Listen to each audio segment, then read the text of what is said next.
Good afternoon, everybody. Hope you're all doing well. We are here in the beautiful... why isn't... Where did the game go? Oh, there it is. Come on. Good afternoon, everybody. Hope you're all doing... Alright, that should have it fixed. Well, good afternoon, everybody. Welcome to Brampton. We are here on a bit of a cloudy day. Should it be a little bit nicer than it is, but should be all right. We are recreating a flight that I did from Brampton down to Massachusetts a number of years ago in real life. This time I figured because it was between the Canadian and the American Thanksgiving, we would do the flight this time. Instead of heading to Boston, we would head to Plymouth, Plymouth, Massachusetts, where the Mayflower landed and the Pilgrims first came to North America. If you discount the Jamestown colony in Virginia, that was a few years before that, or the Vikings, hundreds of years before that, or the native people, in fact, before that. So, let's jump in. We'll get going, and I will show you where we are headed. Let's just jump into the cockpit. There we go. We'll get the aircraft fired up, and then while we're letting her warm up, I will show you the route. So, we will throw on the beacon. So, master's on. System test. Okay. All right. So the beacon's on. Everything's set there. Put the mixture in. Fuel pump on.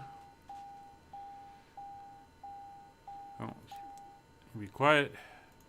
Fuel pump off. Mixture out. Throttle cracked. And we will turn ignition. There we go. Engine is up and running. Bring the throttle back to about 1,000 RPM. Just to let her warm up. We'll get the avionics on. We'll get this system warming up. There we go.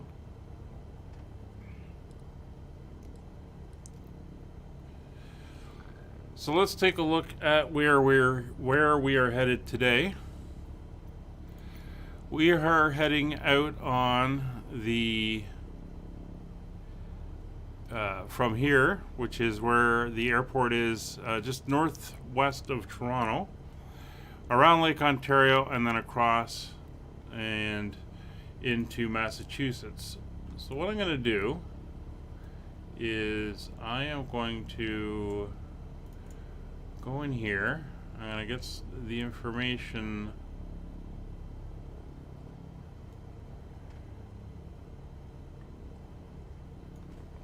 from my Navigraph. I'm going to show you the route and why we're taking some of the route that we're taking. So, Brampton's code is CNC3, and we are headed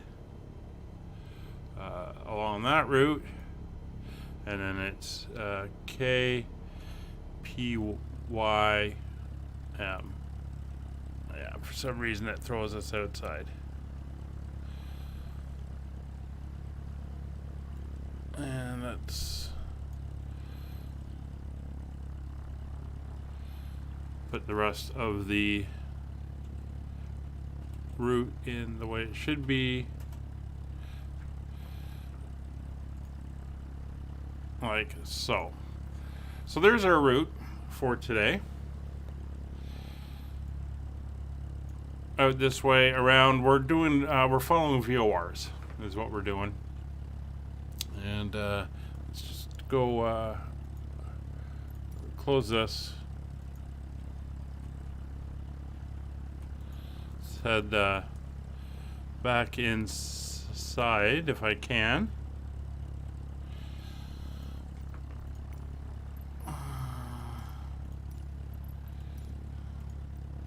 Let's go back to cockpit mode. There's cameras. Come on, reset. Internal. I hate when it does this. Come on.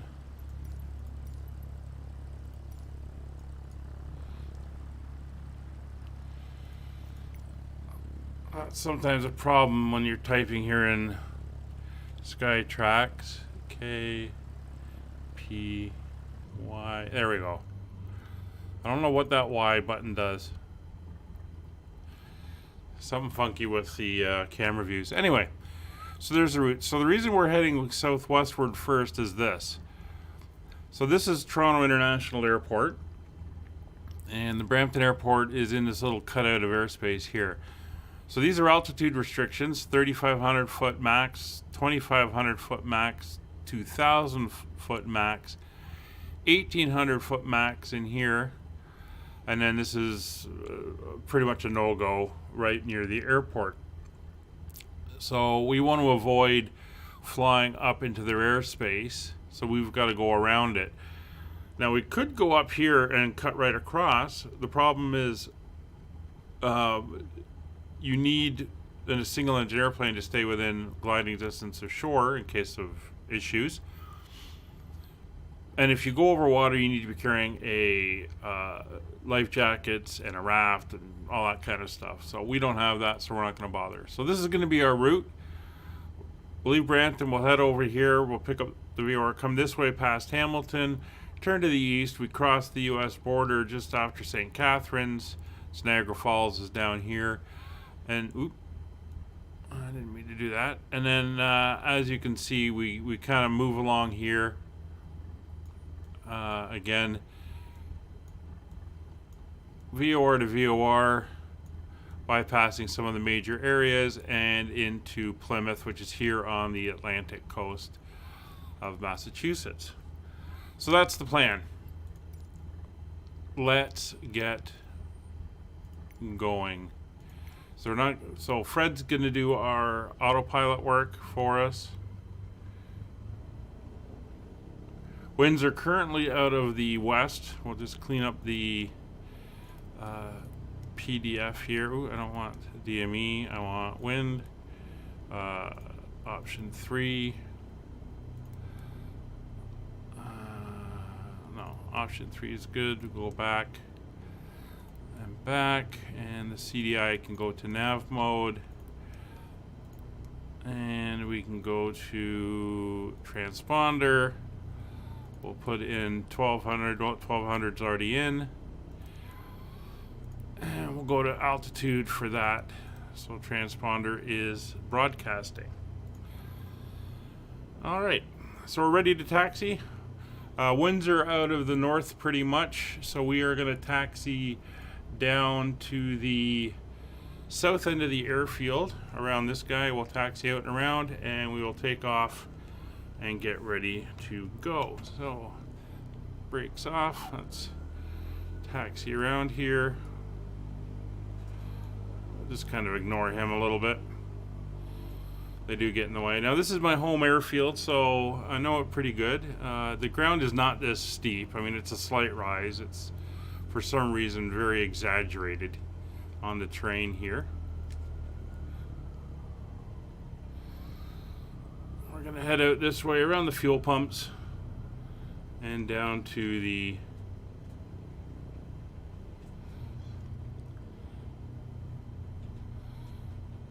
this hump here. It is a slight rise, but by no means is it this steep. This is a little bit ridiculous.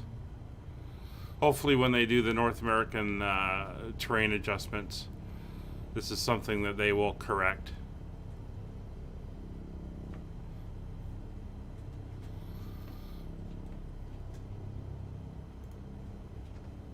So we're just going to come up here. Let's get a little bit more power. So this airfield is, as I said, it's about 6 miles northwest of Toronto International Airport. It is a privately owned airfield. It is owned by the members of the airport. There's a variety of things that happen on it. There's some businesses and stuff like that, but mainly it's a flight training center. In fact, it's probably I know for a fact it is the largest flight training center in Canada.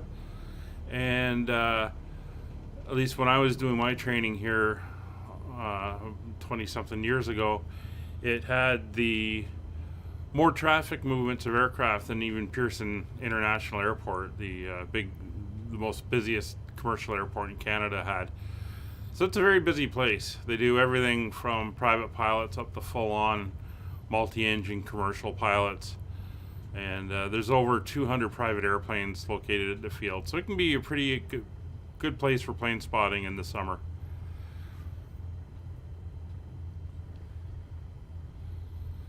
So when we get down to the end, we'll get ready to go. As you saw, there's 2 runways in east and west, which is 2,600 feet, and the north-south here, which is 3,500 feet. So real-world weather is on. It's being provided by Rex Weather Force. We'll see how the weather is. We've got some mountains to cross when we're in the far side of New York State, the Appalachians. So it's going to be interesting to see if we get weather there. Hoping it won't be too bad. Our cruising altitude once we get out from underneath the airspace here in Toronto will be 3,500 feet, which is a good one for sightseeing and just plodding along like we will be doing. All right, so we're here at the end. Live traffic is on as well. I don't know what we'll see, but it is there for what it's worth. Okay, so we'll put the landing lights on, the taxi lights we don't need, nav lights on, strobe lights are on.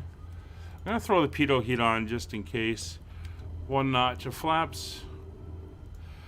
Doors and windows are locked, and we are pretty much good to go. So let's move out.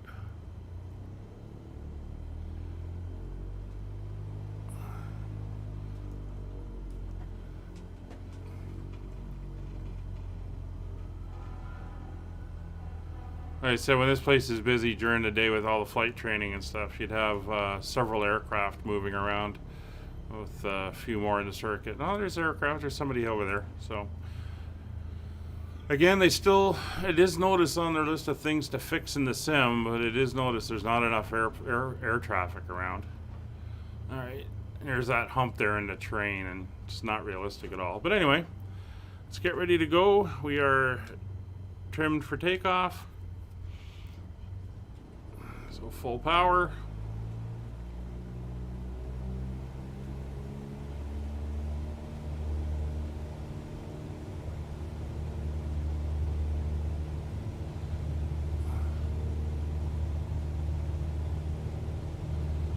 That's 35 knots.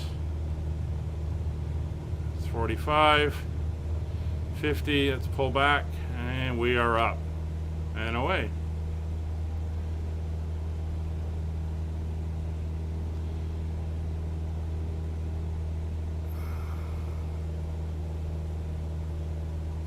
So we'll climb to 1,000 feet, and then we'll make the turn to the west.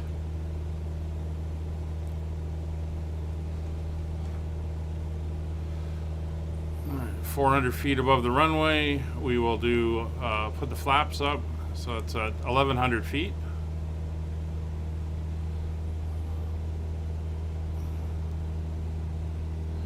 There we go. Sorry, forgot to set the altimeter. So flaps are coming up.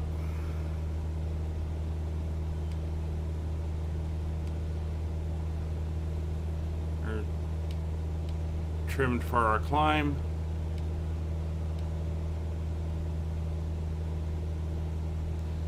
And 75 knots. I'm going to start our turn to the west. Again, we want to stay under the Toronto airspace, so 2,000 feet is going to be our initial altitude we're going to go to. Toronto approach Cessna Charlie. Golf Delta Foxtrot Delta is type Cessna Skyhawk 2 miles northwest of Charlie November Charlie Tree. Request flight following. So there's Fred contacting ATC. Golf Delta Foxtrot Delta Toronto approach. Squawk 6676. Squawk 6676 Cessna Delta Foxtrot Delta. Alright, so we'll go to the transponder. Cessna Delta Foxtrot Delta radar contact 2 miles Alright, west of he did it. November Charlie 31,800 feet. Altimeter 30.18. As I said, we're going up to Copy, Cessna 2,000. Delta Foxtrot Delta. That's the little bit of slop in the joystick Toronto there. approach Cessna Charlie. There we Golf go. Delta Foxtrot Delta. Request clearance to transition Charlie airspace. So we'll hold at 2,000 feet. Golf Delta Foxtrot Delta Toronto approach. Cleared through the Charlie airspace. Bring the power back to Charlie airspace what? Cessna Delta Foxtrot Delta. 2,400. Nice cruise setting.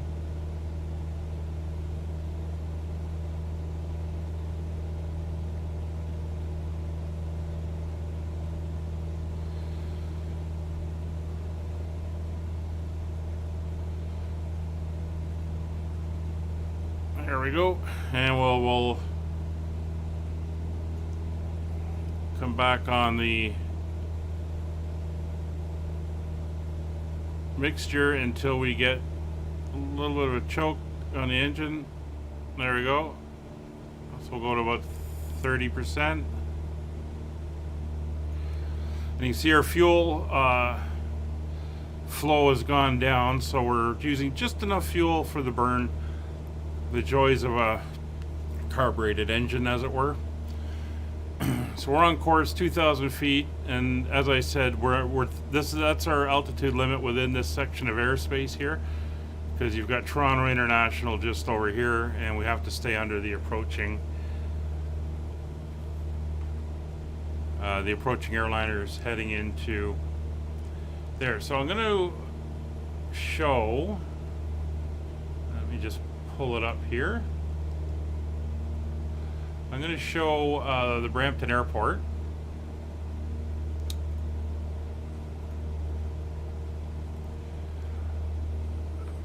So here's the Brampton Airport. What you can see is we were here on the ramp over here. We took off on this runway here, runway 33. All these are private hangars. There's some businesses around. There's some new businesses over here which aren't reflected on the chart. But it's a small airport, but it's extremely busy. One of the busiest we have in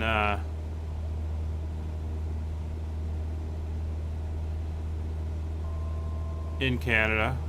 And why am I doing that on the altitude thingy here? That's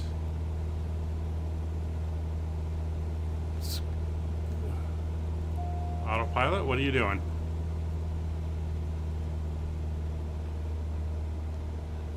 Let me go back over here. Let's get rid of that for a minute.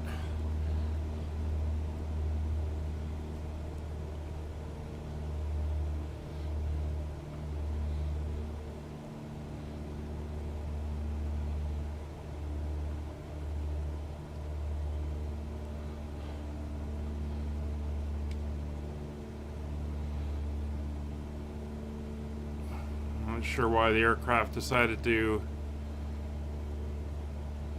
start doing what it was doing.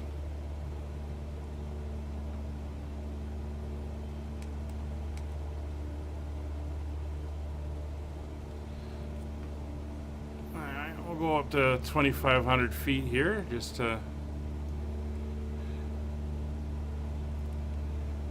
get her locked back in.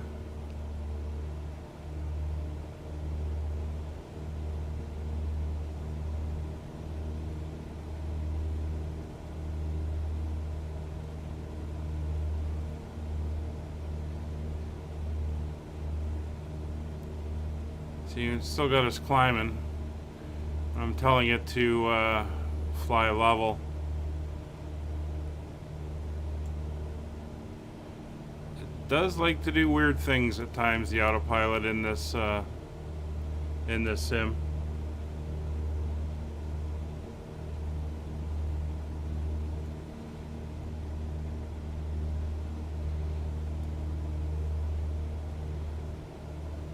Wish I could trust it more, but sometimes you just can't.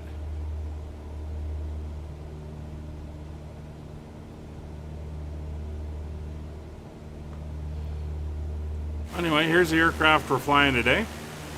Cessna 172 with the G1000, and it is in the Flying Club livery of my virtual airline.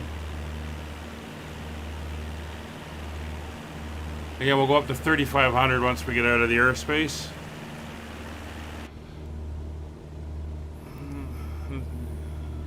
Alright, let's put nav mode on. Or not.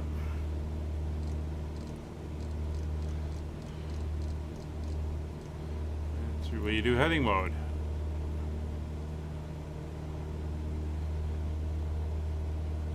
The joys of flight sim at the moment.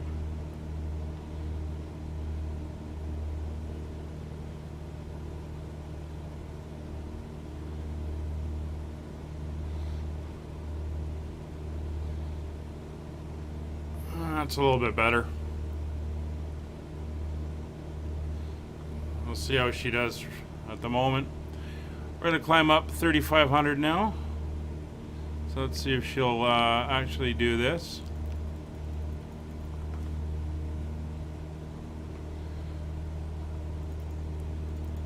Take her up at about 500 feet per minute.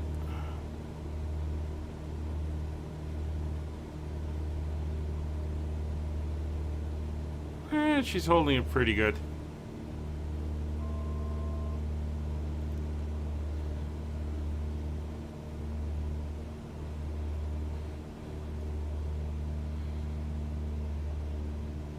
So this flight I did about 2005, 2006 in real life. We flew 8 o'clock in the morning. We left Brampton. It was actually 4 airplanes full of people leaving Brampton, and we all flew together, more or less. I mean, the same route. Some airplanes were faster than others. And we flew to Boston for dinner. Kind of as a big cross-country trip, and there was a couple people in airplanes flew up from Long Island, New York, to join us. So there's about 14, 15 people total that came in from 2 various places. So the difference between that flight and this one, well, that one was in July, but or sorry, August. This flight, we won't be stopping on the way. In real life, we had to stop in Albany, New York to clear customs, which obviously we don't have to do in the sim. And yeah, I just noticed that. We'll get the nose down. And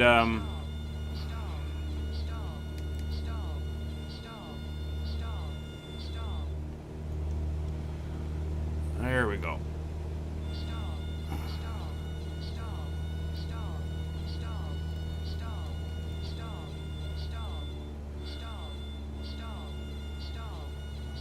All right. Jeez.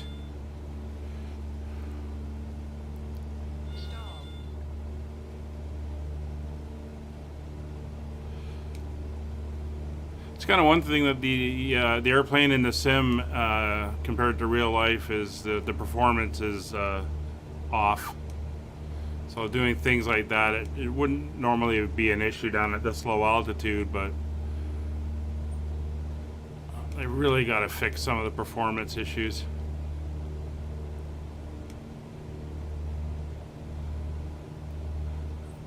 There we go. And she was trimming itself way out of whack.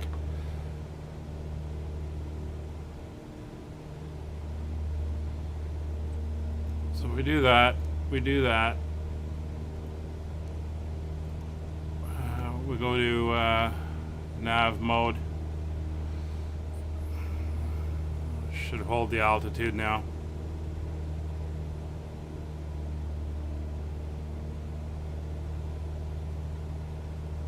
So yeah, the stop in Albany won't be required. I'll have to watch the airspeed a little bit more. And it should be going a little bit faster.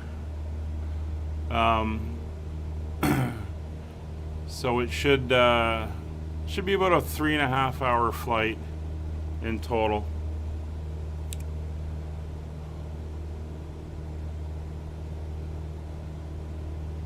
It is a little bit bumpy down here.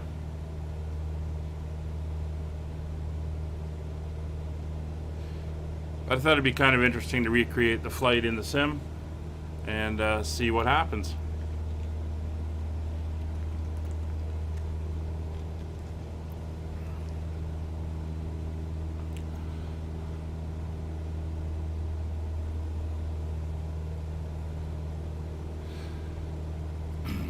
So we're north of the town of Burlington, and the Burlington Airport's around here somewhere, and that's kind of what we're using as our turn point. In fact, I think that's Burlington there, Burlington Airport somewhere back over here. That's kind of our turn point, and we'll be turning down around this way and heading down towards the end of Lake Ontario, is over there, and that's where we'll cross over to the south side. Alright, Cessna Delta Foxtrot Delta, you are leaving my airspace. Resume on navigation. Contact Toronto Center on 128.275. 128.275 Cessna Delta Foxtrot Delta. so that's us leaving the Toronto terminal area. Toronto Center Cessna Charlie, Golf Delta Foxtrot Delta 3,500 feet. Cessna Charlie, Golf Delta Foxtrot, Delta Toronto Center, continue to Zulu Kilo Foxtrot as planned. Altimeter, 29.59er.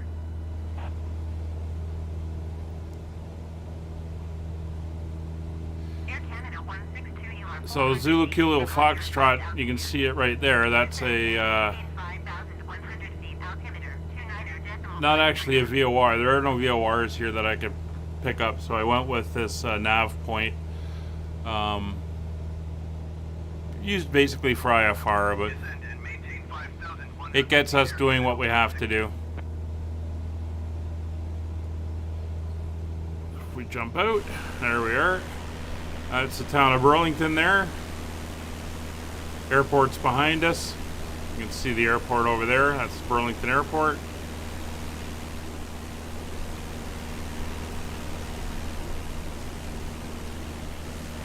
And this is low and slow cruising.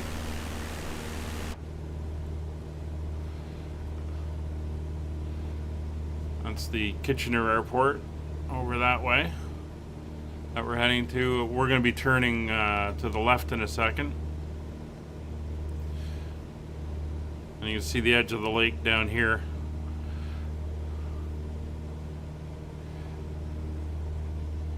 I don't know why we're going so slow. Air Canada 162, contact Toronto Center on 135.3.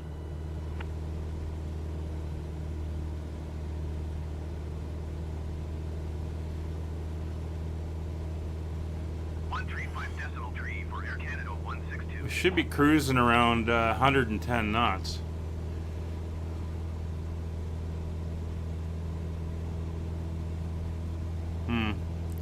Very interesting.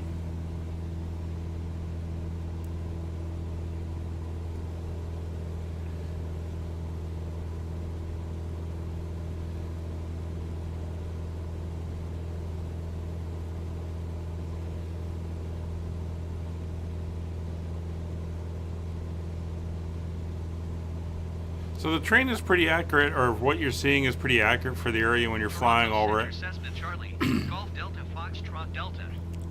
Request clearance to transition Charlie airspace. There is some interesting estates like this on the way out to the west. Foxtrot, Delta Toronto Center. Clear through the Charlie airspace. Clear through Charlie airspace, Cessna Delta Foxtrot Delta. Yeah, well, we actually don't need to talk to Toronto at these altitudes out here. Kind of think it's a little bit of an American thing, but it is what it is. So it should be switching over to the next one in a second. Our airspeed's a lot better now. We are a little bit, there we go. I'll come back a little bit to 2400. Not sure why it had slowed down as much as it did. So Ankole is another waypoint. What we actually use, and I'll show it to you when we get there, is there's a bridge that goes across. It's called the Burlington Skyway. And that's generally what we fly over when we head this way, and using it as a reference point where we cross over to the south side. Means we don't have to go quite all the way around the lake. In the event of an engine failure, you could put it down on one of the roads that run along the bottom of the bridge.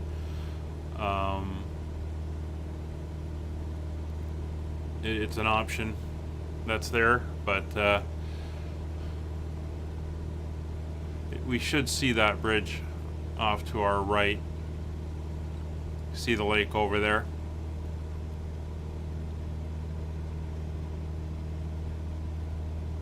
But yeah, this brings back memories of flying in this area. It's pretty cool. Pretty good representation that they've done. Obviously there are some issues, but it looks pretty good. And having flown around in Japan, looking at what they've done terrain-wise and water-wise, and how they've made things look better with building placement and some of the custom buildings.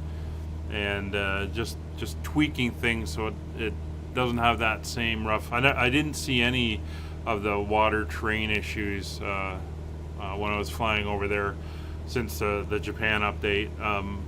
In that case, I'm really looking forward to see what they do with the North America one when they come and do that one. I can't remember if that one's next or if Europe's next, but I know it's if it's not next, it's the one after. So it'll be interesting to see. So there's the edge of the... Cessna Delta Foxtrot, Delta York, leaving my airspace. Resume on navigation. Yeah. Contact Hamilton approach on 119.7. So there's the end of the lake over there. There's the bridge goes across. That's usually where we would cut over. Cessna Delta Foxtrot Delta.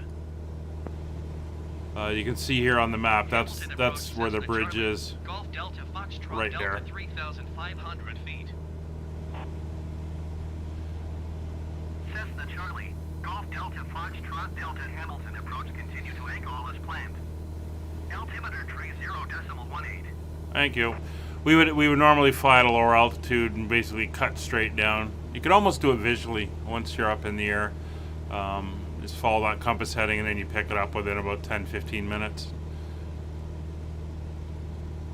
But I got the flight plan planned in because just kind of enjoying the views here. A little court over the quarries here. Well, to those that are watching, hello, welcome. Hope you're having a good day wherever you are.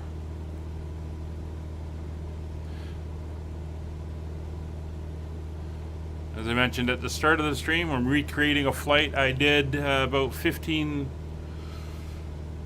years ago, 15 years ago, one summer where we flew from the Brampton Airport, where we started from, down to the Bedford, Massachusetts airport, which is just outside of Boston, and back. We did that in one day. I thought it'd be kind of an interesting idea to recreate the flight, but instead of going to Bedford, we're going to Plymouth, Massachusetts. Given that the Canadian Thanksgiving was a couple weeks ago, the American Thanksgiving's coming up in a few weeks, and pilgrims landed at Plymouth,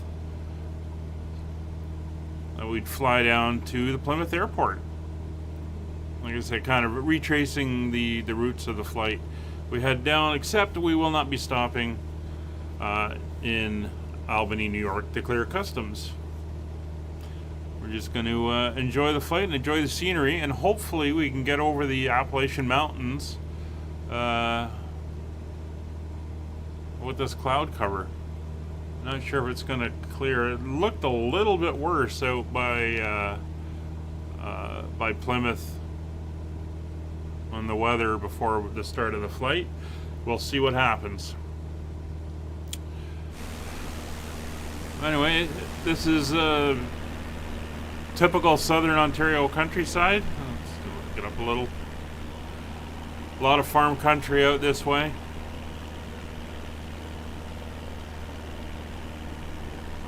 And pretty flat for the most part until you get a lot further up north where it starts to get more rocky. A lot of farms down this way. And there you have the what is it, the western end of Lake Ontario, which kind of ends here and just turns into marshland, and then the small swampy lakes and rivers, and just kind of dies out.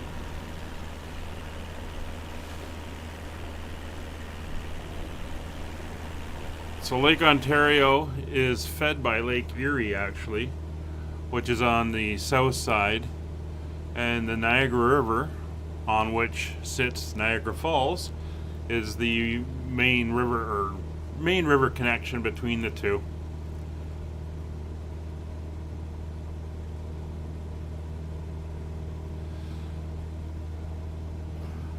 So right now we're heading, as you can see, southeast, and we're going to be flying by the town of Hamilton, which sits just on the other side of the end of Lake Ontario there. And if you're ever in the area, they have a really good warplane museum there. They've got B-25 and DC-3 smaller airplanes, all in flying condition, and they fly them. And their prized possession is one of only 2 Lancaster bombers that are flying in the world. The other one is owned by the RAF over in Britain, but the one here is in private hands, and it flies. You can see it flying around in the summer, which is pretty cool. You can actually go up and go for rides on it. All right, let's. Oh, it's getting a little choppy there for some reason.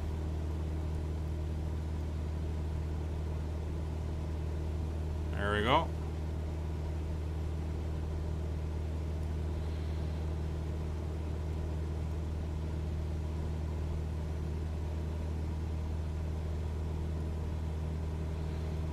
So I after the last stream, I was watching it and seeing it. That was my game stuttering there for some reason, but I decreased the bit rate on the stream a little bit. Hopefully I'm watching it on another computer. It looks alright, but I'm hoping it'll deal with any little bits of stuttering lag that may come across on the stream. We'll see what happens. Still fine-tuning things as we go, learning how the streaming process works. So there you can see here the Hamilton Airport in blue.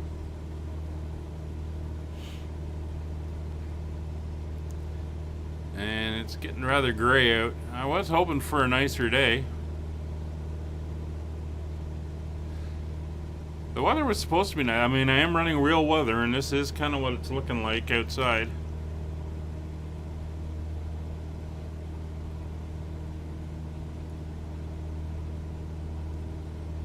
I'm not going to change it unless I absolutely have to, because I do want to complete the flight. I mean, if we're going to run into weather where you know, it's IFR conditions and stuff. This is not an IFR flight, so I will change it. But we'll leave it the way it is until it gets to that point. Hopefully it clears up a little bit on the way.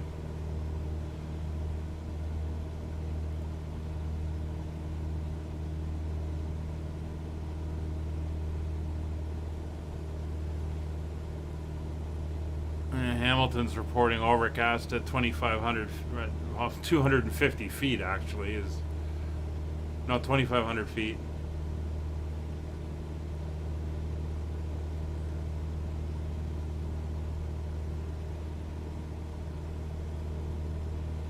Yeah, we'll see.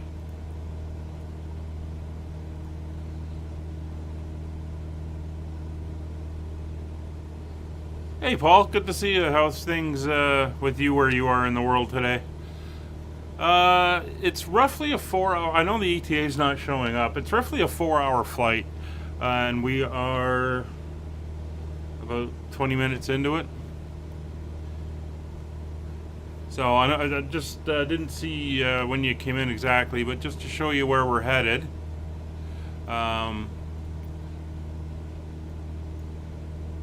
This is the route. We're currently over here, coming up to the end of Lake Ontario, and we're going to be flying down here over New York State, and then I think this is Vermont, and then Massachusetts, all the way down to Plymouth. So the weather's not as good as it was predicted to be, as you can see out the window. This is, again, real-time weather. And I've synced the game up to real-time, so this is exactly what it looks like outside right now.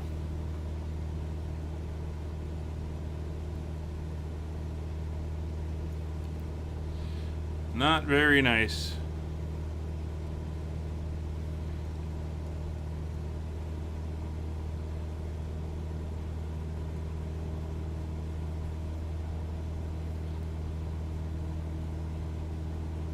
So 4 hours would be probably one of the longest legs I would do in real life.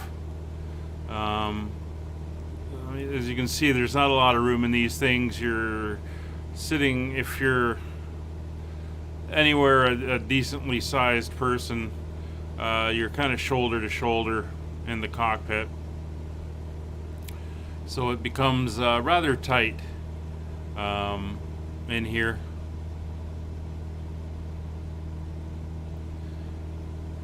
So 4 hours would be the extent, and of course there's no other amenities, so being able to get out, stretch the legs, use the facilities, and that would be a big bonus.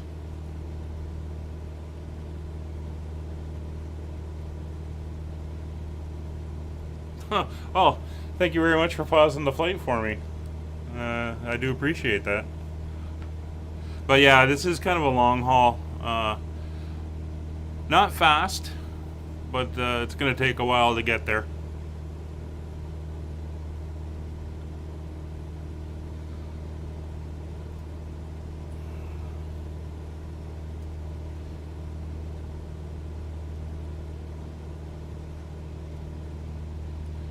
So as I was talking about, there's that Burlington Skyway Bridge that cuts across.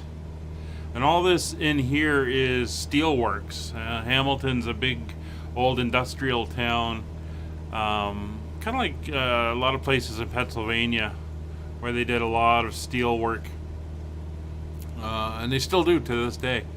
There's a steel company here. You can see the plants and stuff when you drive along. But normally when we're flying pure VFR, we'd fly over the bridge here if we're cutting across. In this case, we're coming kind of close to the Hamilton Airport, which we try to avoid because they can get a little busy too. They run commercial flights out of here. There are some 737s and stuff. I think A320s that run out of there, plus a couple cargo operations. So the airspace can get a little bit busy. It sure is getting a little bit hazy with visibility closing in down here.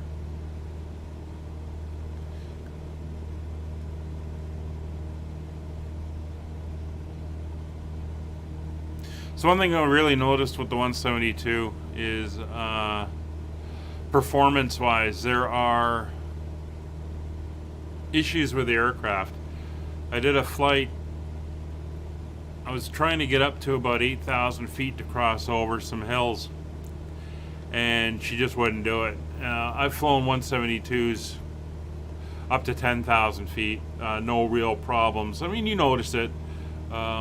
That's starting to get up towards the upper end of its operating range, but it should still be able to do it. And I was struggling like crazy to get it up there.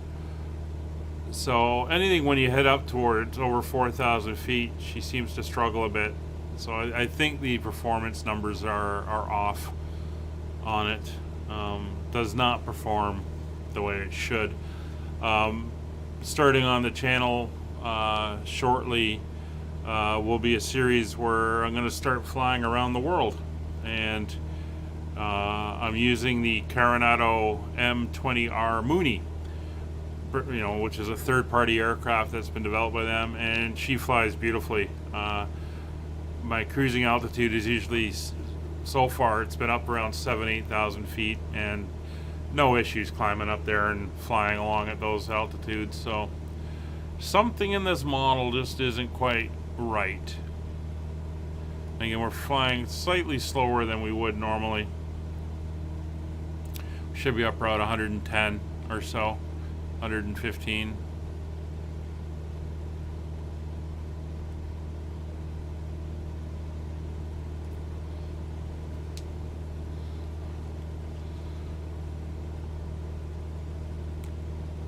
So one of the things that are coming in the next update is getting rid of these tool tips, the ability to shut them off so you won't see this type of thing, which will be great because having all these things flash up when you're moving around is a little annoying.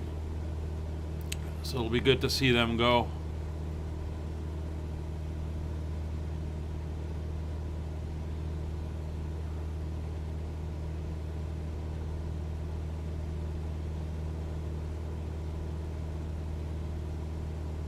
A little bit further down, we won't be able to really see it very well here, is the Niagara Escarpment, which runs a little bit further out, but we might see it further down.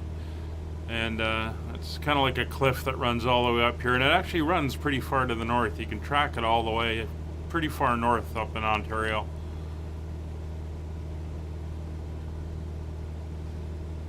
Alright, so in a minute we're going to head to our next waypoint, which will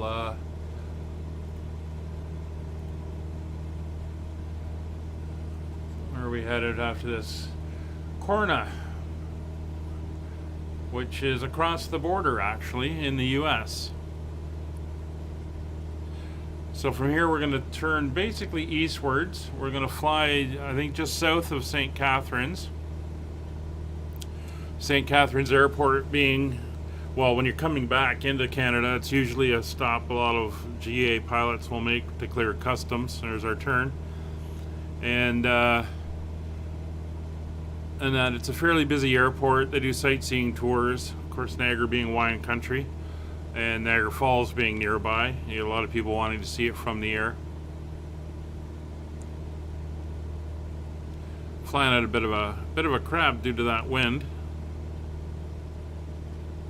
30 knots right now, so it's pretty windy.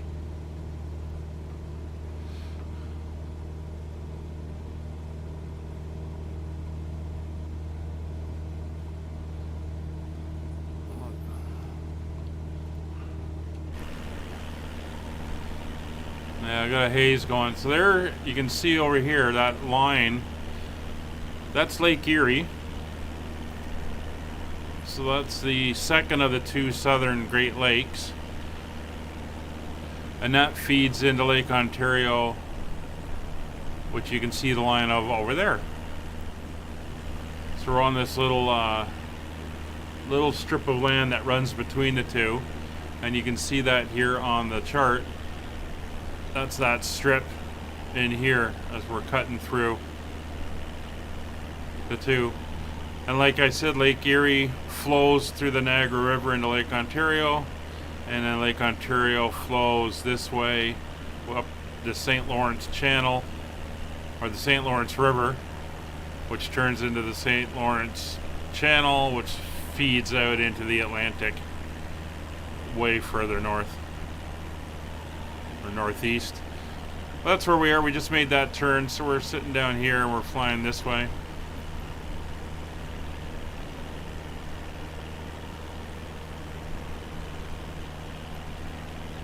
There we go.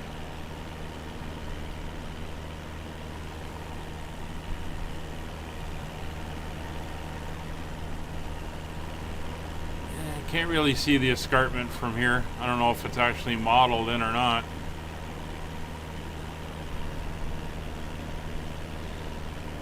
But this is a lot of farm country and wine country, actually. A lot of Canadian wine vineyards are down here. And I think I am going to abandon real world weather because this... I wanted to do it with what it actually is outside, but it's a lot worse out than it was supposed to be. So, I think I'm going to give us a nice... there we go. And we will yes, kick the clouds up a little bit so it looks nice. That's much better. Now we can actually see.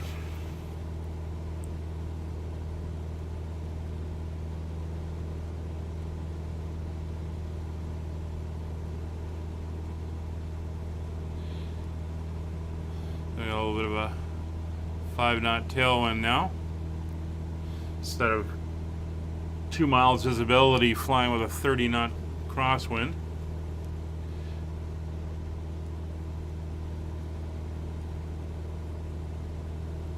It's the Grimsby Airport. So, oh no, you can sort of see it. So there's the escarpment running along here. It's quite the elevation change. You almost got to switch back it to drive up it. It's a good couple hundred feet. Runs all the way along here. And down in the flat bit down by the lake is where you find a lot of the major wineries in the region. And I remember doing a tour there once, and they were saying it's the damp wind off the lake will come in and then bounce back off the escarpment and drop the moisture down, which is why they can grow such good quality grapes. Yeah, it makes for a more enjoyable flight, doesn't it? Yeah, very much so. So somebody figured out that would help the wines grow, and you could get decent wines. And then, you know, nowadays from the bigger wineries, the wines are actually pretty good. And award-winning in some cases. Cessna Delta Foxtrot Delta contact approach on 133.4. Approach? Really? Anyway, Fred, that's all yours. 133.4 Cessna Delta Foxtrot Delta. Approach Cessna Charlie. That could be Golf Buffalo Delta approach. Foxtrot Delta 3,500 feet. Cessna Charlie, Golf Delta Foxtrot Delta approach continue to Corna as planned. Altimeter 29.92. Oh, yeah, right. Okay, there you go.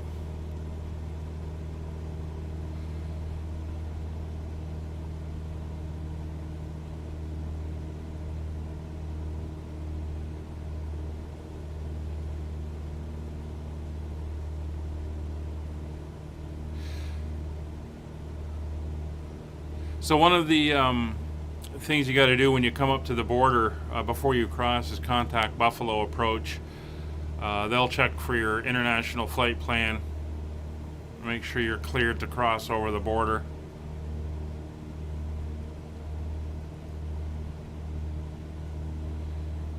I guess that's who we're calling now.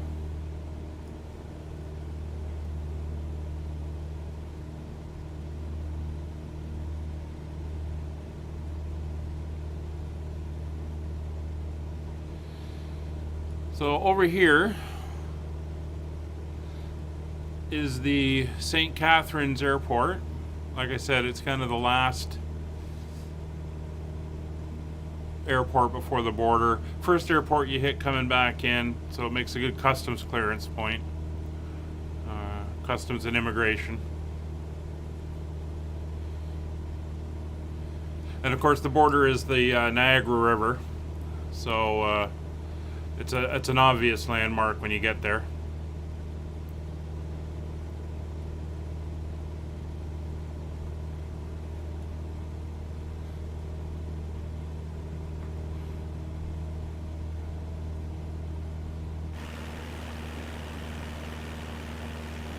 Yeah, there you can see the escarpment a little bit better running along. So I have got it modeled in.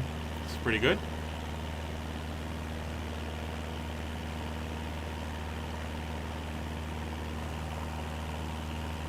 So there's two major waterways coming up.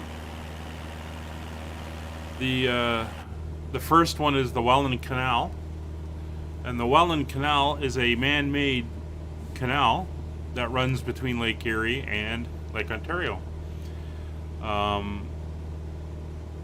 The reason for it is shipping can't go up the Niagara River, obviously. There's the two waterfalls in the way.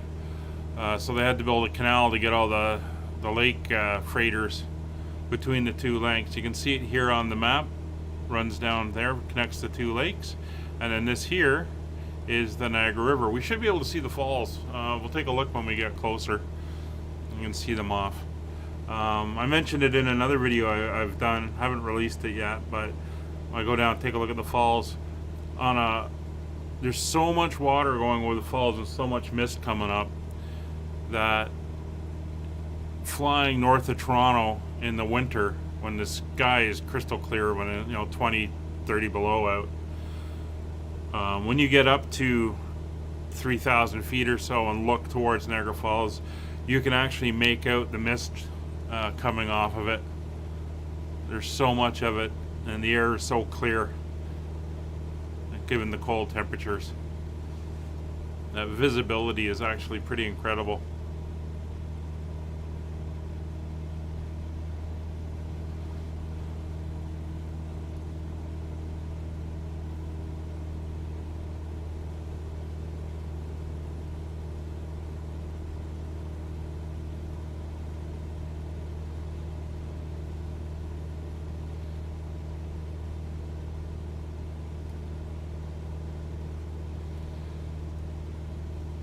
But it does look pretty accurate. There's the highway that runs along the edge of the lake, heading, kind of wraps around, comes down from Toronto, wraps around, goes all the way across to Niagara Falls. Some weather loading in. A little bit of change in air pressure as well.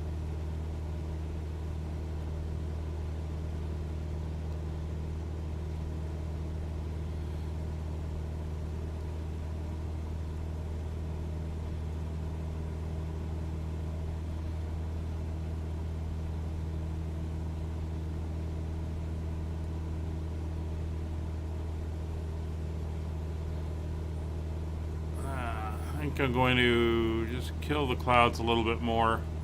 It's a little bit choppy right now.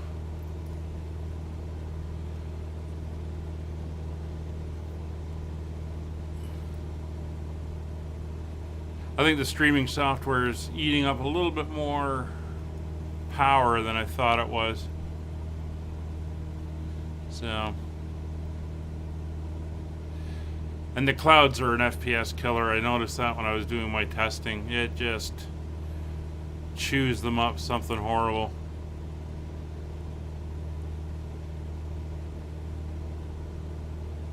I think they've adjusted. They've come down again? Yeah. Let's get you up a little bit. There we go. Just stay above us there.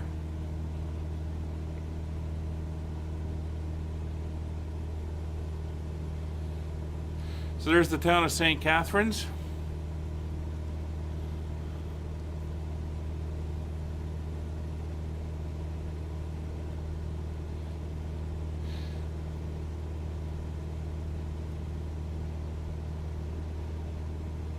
Looking very nice.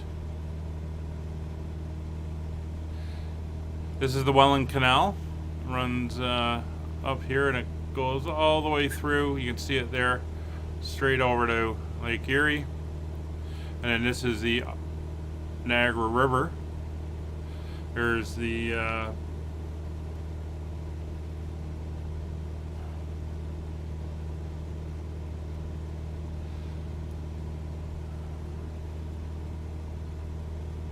this is the Welland Canal here, sorry.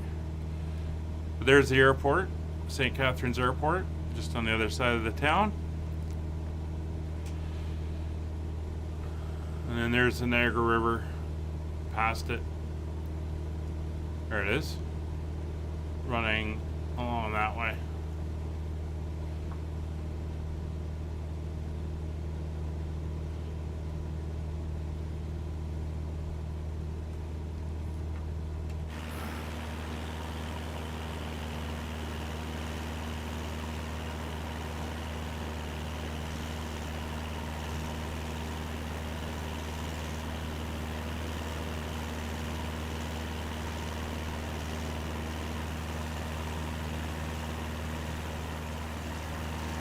Pretty nice.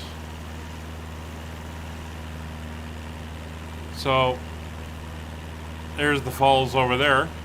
Got the American Falls here and the Horseshoe Falls over here, and then the Welland Canal. In fact, you can see one of the locks right here with the shipping in it. Move over. There you go.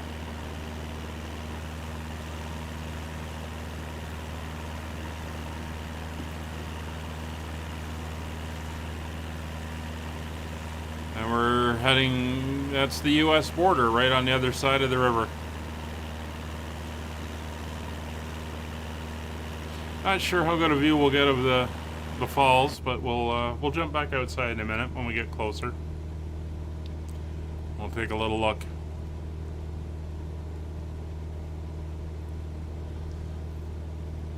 Yeah, we're almost there. The flight rules are pretty similar when you cross between the two countries. There are a few little differences. A lot more airports down in the US with a lot more airspace restrictions. Again, if we pull up the chart here, you can see all these circles here. They're all around airports. And you got a lot of restrictions and control zones and stuff like that, altitude restrictions and stuff as you go through them. You can see there's only a few of them up in Canada. You know, this is the Toronto one with the big restriction there. It's Ottawa up here with it, but yeah, you end up doing a lot of dodging around stuff. And if you're wondering what these orange red ones are, these are no-fly zones. So no aircraft are allowed in it. Some of them it'll tell you why. Football game, so no flying within 3 miles or 5 miles of a major event. This is all 9/11 restrictions that came in 20 years ago. Football game at West Point. This is VIP security, so it could be the presidential election coming up. There could be some stuff. This is live, by the way, so these are actual restrictions that are now in place. There's a hazard, flight hazard there. If you go down near Washington and stuff, VIP restrictions and that. So they're there. You got to be mindful of them. There you go. So you can see it's not quite well, and I'm hoping this is one area they fix. But there's the American Falls there.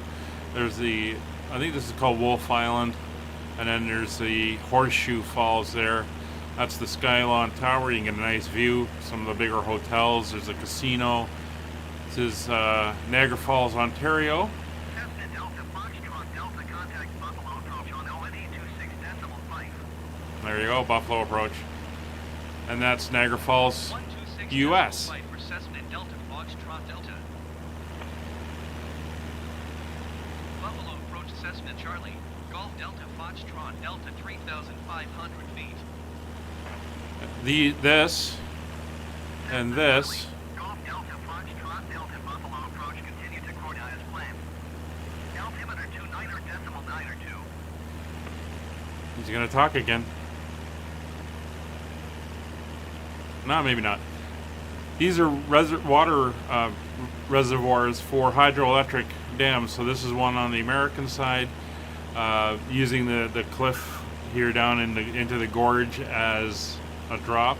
And then here's the one on the Canadian side doing the same thing for Ontario. So it's a pretty good hydroelectric facility.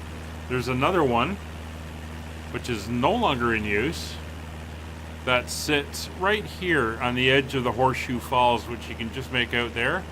It's been shut down, but it ran from the late 1800s, early 1900s, and the water basically comes in from the top and goes out at the bottom, and they use that drop for generating power, which is pretty cool.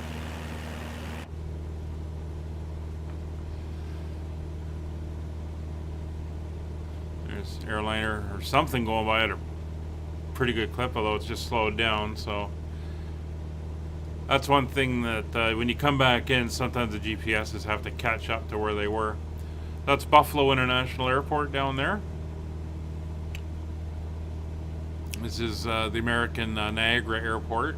We saw that when we were looking out. There it is right there. It's railway.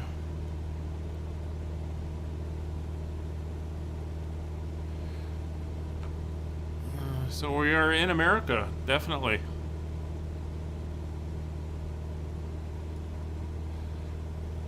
So an interesting thing that happened on my way back. So we actually flew down, went to a seafood place for dinner. When we left, it was about 8 o'clock. So this was in August. So you know, it stays fairly bright until about 10 o'clock at night. So we left 8 o'clock, between 8 and 8:30, we left Bedford, Massachusetts, flying back. But by the time we hit New York, it was pretty dark. The sun had set enough that it was dark on the ground. And to this day, I don't know what it was, but once we crossed into New York State, every town and city we went by, there was fireworks going off, which was pretty cool because the route I had planned took us around these places, so it wasn't a major concern. And it was a beautiful night, almost no clouds, and we were watching fireworks through our entire trip all the way across New York State to the Canadian border. We seemed to be timing it almost to when they would start the fireworks. When we were over Syracuse, Albany, whoa.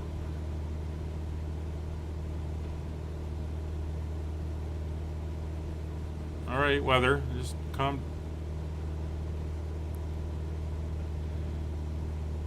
So you can see one of the problems with how the weather loads in. This violent shaking around. See, we're supposed to be at few clouds, and she starts doing this type of thing.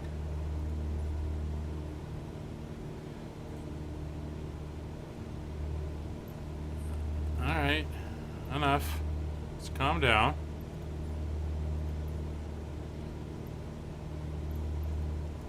And for some reason, she's putting me into, I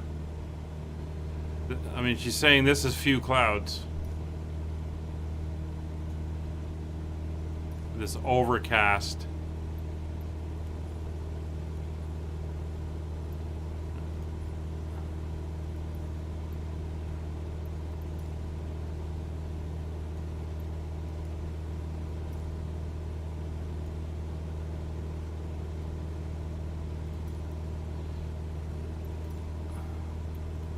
I'm just gonna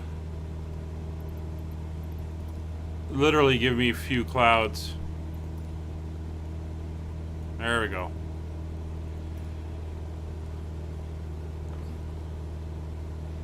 The weather system needs work.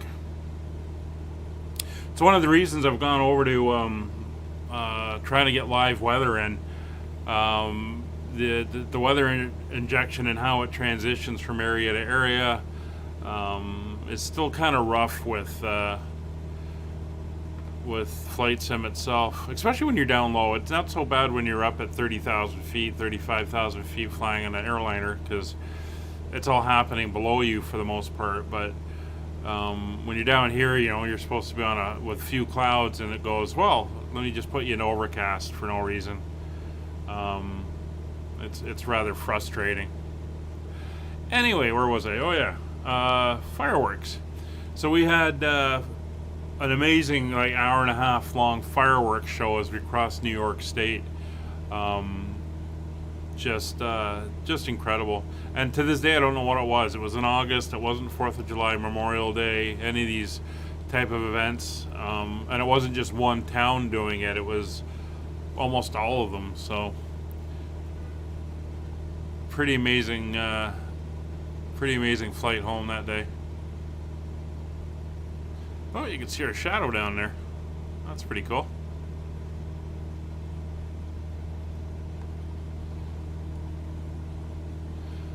I like how that one setting, the mid-level clouds, it was supposed to be few clouds, and it was set at like 50% sky coverage.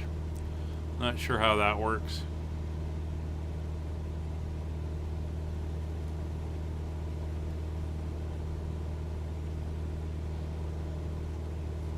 Alright, so fuel's doing pretty good. 34% on the mixture. So our fuel flow rate is down.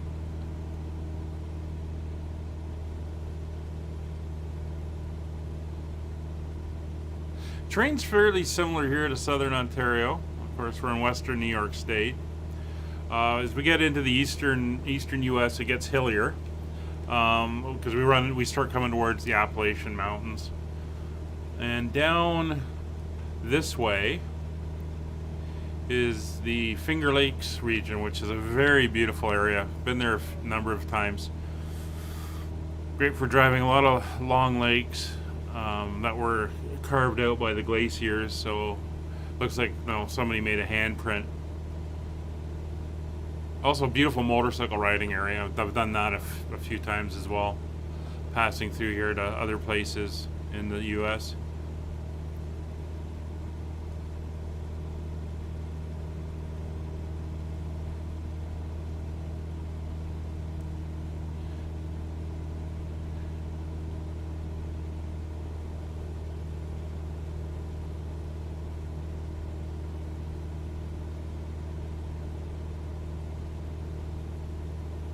I don't know why it's not showing the ETA on the data screen at the top of the screen. I'm trying a different layout today for this flight. I might use this one for general aviation aircraft and use the other one that I used last time for airliners.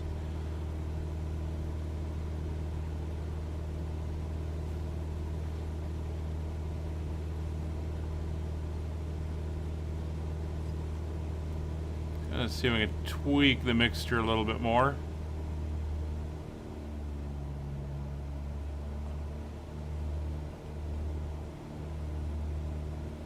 Let's get that fuel flow down. That's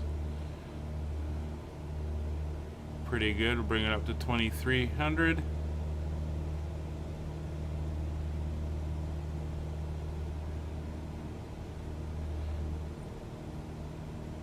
Want to make sure we have enough fuel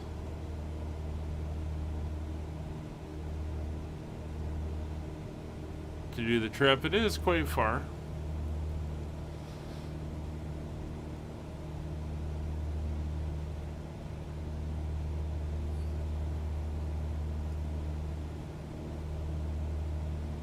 So out over this way is Rochester, New York, and see if we can.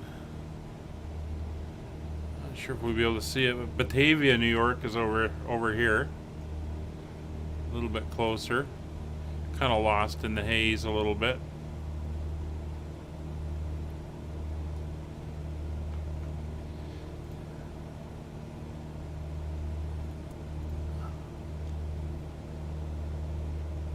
See the airliners going into Buffalo.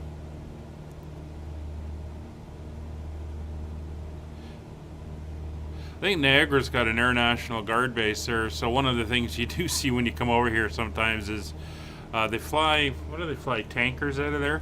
You can you see them the odd time flying around.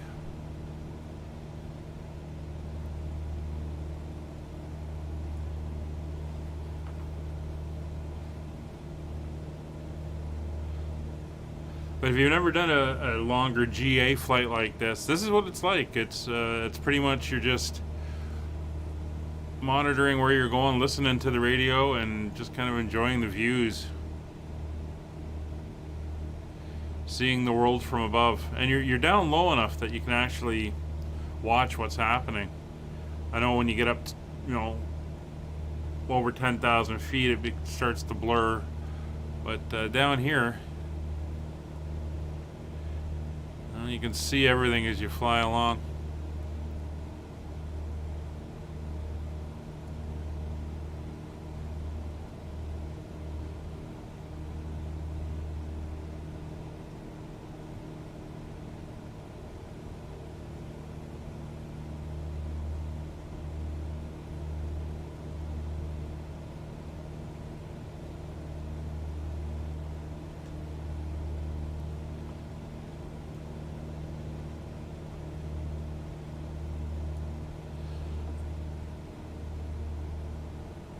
Cessna Delta Foxtrot Delta contact Buffalo approach on ONE 26.15.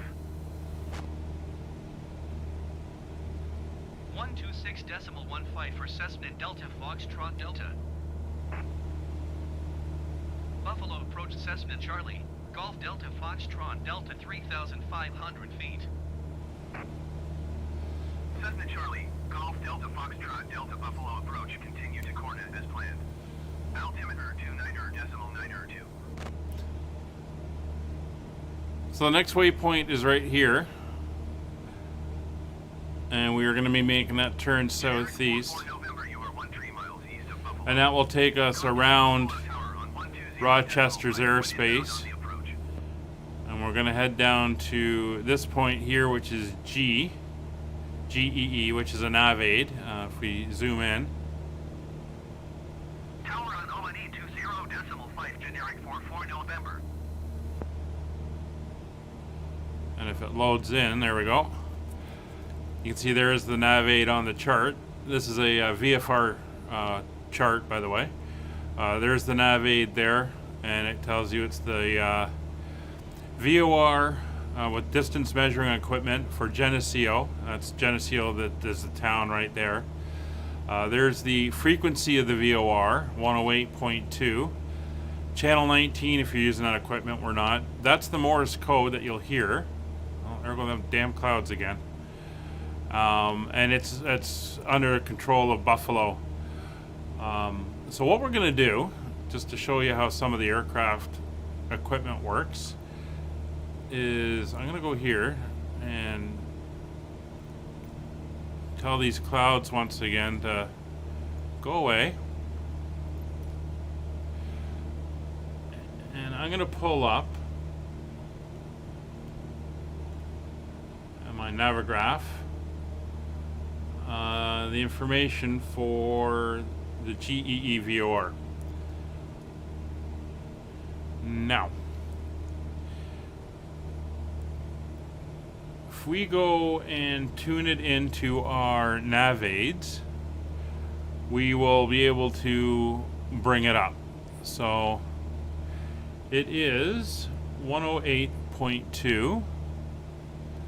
So I'm just going to make this set to 108.2. And I'm going to switch it over. So you can see it's showing right there, GEE. So if we change the CDI to the VOR,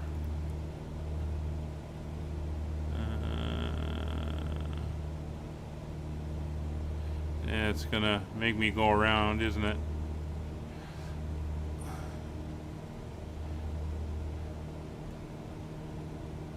In a steam airplane, I could have done it without it affecting the GPS.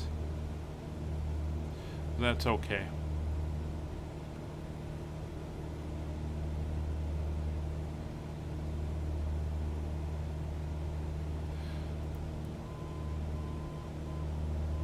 I don't know if you can hear that. See, where's the volume?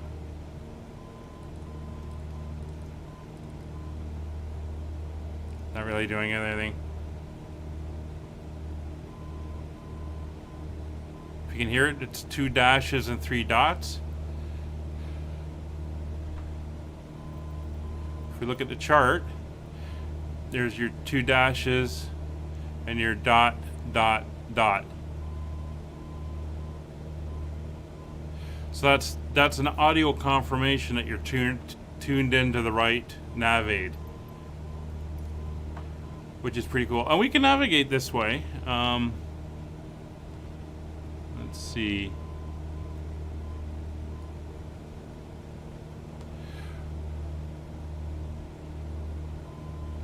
So if we go back to here, we go back to here, and we look at the what radio we would be on. It'd be the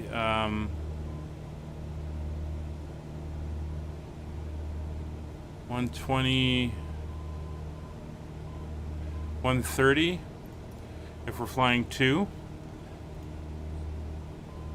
So if we change our CDI to VOR 1 here, and we change this around,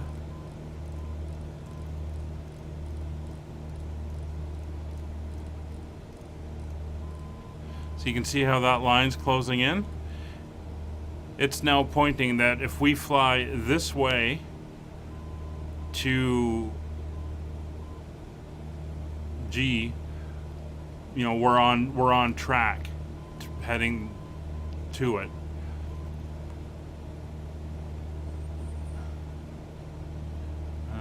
So we go to nav mode. See, this now says VOR.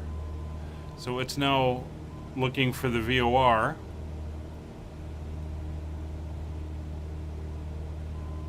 And it should try to track us on that VOR. There we go. It's going to take us down to intercept the line that runs from where we are on that radial. So it's not flying us directly from where we were. If you think of that as a spoke, it's actually sending out signals on each degree. So we've told it that on this one that runs this way through the 130 radial, 130 degree radial, we want to follow that in. So we were a bit to the left of it. So what it's done is it's flown us to it to pick it up, and now that we're on that direct line in, we are coming in on that direct line towards that VOR, and you can still hear it beeping there as confirmation. And that is how these work. Now if we turn on the DME, it's the same thing because that VOR has DME equipment. If it was a straight DME beacon at like an airport or something, we could also tune that in that way. Same with ADF. Now ADF is AM radio. So a lot... Delta Foxtrot, Delta contact Rochester approach on 123.7. 123.7 Cessna Delta Foxtrot Delta. And he's going to talk to Rochester now. Rochester approach Cessna Charlie. Golf Delta Foxtrot Delta 3,500 feet. Cessna Charlie, Golf Delta Foxtrot, Delta Rochester approach. Continue to Golf Echo, Echo as planned. Altimeter 29.902. So ADF, you can pick up AM radio, and you can use AM radio broadcasting towers if you know where they are to help as well. But you can also use it to pick up non-directional beacons, which are another type of nav aid. Like you see this one here, BU near Buffalo. That's a non-directional beacon. So it doesn't give out the information on radials and stuff like that, but you can tune it in as a station and just fly towards it. But it means you can listen to AM radio in the aircraft as well, which I used to do when I did my night raiding in Canada. I had to get a bunch of nighttime, so I would do circuits, takeoffs and landings at the airport at night, listening to the Maple Leafs hockey games. Because there's not much else to do when you're doing that at 10 o'clock at night in the dark in the middle of winter. So Batavia's down over this way, town of. So what else have we got here? That's how that works. Auxiliary would be you could plug an iPod or something else into the aircraft and listen to that. But that's basically your nav aids, and this is not IFR flying. Although you can do IFR this way. This is how you would navigate. You can do it by GPS, but before that, they used to do it this way. So you'd have your chart, like we were looking at here, which gives you rivers and lakes and towns and everything like that. So you'd be looking out the window, you'd be going, oh, there's that lake, there's that river. You'd be heading towards this beacon, so you know you're roughly on the right course. You'd be, in some cases, timing it. You know, you're flying at 100 knots. You got to travel 100 knots, so it'll take you an hour to get there, and you watch the clock. Things like that. Batavia Airport's just going by down below us, right there. So all these things are what you learn when you do your basic flying. And learning, you know, how the airplane works, how you can navigate. Some stuff is being decommissioned, obviously, as GPS gets more integrated. But systems fail, right? And if your GPS fails or your GPS receiver is damaged, you won't have that available. So it's good to have backups and know how to use them.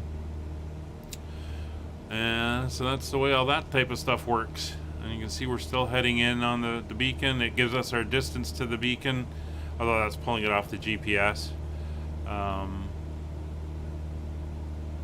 But it's a way of navigating. And then what you would normally do is you go into VOR or NAV2, and then you would set up the next one. And then you would... Oh, I'm picking up the marker over at that airport. You would let's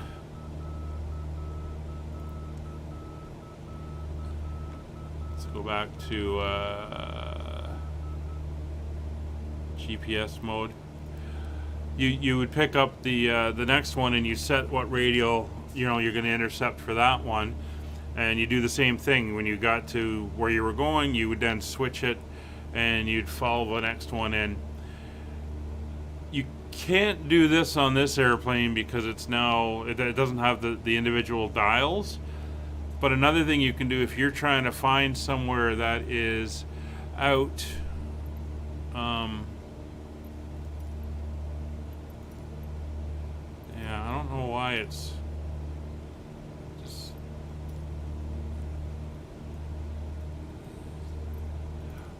that's out in the middle of nowhere and you're trying to navigate there. You can take both beacons, pick the point on the map, figure out the two directions from the two beacons, tune the two in, and each one would have a needle like this, and you could fly towards where the needles both line up, and when both of them are aligned, you're at that point on the map. So it's another way to navigate. Yeah, Paul, I'll tell you, the ground school is 40 hours. So it's we had to do, I think there were 2-hour classes, 3-hour classes. And navigation is like 3 or 4 classes of it. And that's just the classroom stuff. And then you're doing the practical with your instructor, and then you're doing it for real when you're flying as you're learning all this stuff. So it's pretty interesting, and it's a good thing to know, and it allows you to read charts and all that type of stuff.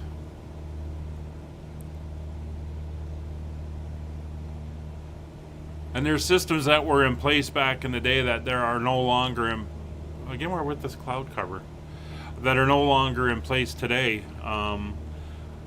Even older type of navigation systems that are just not used today, that they used to use, even the commercial airliners back in the 50s used to use them. Talking to guys that flew back then, they're pretty interesting. So for those of us using GPS, we got it easy today.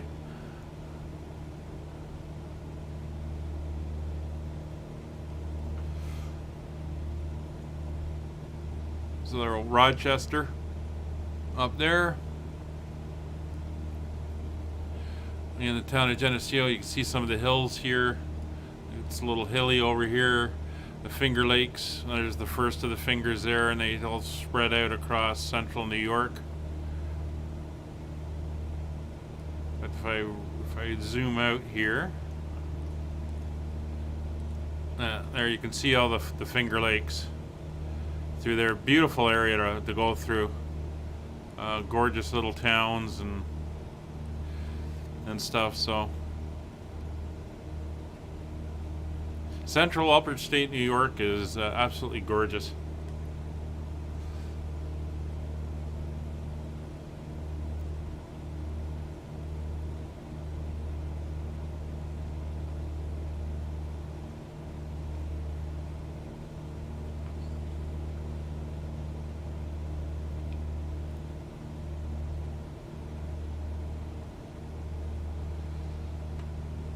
Alright, let's see if we can get a little sunshine back here again.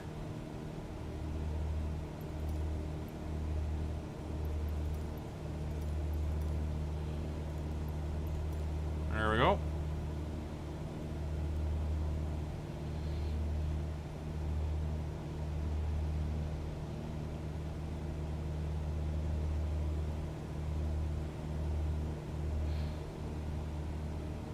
So I think for an update that's going to be coming to Rex Weather Force eventually, is they're going to have a bunch of presets for weather in there as well, so you'll be able to pick.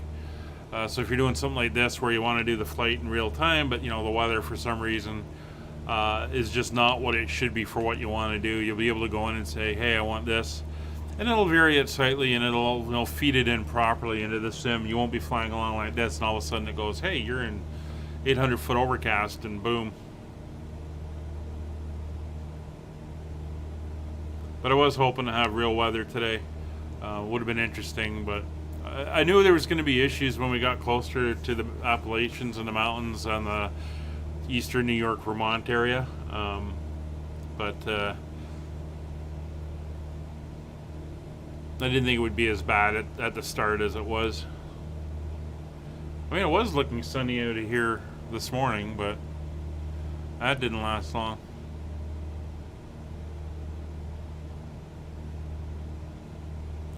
The other thing I hope they bring in, I haven't seen it in the patch notes, is seasons.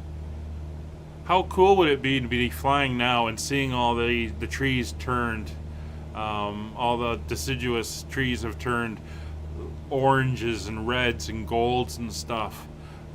Seeing all the grasses here have turned that golden, light tan, past, we're out of the summertime green and into the fall harvest time when everything's are like light browns and stuff like that. It would look absolutely cool. Because that was one of my favorite times of the year, was to go flying, early October. Head up north into where a lot of the countryside is solid trees, or a lot of forest and stuff, and just seeing it in its glory of reds and golds and yellows, and it's absolutely stunning. I do hope they can do that. It would look fantastic.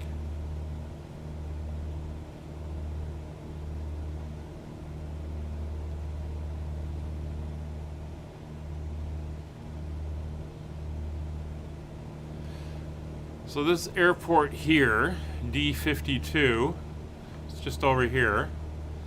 That is the airport, it's a private airport at the town of Geneseo. And it's where the town that VOR is named, or the VOR is named after, that we were tuned in on. So that airport is the home of the Geneseo, was it the Warplane Heritage Museum? And they have flying a couple airplanes, a DC-3 and a couple others, but they also have the B-17 bomber, World War II bomber, that was used in the filming of the movie Memphis Belle. It is not the original Memphis Belle. That airplane is in a museum, but it's the one that was used during the movie, and so it's painted up in the Memphis Belle colors. And they fly out of there. I've been to a few air shows that they've run out of there.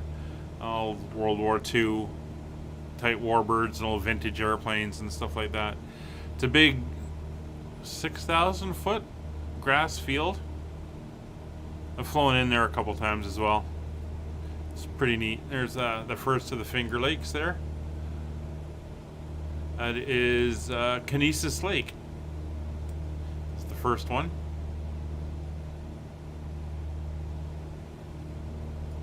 Again, it's just gorgeous countryside down here.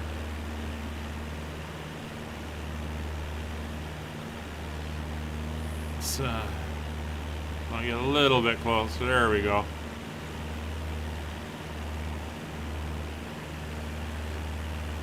Just grabbing a couple screenshots.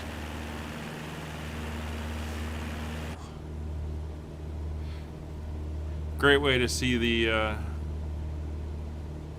area that you're in.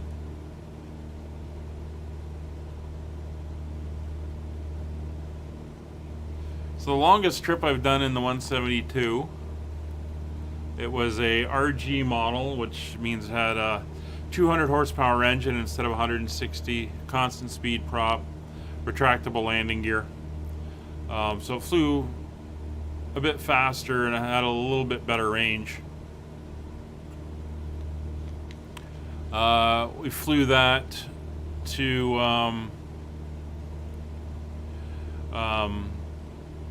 the Rockies, actually. It was a 10-day trip I did with my brother. Where are you going? Oh, you're going down to the thing there. Oh, you're going to bounce around like crazy for no reason. That's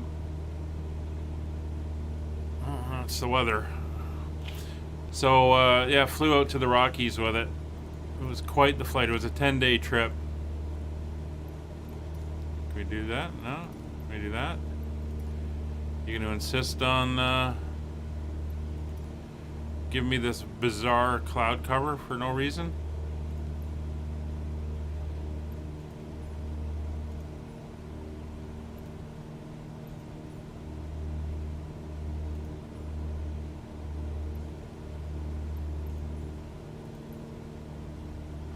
just does not want to do it.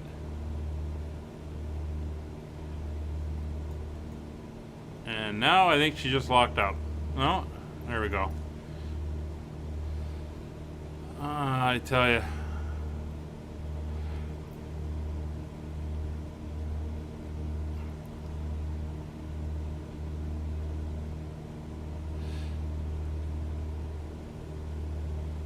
I don't know why she's doing these abrupt weather changes when it's on a preset for a certain thing. But it is rather frustrating.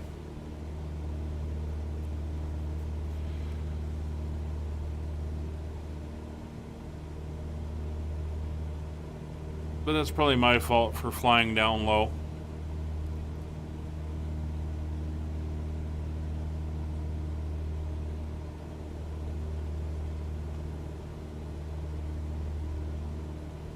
Alright, so we should be making the turn to the east. There we go. There's, well, turning basically right on top of the lake. Again, there she is there. And you can see the ground here. It really shows you how it's been carved out in these north-south grooves, and the lakes kind of sit in between them as you head east. And that is all a result of the glaciers that came through here 10,000 years ago. Just carved the land up.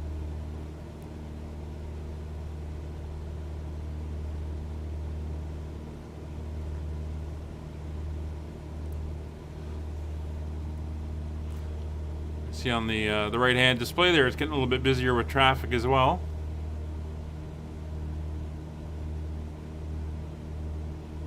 Not hearing too much on the radio, and I don't know if Fred's still awake or not.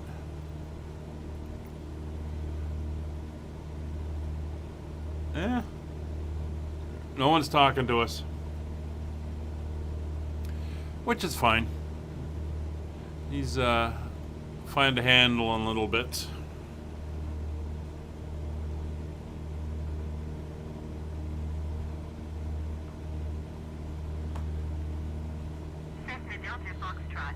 Speak of the devil.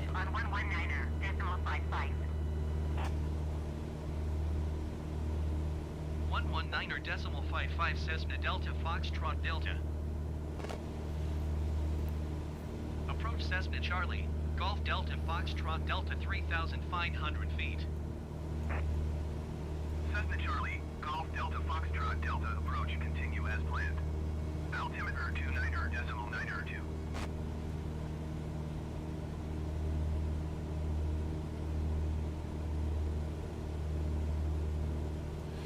So we're pretty much due south of Rochester right now. Let's see if I can. So well, actually, you can just make out the edge of Rochester Airport there, and the town is on the other side of that, up against the lake.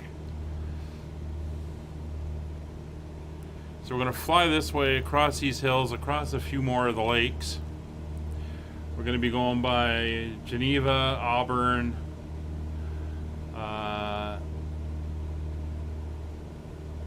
Syracuse is going to be to our north, and at the next point here at GGT, if we'd kept going straight, we would have headed right into Albany, capital of New York, and that's where we landed the first time to clear customs. But we're not going to go there. We're going to steer to the right a little bit, and we're going to head down to, well, across the Hudson River Valley, which again, another beautiful area. And then we'll be crossing into Vermont just after that.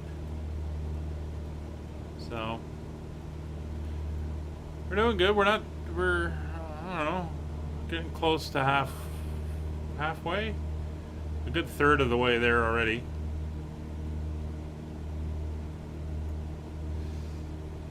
We're not doing too bad. Just a gorgeous Saturday afternoon flight. There you can see the lakes, one there, one over here behind the strut, one over here. You can see them on the display.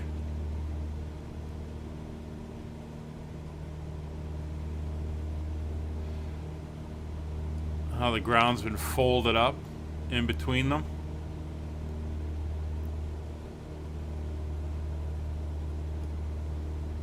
And again, beautiful area to visit. Some gorgeous little towns.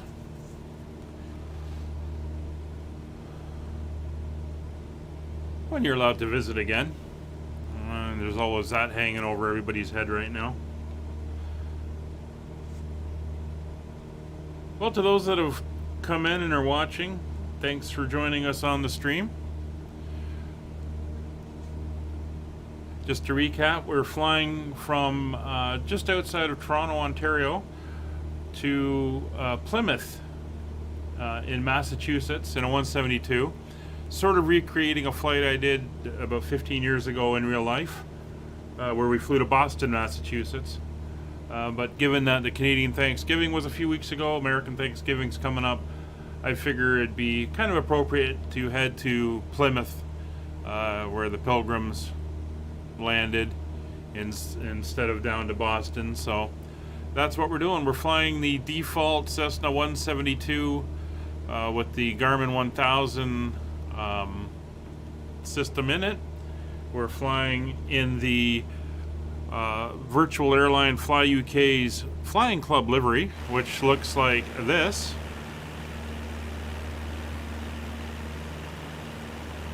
There you go.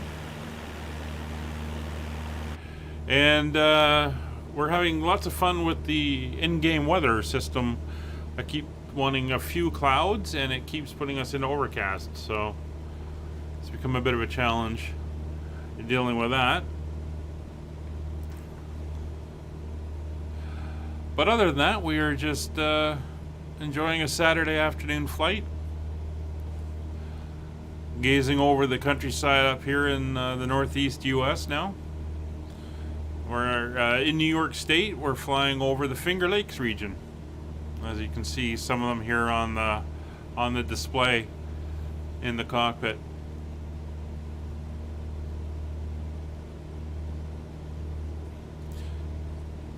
So I live stream on Saturdays whenever I'm available to.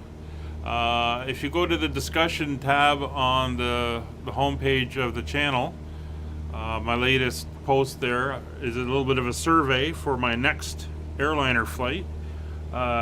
Looking to see which departure airport has the I guess most request, or is the most popular, or the one people want to see the most. So if you want to head over there and leave a remark and just say which one of the ones I posted up you want to see.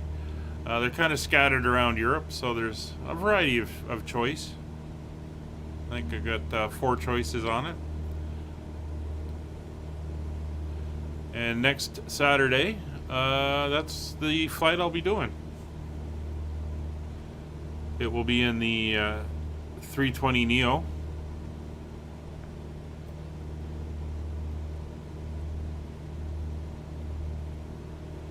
And it will be, if I have the livery for it, it will be in the appropriate livery for the route we're doing.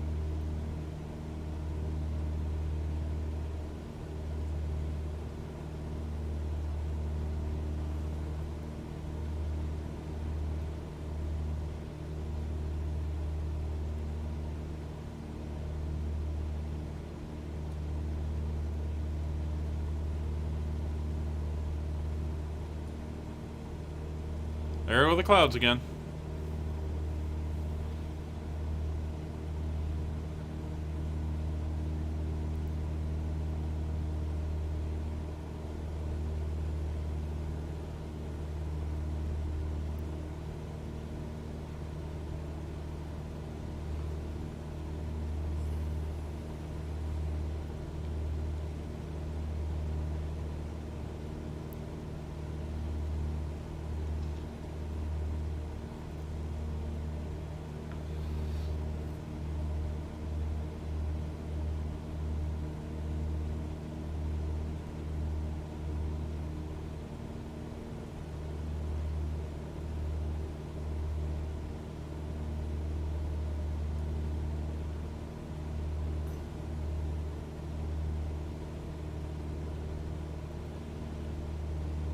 So one thing you find if you're not too used to it, or you're done a lot of the commercial airline stuff, is it can be rather quiet on the radio at times.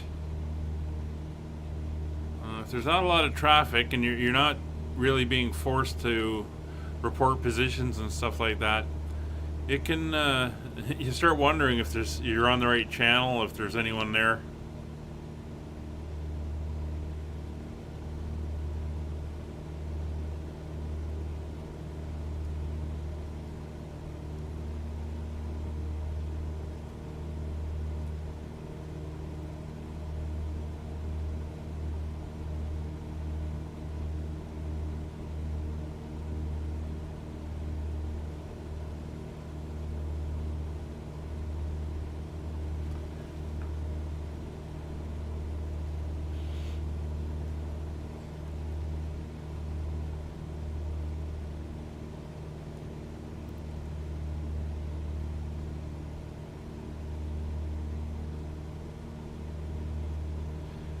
And again, for default rendering, working off Bing Maps and the was it the Black Shark API AI, putting in these 3D buildings based on what the photos are showing. That's you know, it's pretty impressive what they've done. And I've said that before, and I know it's just going to keep improving, but you know, it looks, you know, criticize where criticism is due on certain systems and performance issues and other things. It is looking gorgeous.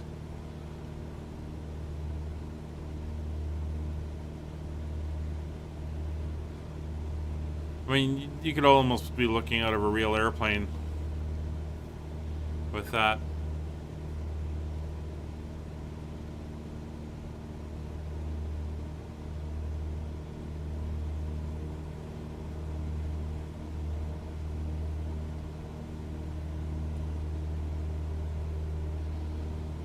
It's almost hard to believe that the 172 first flew like 60 years ago.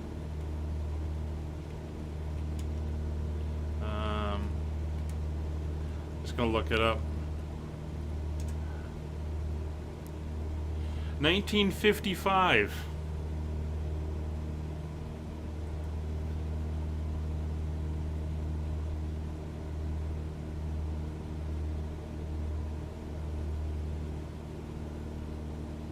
So it was developed from the Cessna 170, which was a tailwheel airplane, which first flew in 1948, post-World War II. And they made the tricycle gear, you know, the one with the nose wheel version, for 1955. It is the most built airplane in history. They've made over 44,000 of them. They fly all around the world, and they're still making them today. Wow.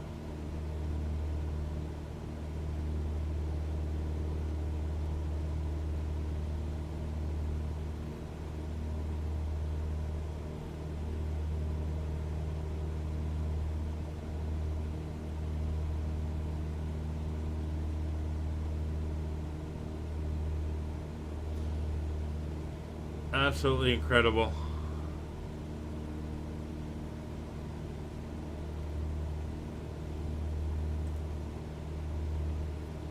It's amazing that the aircraft has gone on for that long. Quite the feat. And popular. I mean, you see them around the world. They're everywhere. Every airport you'll go to that allows general aviation aircraft will have them there.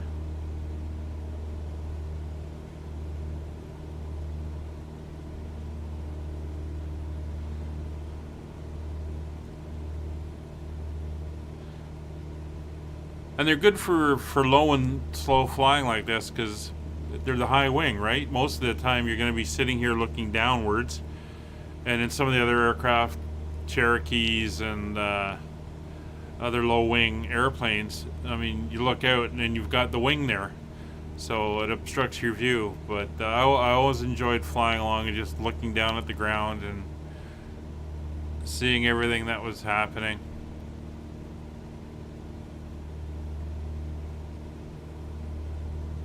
Cessna Delta Foxtrot Delta contact Elmira approach on 124 decimal tree. 124 decimal tree Cessna Delta Foxtrot Delta. Elmira. Elmira approach Cessna Charlie. Golf Delta Foxtrot Delta 3,500 feet. Cessna Charlie, Golf Delta Foxtrot, Delta Elmira approach, continue as planned. Altimeter 29.902.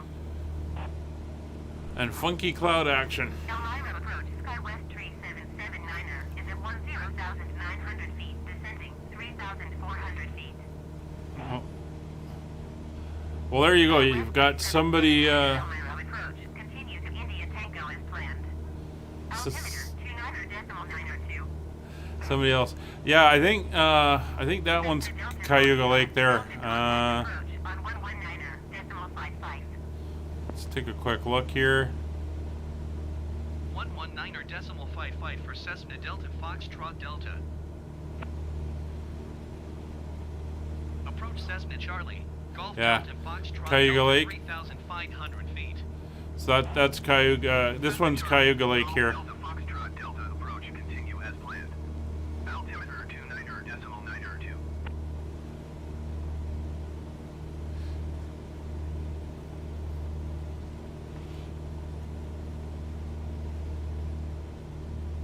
So we're getting there.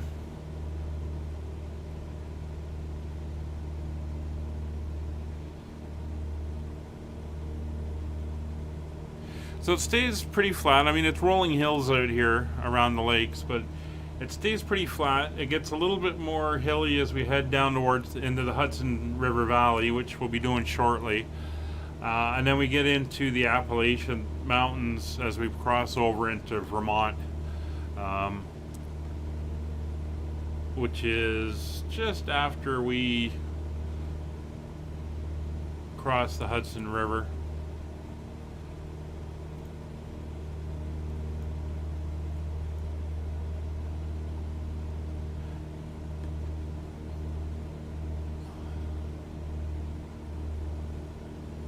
We just about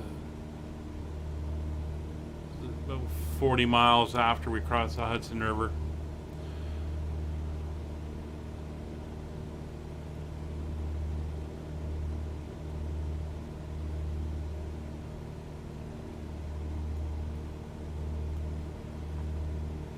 So Geneva, New York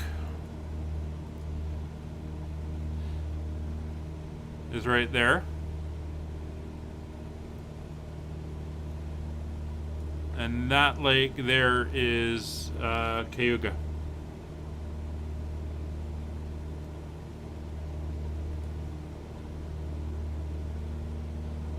And then there's 3 more smaller Finger Lakes off over here.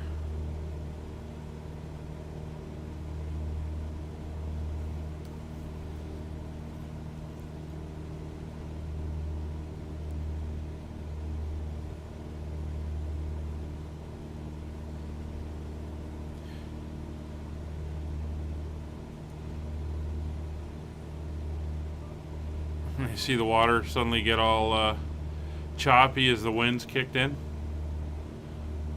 I mean, I don't understand what it's doing.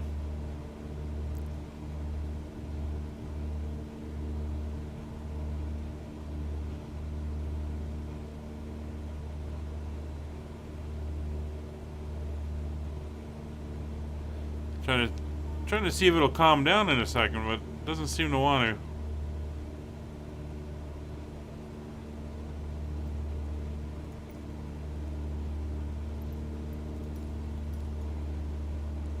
You know, until you go in and play with something, and then it goes, oh, okay, I'll just calm down now.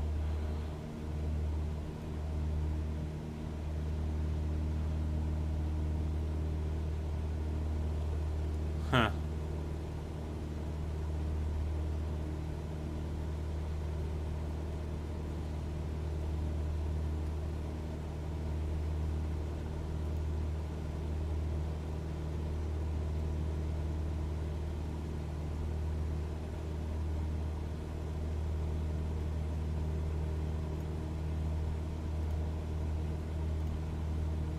Cessna Delta Foxtrot Delta contact Elmira approach on 124 decimal tree.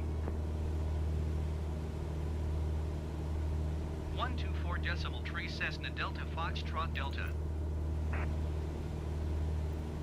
Elmira approach Cessna Charlie. Golf Delta Foxtrot Delta 3,500 feet. And that's the other thing about the U.S. with the Cessna Charlie. Golf Delta Foxtrot Delta Elmira approach. Continue to Golf Golf Tango as planned. Altimeter 29.902. in the U.S. there's a lot more positive air traffic control, even for VFR traffic, than there is in Canada. with so much unpopulated airspace in Canada, or airspace over unpopulated areas, I mean, there's huge, like 90% of Canada, you don't even need a radio in the airplane. And you don't need to be talking to anybody. Down in the States, because it's so denser and the population, you know, is pretty spread out over the whole country. There's a lot more airports and airspaces and stuff. So you get a lot more of this flight following stuff down in the U.S. Where you're in touch with the air traffic control. Flying out of Brampton, if I'm heading north or somewhere, I mean, I don't have to talk to anybody. I can go out, stay under Toronto airspace. I don't have to talk to them. I can go all the way up, and it's not required. Now, if I file a flight plan, which you're supposed to do if you're flying, you know, greater than a certain number of miles, like 50 miles or whatever, then you got to get on what they call the radio channel, and that's with air traffic, and it just lets them know that you're up and you're on your flight, so that if you don't show up or you don't call them when you get to your destination, go, hey, I'm here, they know to send out search and rescue and stuff, because for a lot of Canada, you are flying out in the wilderness, and in some cases, even not too far away from the major population areas, it can get pretty sparse. I mean, once you get out of the Toronto area, like if you're up near Kingston, Ontario, or towards the eastern end of Lake Ontario, if you drive an hour north, you're in the middle of nowhere. You can be, you know, 20-30 minute drive to the nearest town. So it can be pretty sparse. But down in the States, it's a lot more dense, and a lot more airports everywhere. So there's a lot more of the positive traffic control. So that's a Cayuga Lake right here that we're now flying, another little airport. And that's the other difference in the number of airports that are down in the US is phenomenal.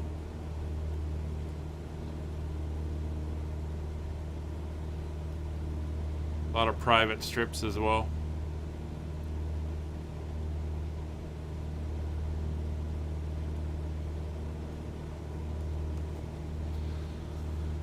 Oh, well, this weather's holding again. We'll see how long that lasts. I'm not sure how big these chunks are that you fly through.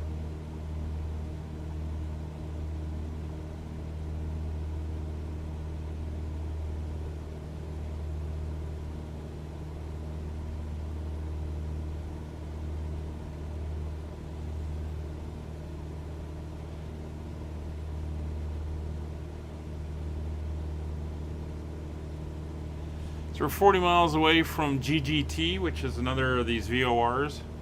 At that point, we're going to make a turn more southeast.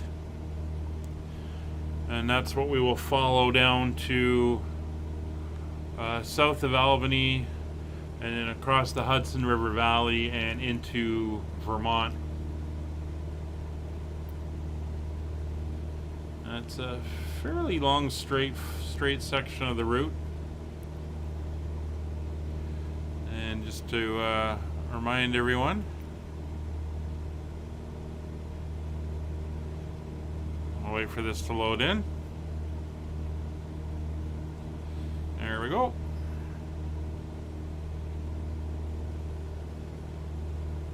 We're just over here right now.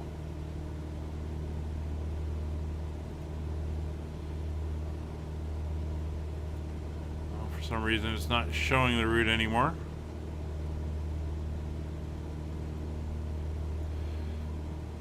So we got a little bit further to go to here, and then we're going to turn more southward and then come down here and then in this way to Plymouth. So you can see the mountains here. This is what we've got to cross over. So it'll be soon.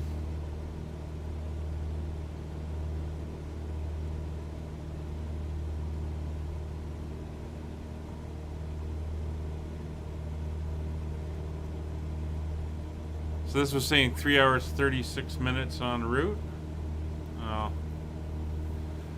We'll see about that. Although it could be fairly accurate.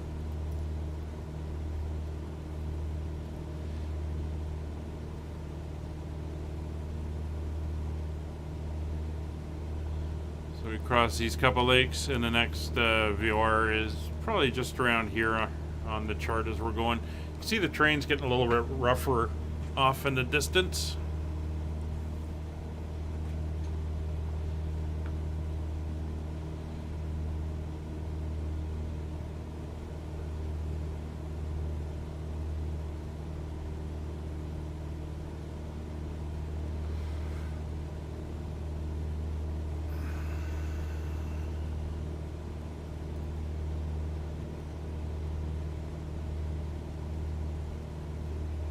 Cessna Delta Foxtrot Delta contact Syracuse approach on ONE 26.125.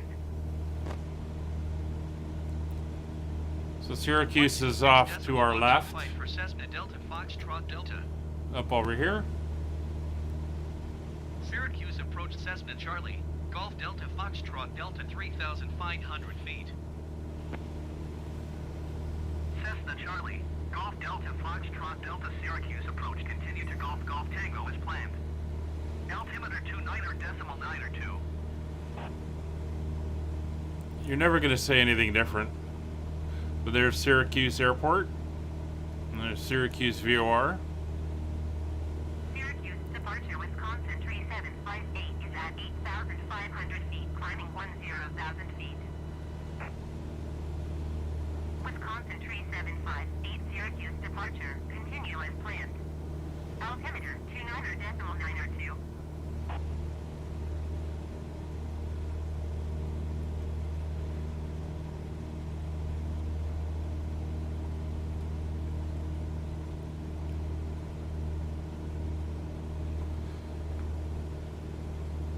Wisconsin 3758 contact New York Center on 133.35.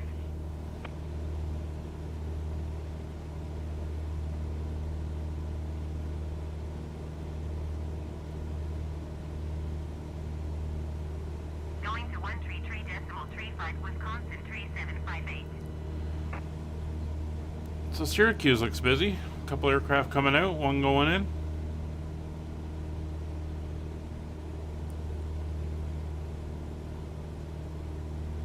Oh, weather just changed. At least it didn't change too violently.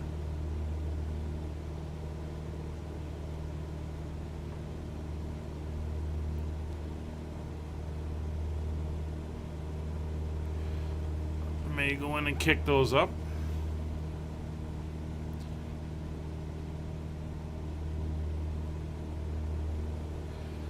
So I did a flight. Yeah, let's get rid of these clouds. I did a flight the other day. There we go. Where I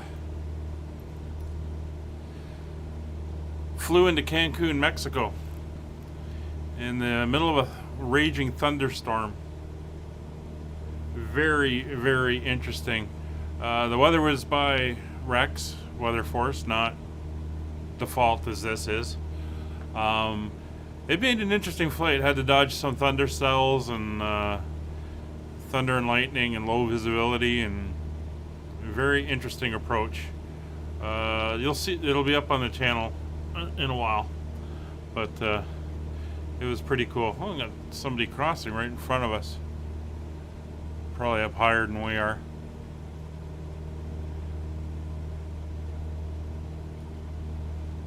See him there. Somewhere out there.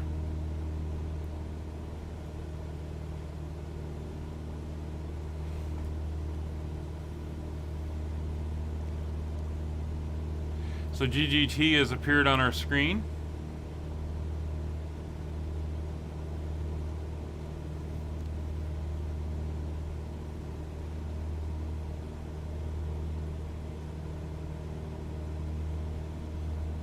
So we've used a third of our fuel. This is a fairly long flight for this airplane. Although I think it's got an actual endurance of about 6 hours. I'd have to pull my manuals for the real world one. I'm not sure what the max range is if you set it up power and mixture wise, but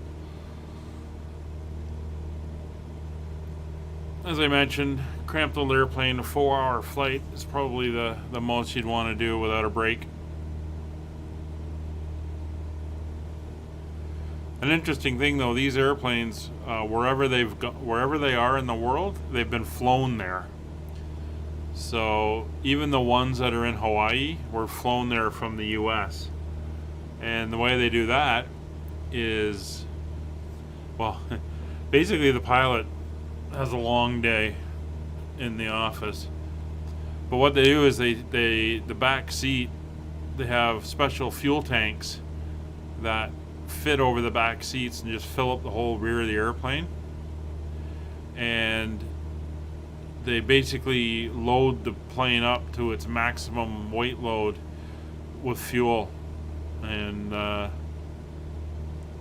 pilot wears one of those immersion suits that they use if they go off the ships into the water, and they make sure the winds are good and everything, and then they take off and they head there. And I don't know how long it takes, but they're basically flying that thing all the way. Same as the ones in Europe. They fly them up over the North Atlantic to Greenland, Iceland, and over. Pretty amazing when you think of the people doing that. At least if you're going to like Australia or something, you can fly it down through Europe and Asia and across the islands, and you're not going that crazy. But I think the flights to Hawaii are the longest that they do over water. Because if they put them in a shipping container and stuff, the salt air will get in and start corroding it, and then it's no longer airworthy.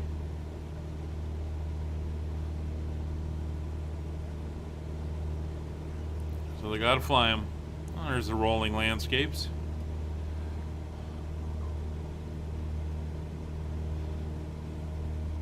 And great motorcycle country.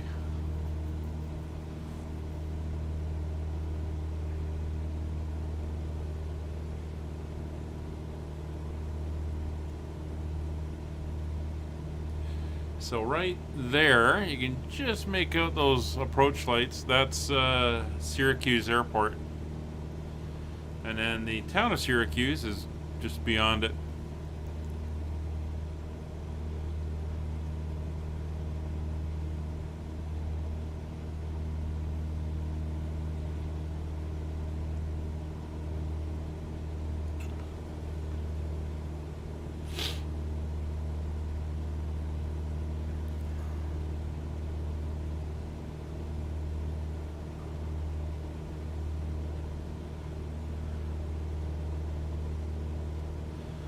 Alright, well, things look stable at the moment. So, Paul, I want you to watch over the airplane. I'm going to go grab a drink. I will be right back.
Alright, Hope I didn't miss anything.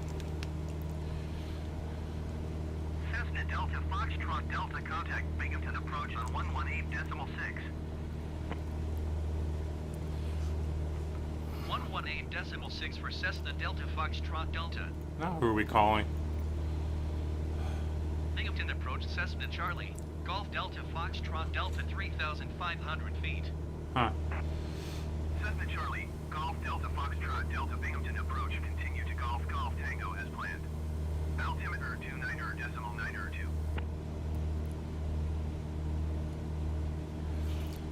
So if we look at the chart, and we come down here, so these numbers are what they call your minimum safe altitudes. So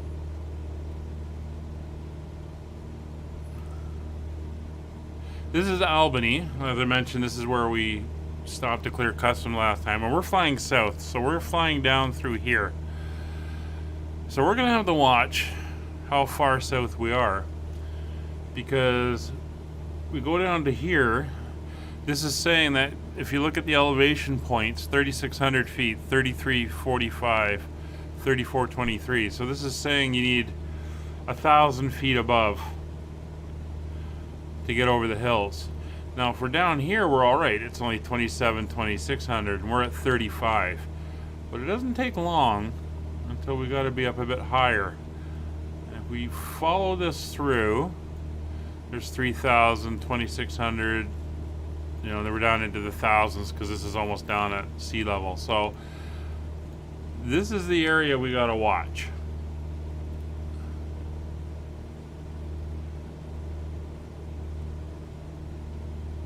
So I'm just looking for a reference point. So New Baltimore, we're basically going over that. Ravenna, New Baltimore.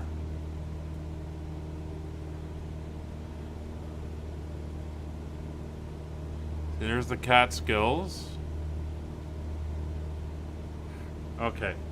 So we're actually crossing up here. So we should be fine. The higher hills, these are the Catskill Mountains, by the way. The higher hills should just be off to our right as we fly through here. Because we're crossing, oh, there goes the weather again. We're crossing probably right about here. So we'll see how we do. Oh, we got our line back. Oh, how nice. Now that I've zoomed out.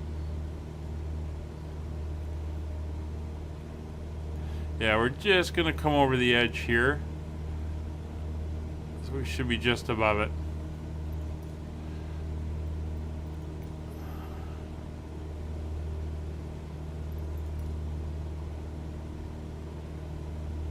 There we go. You can see it's getting a little bit hilly out this way.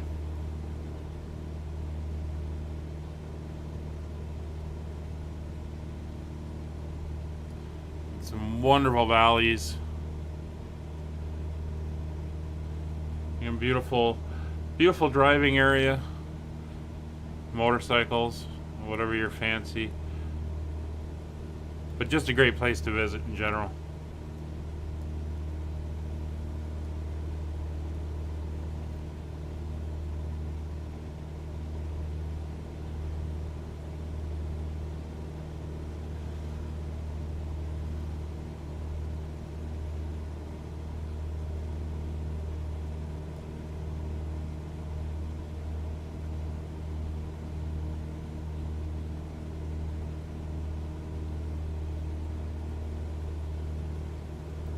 A ground speed of about 114, which is okay.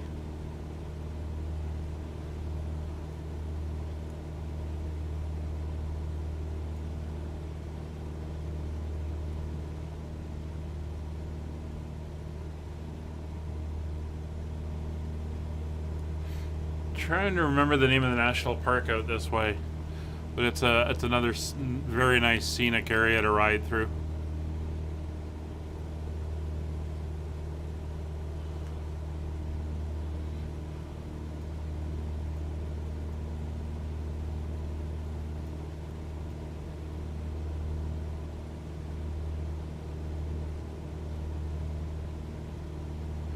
So this airfield over here is Utica.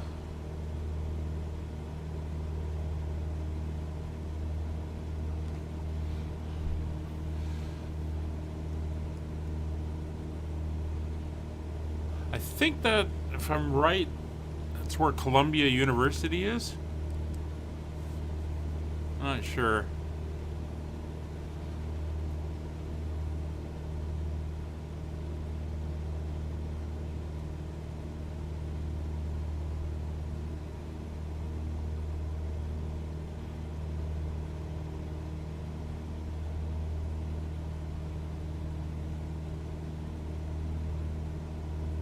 But yeah, imagine this all in oranges and reds and golds of the fall colors.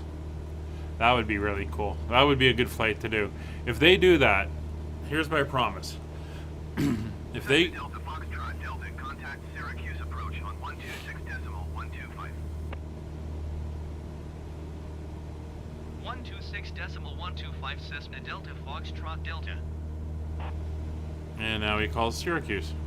Syracuse approach Cessna Charlie, Golf Delta Foxtrot Delta 3,500 feet. Cessna Charlie, Golf Delta Foxtrot Delta Syracuse approach continue to Golf Golf Tango as planned. Altimeter 29.92. When they come out with the weather, or with seasons, I'm going to do a flight up through the Haliburton area of Ontario. It's probably the most fantastic colors that you would ever see up there, and we'll see what it looks like. But that's what I'll do if they bring in the seasons. It'd be pretty cool. Speaking of seasons, one of the things I used to do when I got my night rating and I was building up my night hours is I used to fly.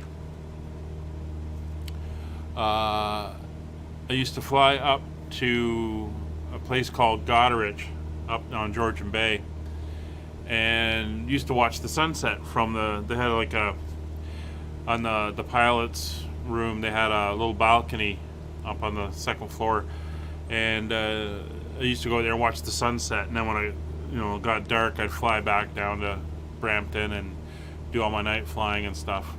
And it was pretty cool because you'd fly over the countryside and see all the little towns.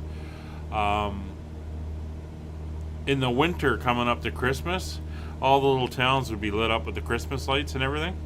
That was really awesome. You get to see all the lights from above. Very beautiful. And of course in the winter with the colder air, you don't get the haze, you don't get... The visibility is a lot greater, and the air is basically nice and clear. So... you can really see for a long ways. And if you get a cloudless sky with a moon on the snow-covered ground, it's almost as bright as daytime, actually, except it's more black and white, like the colors have subdued, unless they're like illuminated lights. But you can see pretty well. So those were always fun flights to do.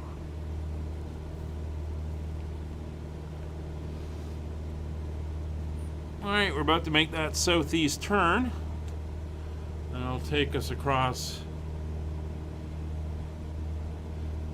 the eastern part of New York State and in towards south of Albany, which is kind of directly ahead of us right now. We're going to head south of Albany and then cross the Hudson River Valley, and shortly after that we will be in where are we going to be? Vermont.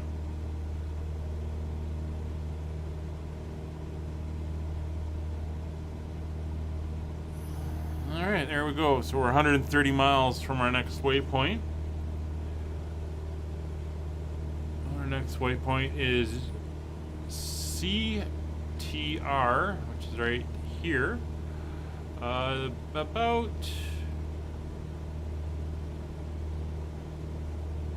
20 miles inside the Vermont border.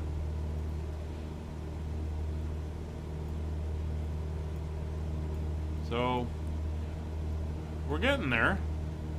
the distance indicator on the little status thing on the top of the panel is not accurate. We're a lot further along than that's showing.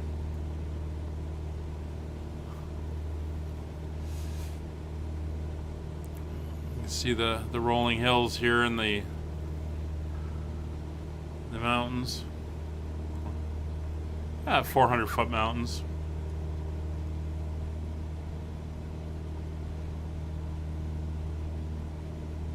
And it's very summery out when you look outside. I mean, the air temperature is not, but the sights are.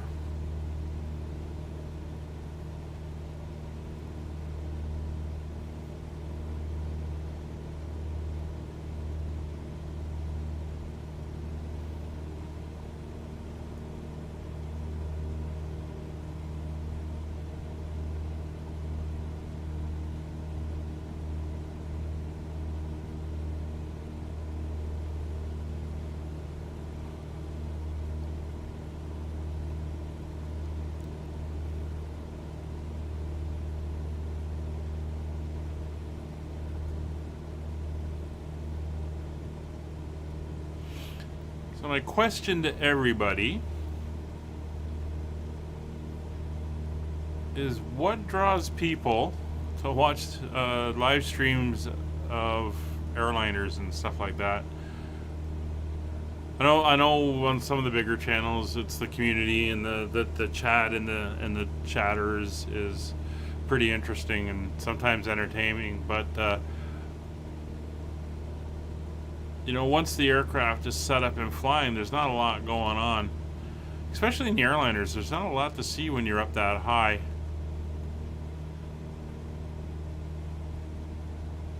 I guess it's that secret world of the airline pilot is still a draw.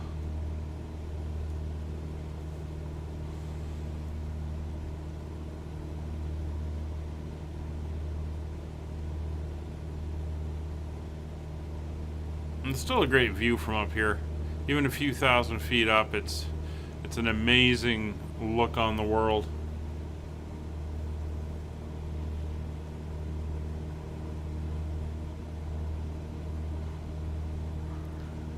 There goes the weather.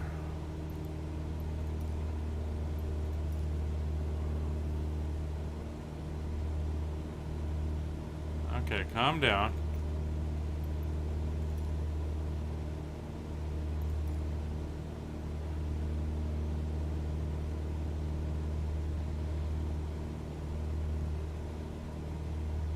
Sure, someday they'll get that fixed.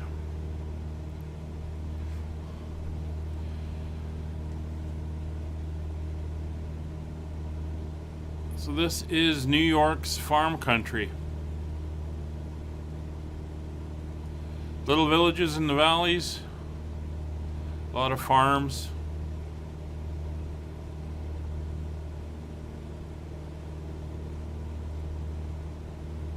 If you go further north of here, the ground's it's a little less populated, so there's I know you can do a lot of hunting and stuff up in this area.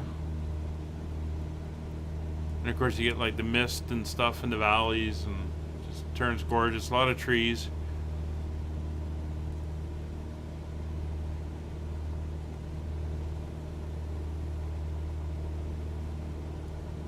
Just amazing how it can look with you get above the road and the towns, and all of a sudden you realize there's a lot of green and trees and stuff out here.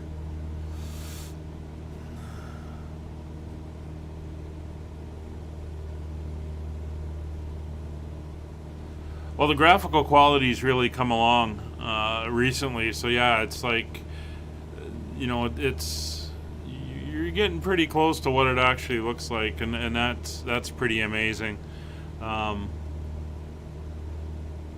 always loved traveling, and you know, a lot of people hate flying. It's just a means to get to where they want to go, but for me it's always been part of the adventure. When I travel, I don't book anything on the day that I fly. so that if there's an issue, delays, mechanical problem, I mean, it doesn't really bother me. So there's no stress, and it's,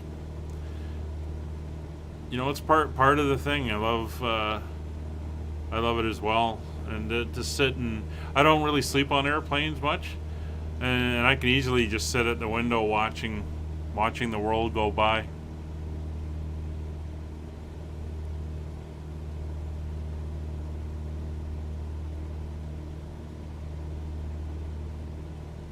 And considering we're not traveling now, and I just heard that Australia is keeping their borders closed until probably 2022. I don't know what traveling there's going to be over the next year, 18 months or so. So this is one way to enjoy it, I guess.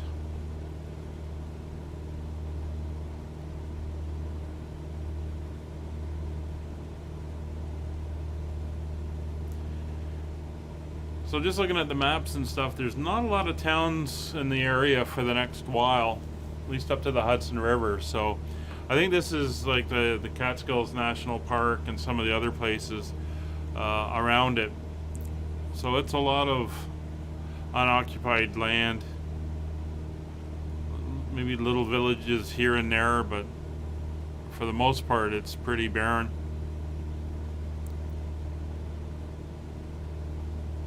Which means it's really scenic. So, as long as the weather keeps a little bit stable, it should be kind of enjoyable. Again, we can jump outside. Let's take a look. There we go.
Yeah, I never get tired of that.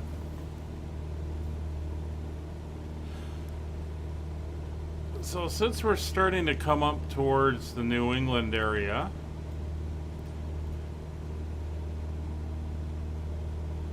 what we're gonna do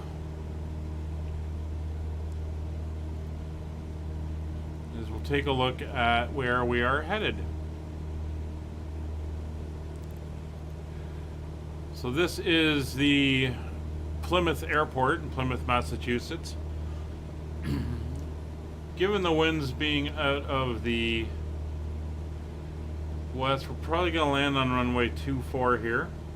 So we'll do a left pattern, circle around, and then come in and land.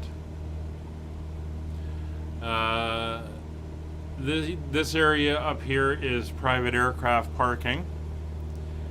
This is a couple businesses down here. So we're going to be parking. This whole area here is a ramp. And I think it's this building right here. And that's the tower. Yeah. It's either this building or this building. Can't remember which one. Is a restaurant. But there's general aviation parking all up and down this area here. So this is where we're going to be going when we land.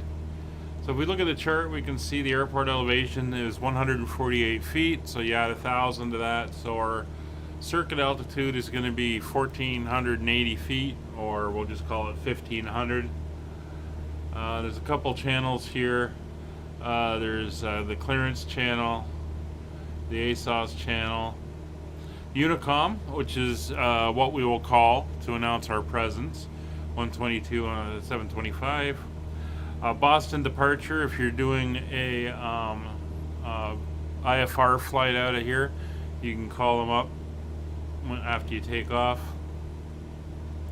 And Boston Center, it's where we go for flight following if we're going to do that.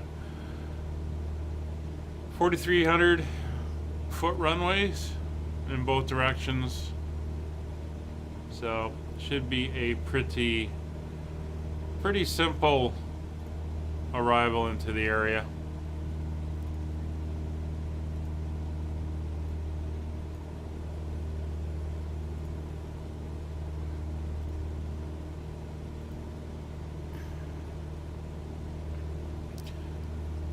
And the current weather in Boston, or Plymouth.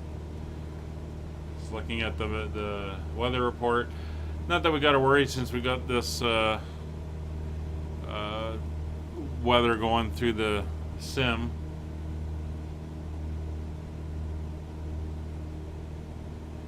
But yeah, there's low cloud and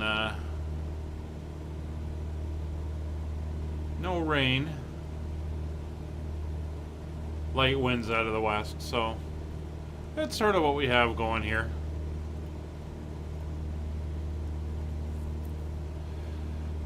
Although a lot more cloud and a lot more low cloud, so definitely wouldn't be flying VFR into there.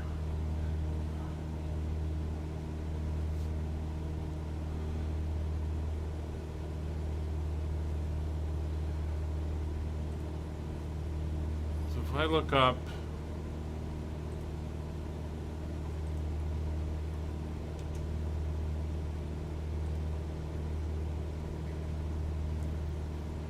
I think it's the Catskills is the park.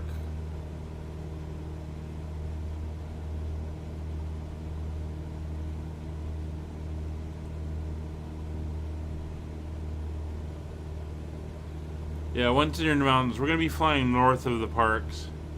But it's, yeah, there's a whole bunch of preserves and forests and wilderness areas. And that's this area we're in, kind of bounding on, and then all down here to the south through those higher elevation regions we were looking at. You can kind of see them starting to come up on the horizon there.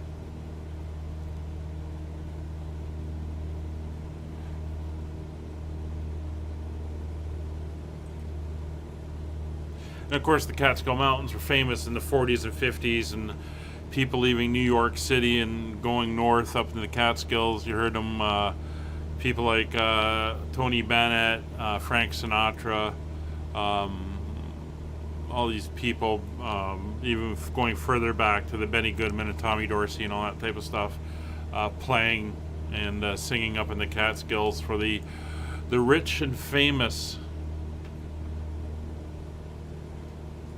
It's kind of lost that now, but used to be big for that. See how much terrain there is out here. I don't think there's a flat area anywhere.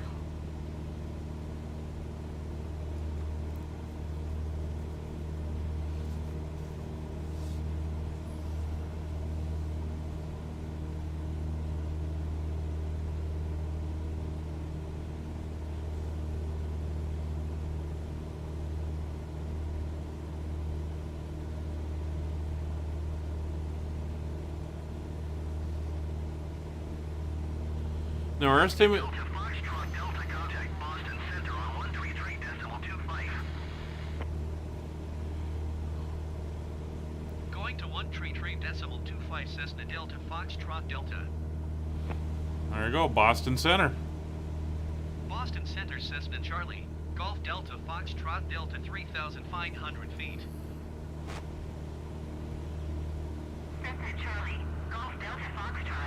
to Boston Center. Continue as planned. Altimeter 29.92. Kind of far away. But yeah, so we're getting down into the New England area. I was just about to say something. Oh yeah, this is showing an ETE, which is estimated time en route, 53 minutes. I haven't really been paying attention to it. So I've got a feeling that is our time to Plymouth. So we're doing pretty good. Now the progress bar on the top of the screen is showing just about halfway, so for whatever reason that is not accurate. But the rest of it is, it's pulling in the rest of the information. Our heading and our altitude, ground speed is accurate. Aircraft type, call sign. Departure and arrival airports are accurate. I'm not sure why it's not showing ETA. But that's fine. You can definitely see how much rougher the terrain is getting out this way. And again, there's those higher elevations just off to our right.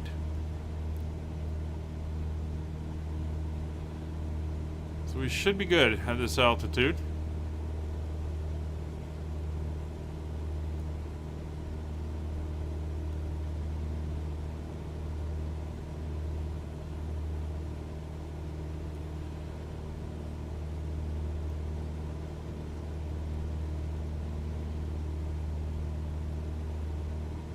Just love the little smears on the glass and the little the marks and stuff.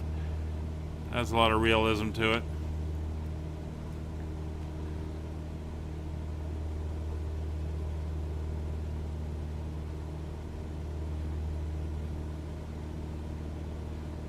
So I managed to, I haven't tried it yet, but I've got my eye on a mod that lets you import a moving map. So for aircraft that don't have something like this where you can you know, adjust out so you can see where you are in the world as you fly, and do that, such as the Mooney I'm flying. It has a moving map that it should be able to import your location into an actual map. So that's something I'm going to be looking at and keeping an eye on. And I'm also keeping an eye on a guy that built a ability to do record the flight so you can do replays. I know X-Plane has it where you can, like if you were to do a landing, you can call up the flight, go rewind it back to when you come into the final approach fix, and then go set yourself up at the airport and watch your landing. That's pretty cool. You can't do that in here. There's no record. But he developed something, and he used to use it for, I think it was FSX. So he's working on porting it over. He's made it work, and he's been using it on his own system. He hasn't released it yet. He's still tinkering with it. But that would be pretty cool. The ability to go back and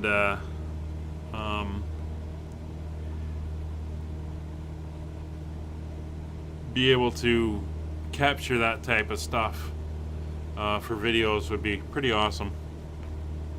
Hopefully someday, and hopefully they put it into the sim. I don't know why they didn't. It's something so many people would want the ability to do.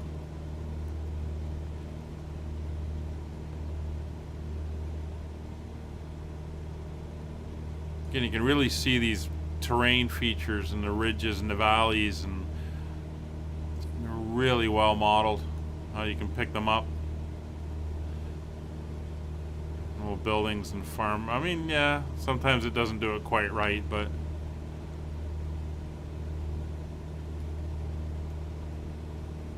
looks fantastic.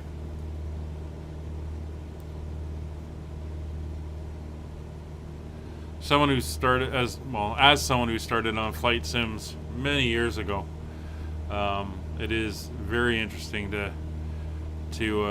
see the progress and where it all stands right now.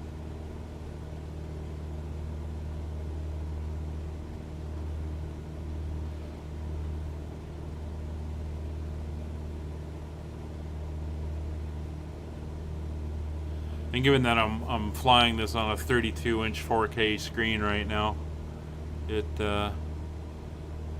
looks awesome. Not gonna lie. Generic 65 Romeo traffic is 9 o'clock, 4 miles at 3,500 feet, Cessna Skyhawk. Report them in sight. Cessna Delta Foxtrot Delta traffic is 10 o'clock, 4 miles at 4,400 feet, generic. Report them in sight.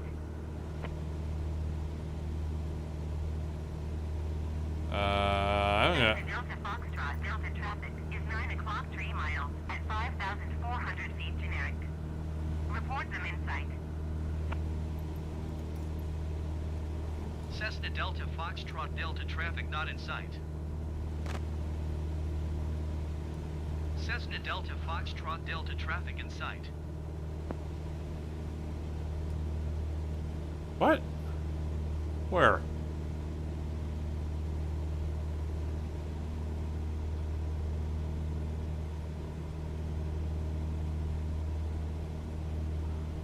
I don't see anybody.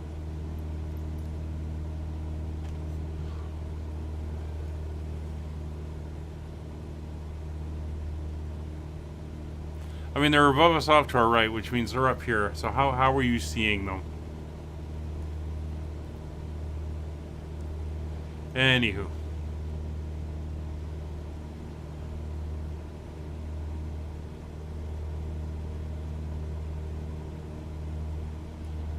There's the mountains. Part of the Appalachian Range, I believe.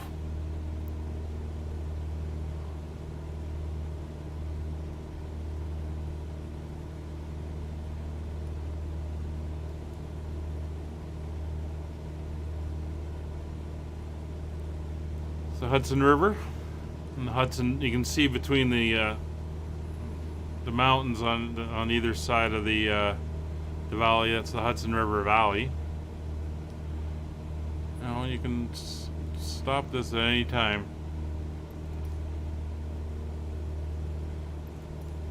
Thank you.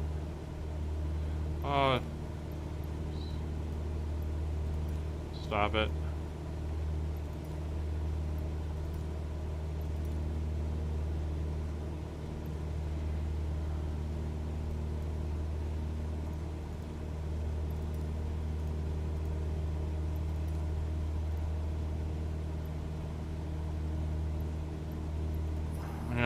It's throwing all this cloud in there.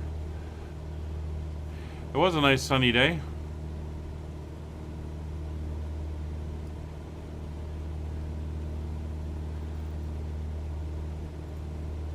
As long as it's not putting cloud down at our altitude.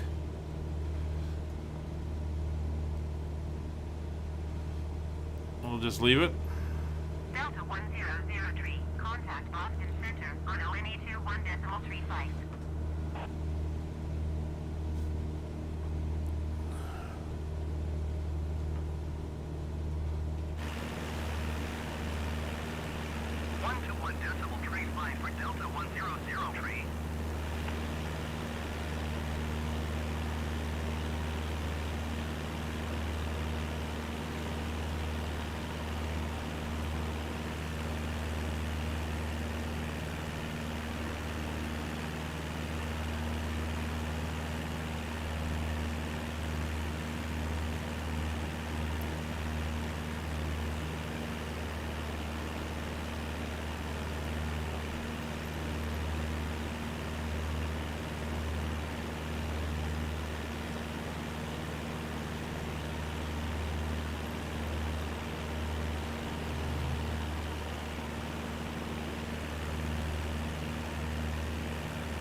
Really got to hook up my Xbox controller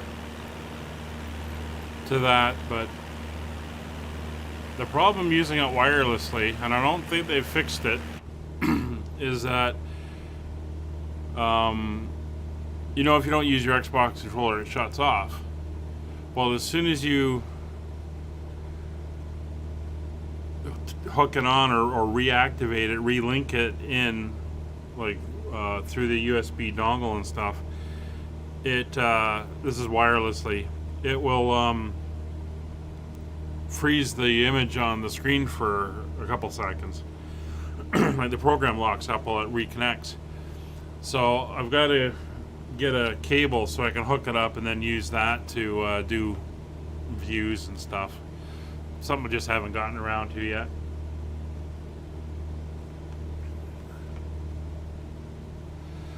So 80 miles. That puts us about 55 or so miles to the Vermont border. I mean, we're only about 40 miles from the Hudson River Valley.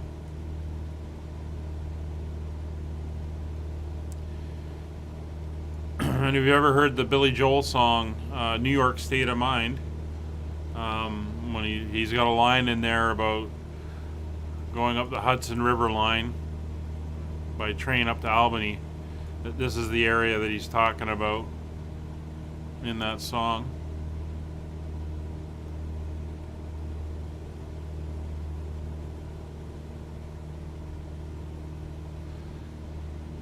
And we're not too close to the ground.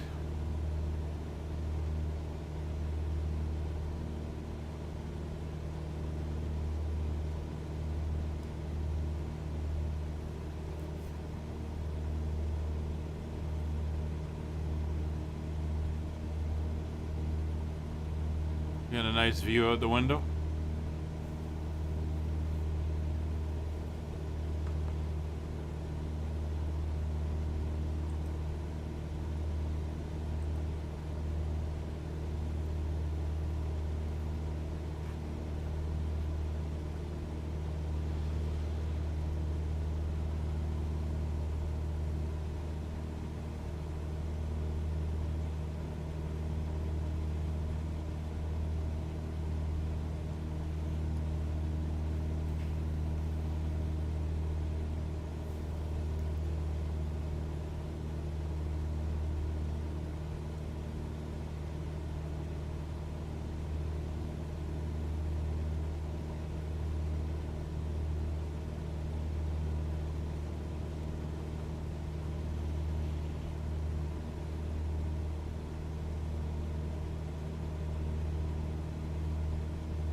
Boston Center, generic November 4233 Romeo is climbing through 8,100 feet for 10,000 feet.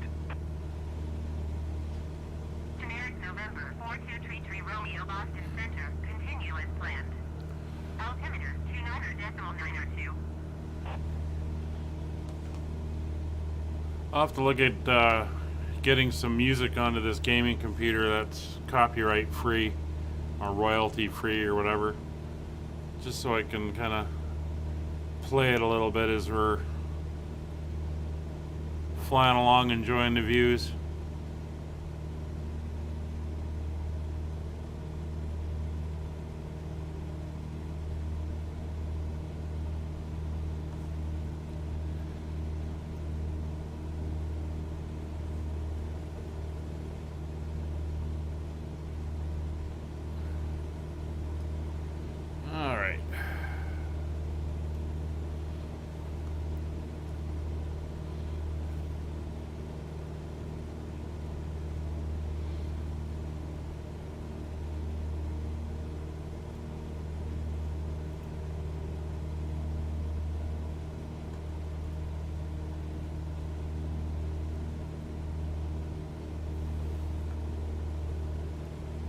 So you can see how we would have had to climb up over here to get up over that.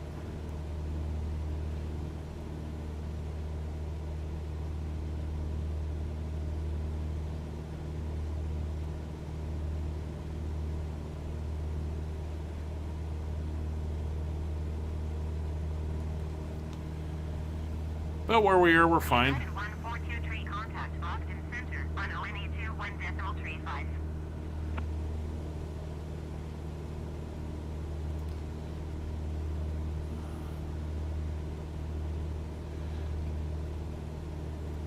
One to 1.35 United 1423.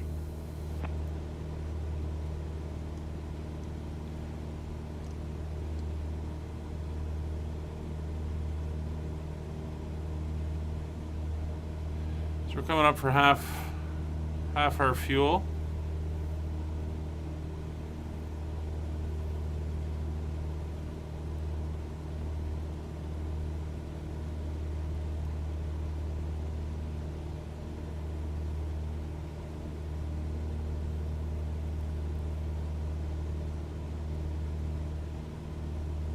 Yeah, and you can see just how big these hills are. The drop down to the lower elevation here. Cessna Delta Foxtrot Delta contact Albany approach on ONE 27.15. Going to 127.15 Cessna Delta Foxtrot Delta. Albany approach Cessna Charlie, Golf Delta Foxtrot Delta 3,500 feet. Cessna Charlie, Golf Delta Foxtrot Delta Albany approach. Continue to Charlie Tango Romeo as planned. Altimeter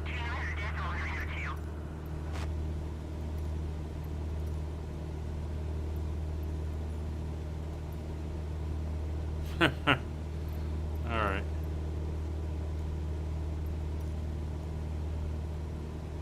Let's reset our cloud.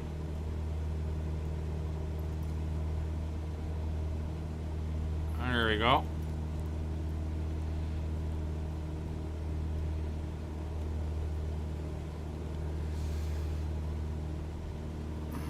So I think that little valley up ahead there is the Hudson River Valley.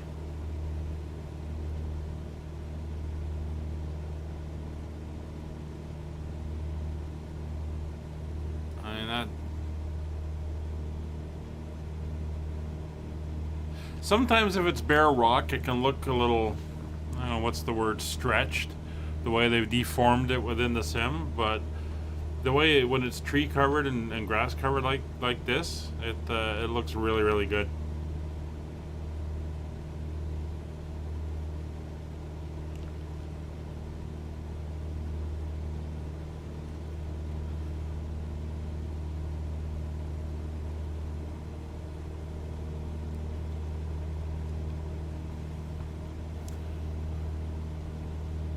There's the mountains over to the other side. And by mountains, you know, obviously we have the Rocky Mountains on the west coast, which are a hell of a lot more impressive, but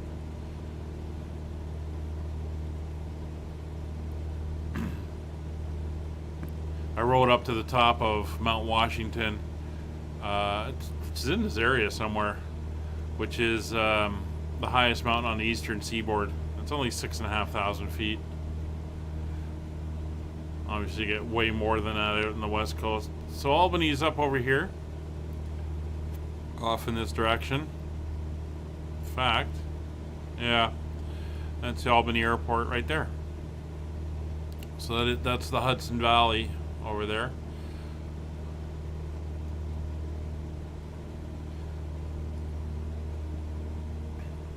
So once we cross that, we're only about 20 miles away from the Vermont border, which we can see that's our next waypoint there, CTR, which is inside Vermont. So the border's about here, and that's the start of, I think they call the Green Mountains, I think they call them. Green Mountain State is how Vermont is referred to. Cessna Delta Foxtrot Delta contact Albany approach on 118.05. Going to 118.05 Cessna Delta Foxtrot Delta.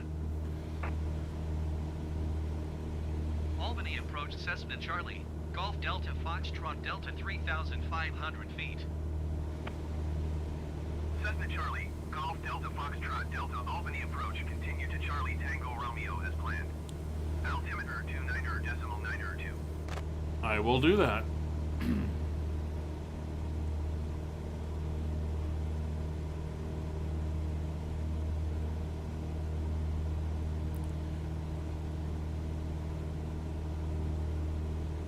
So we're going to fly north of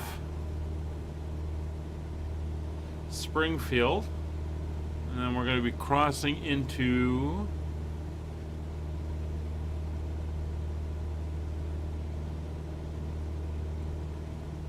is that Connecticut? Yeah.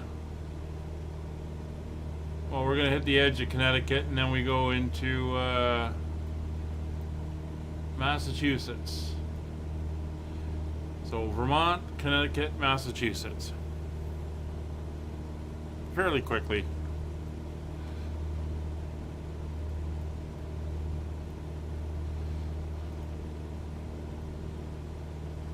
And according to this, we've only got 31 minutes left. You can see our progress bar is moving a little bit quicker now. I think it's starting to catch up to where we are.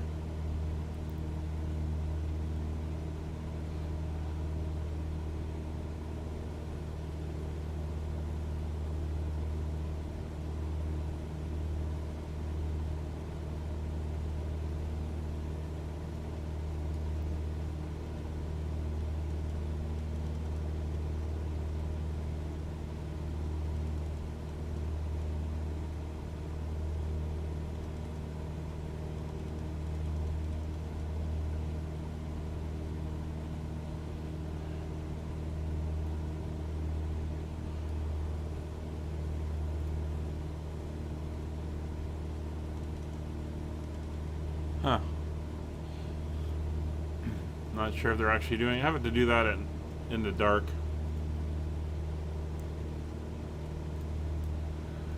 See if there's any what the changes are. Anyway, here's the Hudson River Valley. And there's the Albany Airport up there.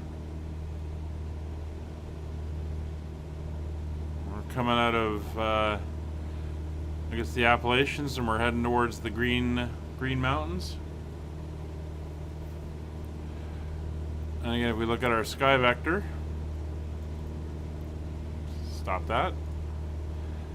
You gotta grab it somewhere where there's no route. Southwest 69er, you are 25 miles south.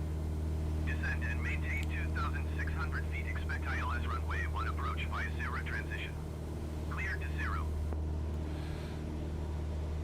So this is the CTR one that we're heading to right now. We're gonna come down this way. You can see 2,400, 1,600, 1,200, 2,200. Altitude's not gonna be an issue. We're going to be crossing pretty close to that airport, but that's fine.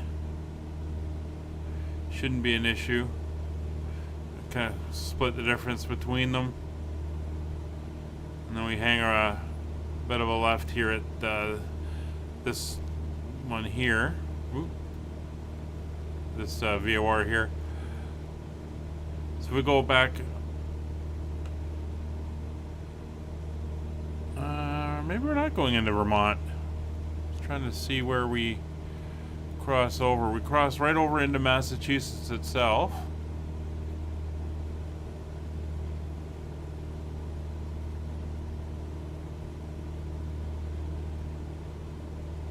I see what we do.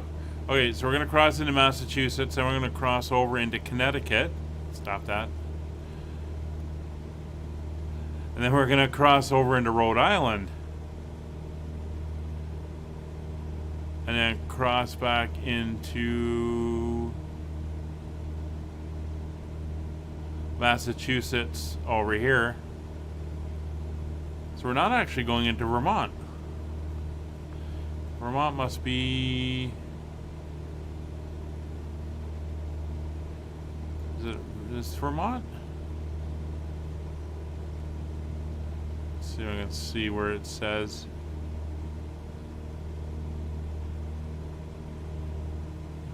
I don't know. Anyway, we've got a couple states to go through.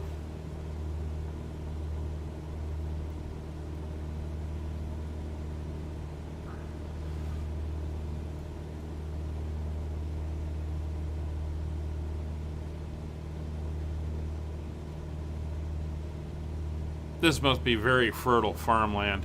Oh, a little airport here. It's like a private strip on somebody's farm. The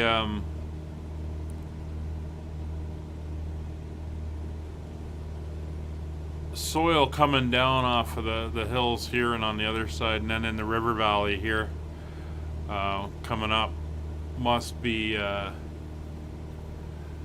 pretty incredible. A really good farmland. Well, you can see all the farms that are laid out here.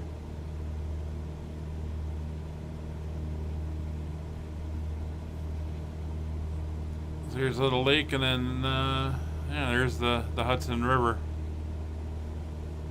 right there. The same Hudson that runs down the west side of Manhattan in New York City.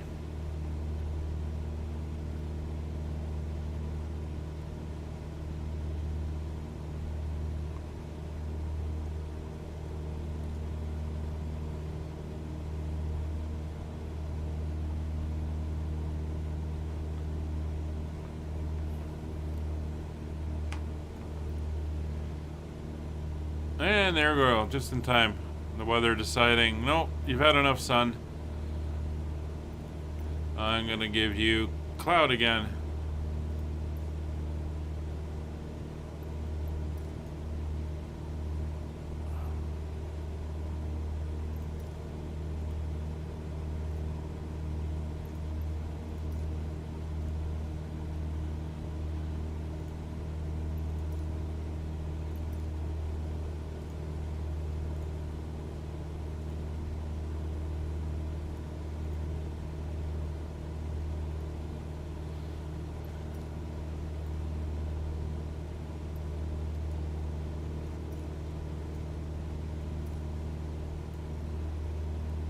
Huh.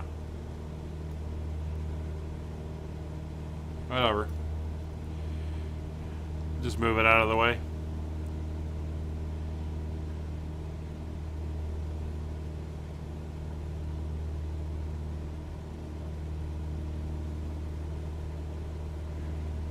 I think for this flight, the weather is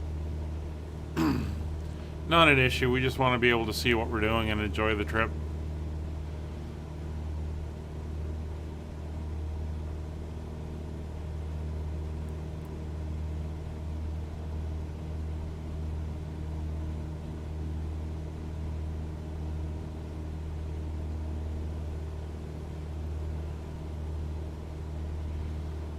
Southwest 69er, you are 13 miles east of Albany. Contact Albany Tower on 119.5 when inbound on the approach.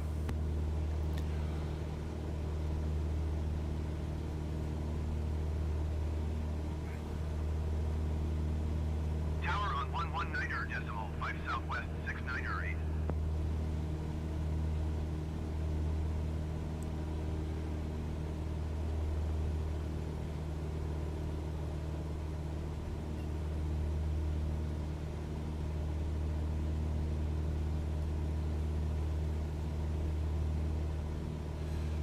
Again, some pretty awesome views.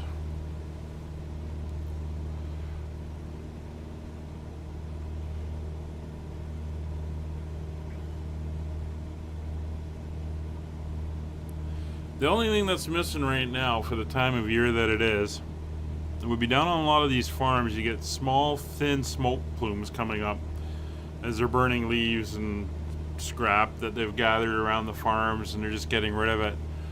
That's something you see a lot of. And you can see where the winds are going, because you can sometimes they'll go up a few hundred feet and then all of a sudden they'll start trailing. You can see where the winds now picked it up at what altitude. But that's something you kind of see, especially in the fall time, as they're cleaning up the farms and getting rid of a lot of the scrap and stuff that's hanging around, leaves and twigs and fallen branches over the summer and stuff like that.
There's your Hudson River.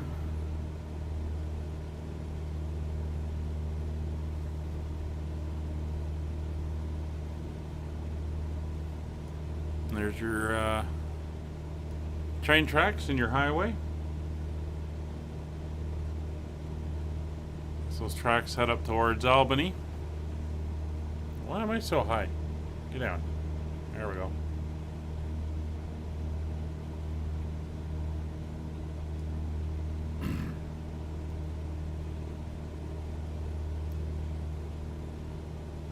Fairly wide river even up here.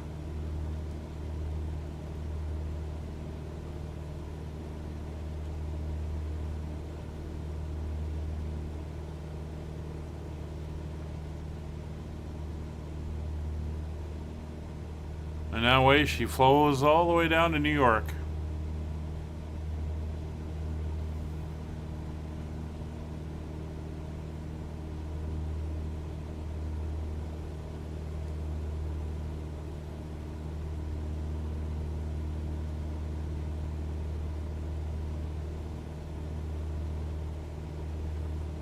Cessna Delta Foxtrot Delta contact Albany approach on 125.0. 125.0 Cessna Delta Foxtrot Delta. Albany approach Cessna Charlie, Golf Delta Foxtrot Delta 3,500 feet. Cessna Charlie, Golf Delta Foxtrot Delta Albany approach. Continue to Charlie Tango Romeo as planned. Altimeter 29.902.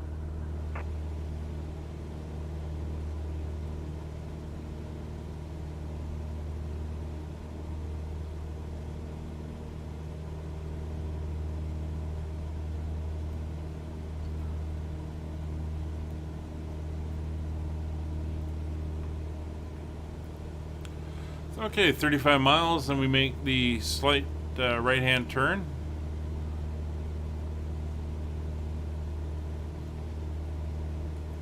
And that brings us down between those airports.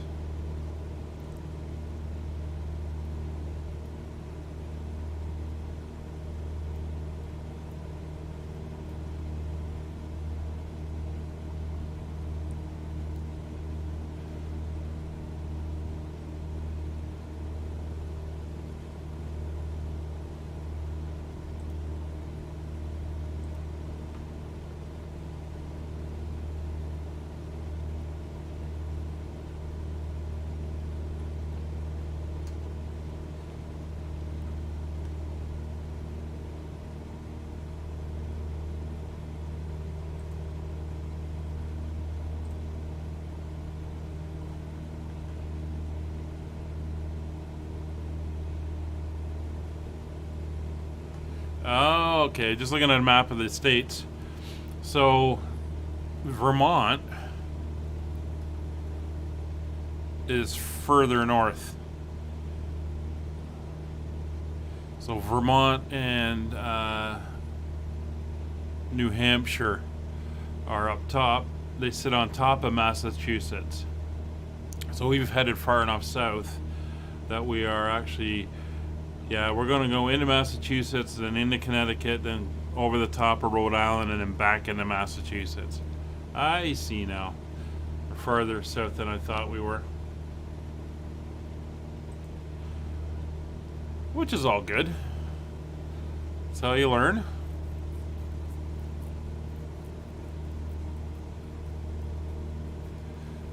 So I guess technically these are the Green Mountains once they hit Vermont. Because they do carry on and extend up into the state.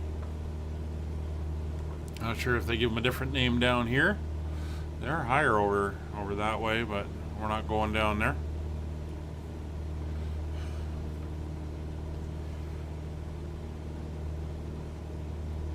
Well, we're shortly going to be leaving the less sparsely populated area and then heading into a bit more densely populated area as we go through eastern Connecticut and then especially Rhode Island, and then from that point onwards.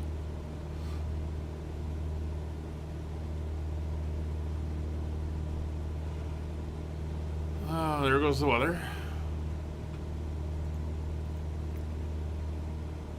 Alright, calm down.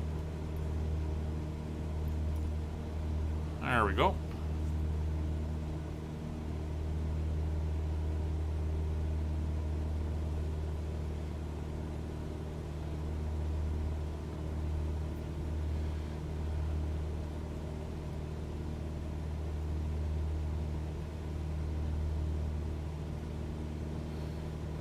Heading out of the valley now.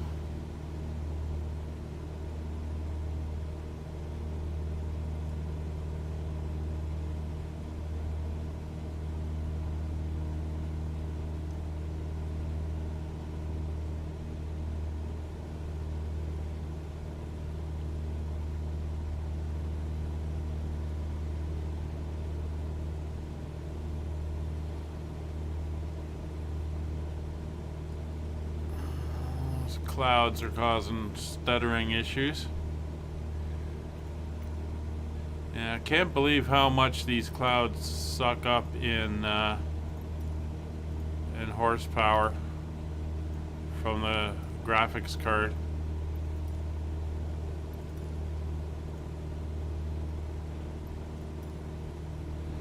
It's absolutely incredible.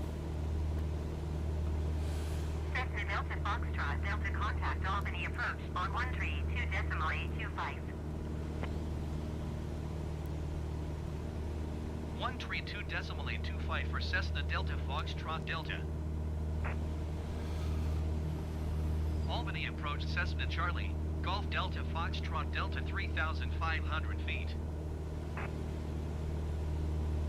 Cessna Charlie, Golf Delta Foxtrot Delta Albany approach. Continue to Charlie Tango Romeo as planned. Altimeter 29.902.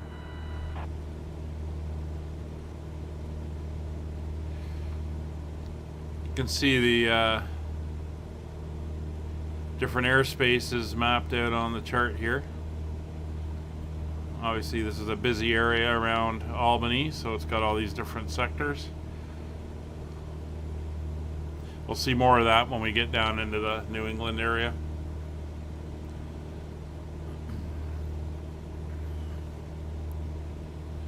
But somewhere around this point, we are now crossing into Massachusetts.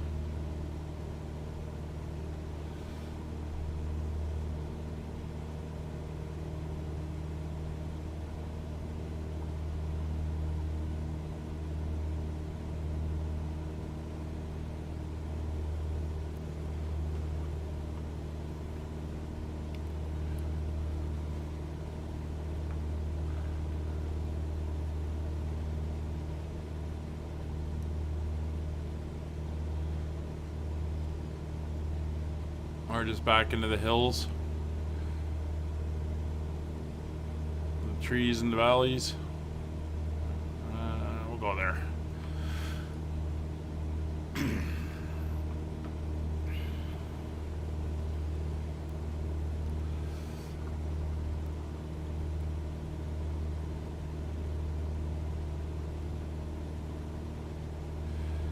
$23 miles from the waypoint of CTR.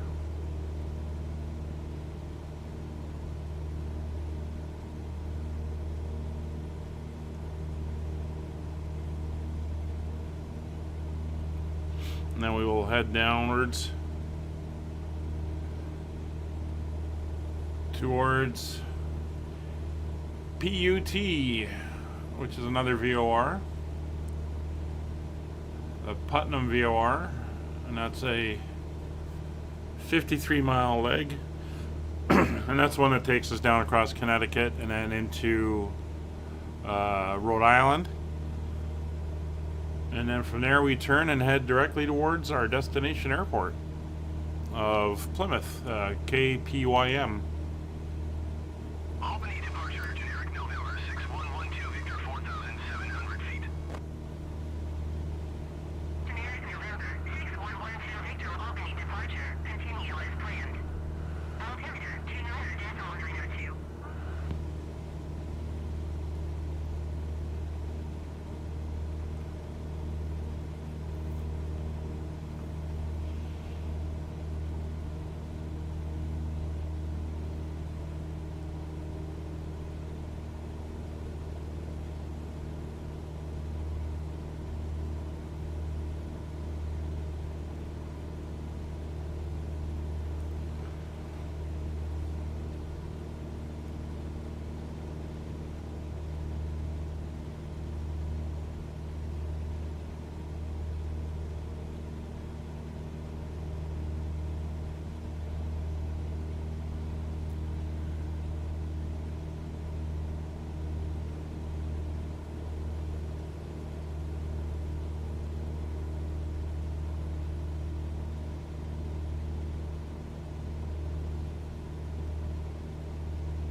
You see some of the cars driving along the roads.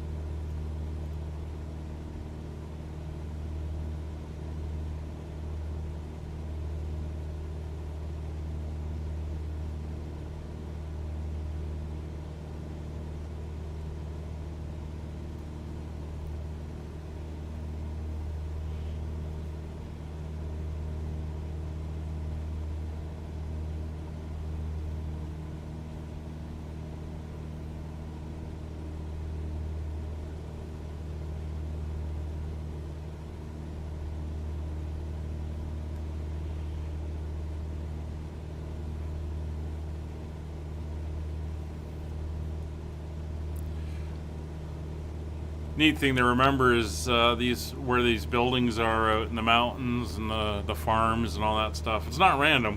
I mean, that's the way they actually are, given the information is being pulled off of the Bing maps. So that's really cool to see. And a little bit of bouncing over the hills here. It's what's known as mechanical turbulence. So it's not the intersection of two different directional airflows. It's actually the airflow being disturbed by something, in this case the mountains and stuff. But you get it near airports. One of the things you got to watch when landing is if there's tall buildings around the ends of the runways, or any buildings actually. You can get mechanical turbulence as the wind hits the building and tumbles and disrupts the flow.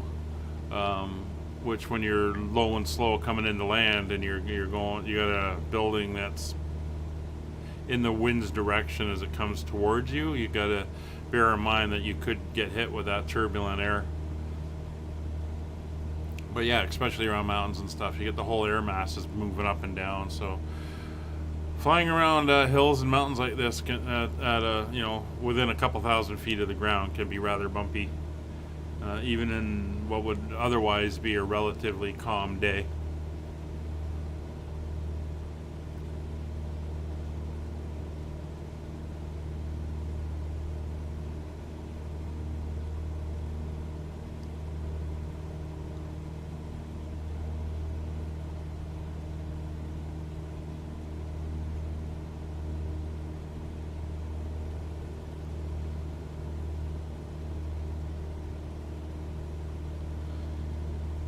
This is probably the highest of the mountains we're going to see on our flight on the from here on in. It should slowly start lessening down as we start flying towards the coast.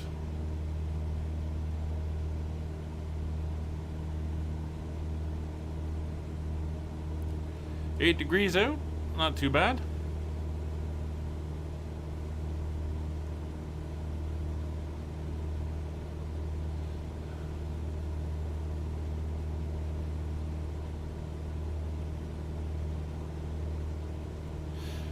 Not sure what this time is.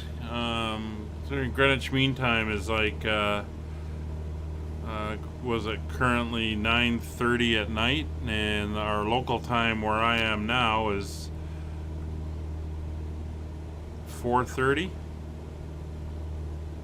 I think the time out here, do we change clocks? No, we wouldn't change clocks out here. I think they're still in the Eastern time zone, so they'd still be the same. So I'm not sure what that time is supposed to represent. I think this ETE is time to next waypoint, not necessarily the end of the route, because we're not 5 minutes away. We're 5 minutes away from there, though.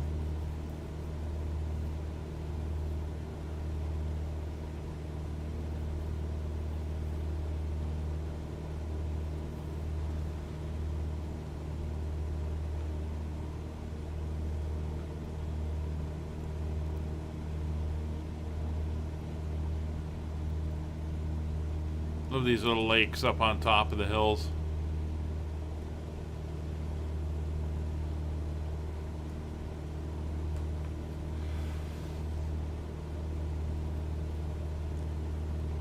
Alright, 9 miles out from CTR. And then we're going to turn to PUT, which you can see coming onto the right-hand display.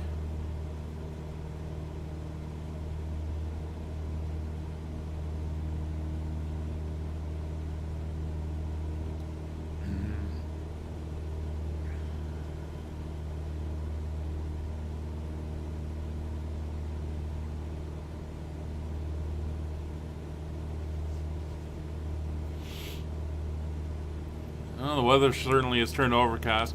Now, this morning when I was checking before we did the flight, way earlier this morning, it was pretty clear here in the Toronto area. Of course, by the time we were getting ready to do the flight, it had clouded up a bit. But the weather down in Plymouth was pretty cloudy. So this isn't a bad representation of that, I guess.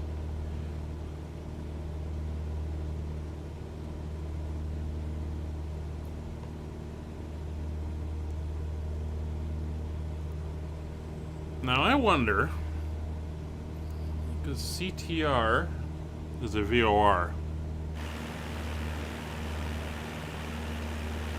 and VORs are physical things.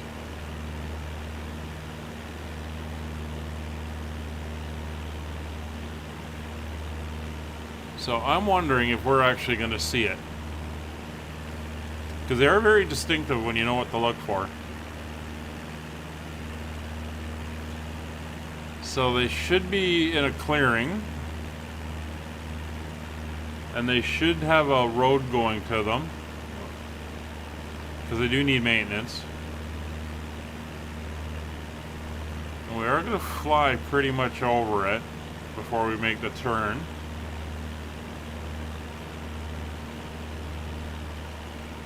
So I think we're going to sit here and we'll see if we see it.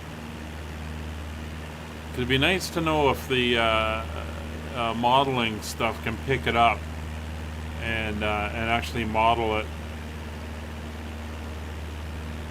So I'm watching for our turn, and I'm watching the ground.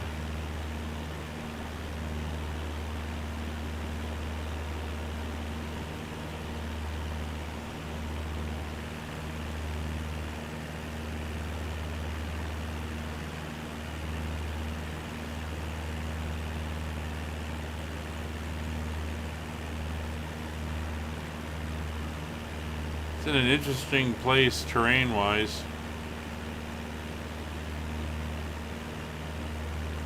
Cessna Delta Foxtrot, Delta contact, Bradley approach on ONE 25.35. 125.35 Cessna Delta Foxtrot Delta. Bradley approach Cessna Charlie, Golf Delta Foxtrot Delta 3,500 feet. Cessna Charlie, Golf Delta Foxtrot, Delta Bradley approach. Continue to Charlie Tango Romeo as planned. Altimeter 29.902. Wondering if that's it over there or over there.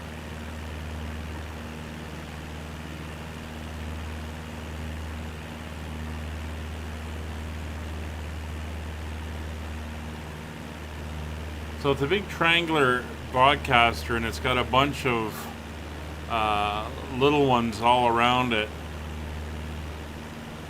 that broadcast the radio frequencies. Yeah, I think that's supposed to be it. Right there.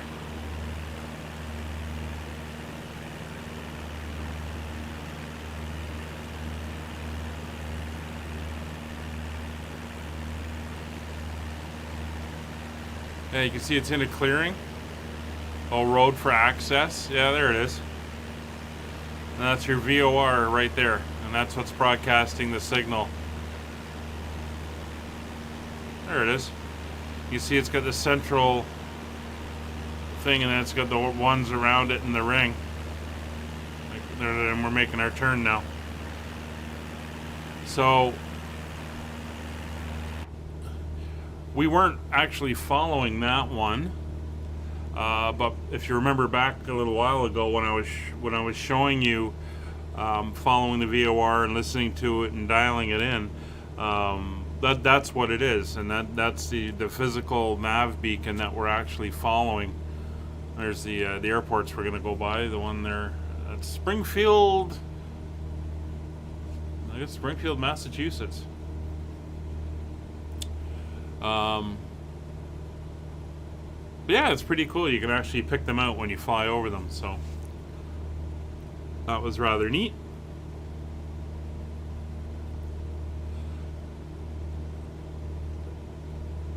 So PUT is our next waypoint. We're 50 miles away, about 27 minutes to get there. So that means we're traveling at approximately 2 miles a minute. A ground speed of 113, 2 miles a minute would be 120.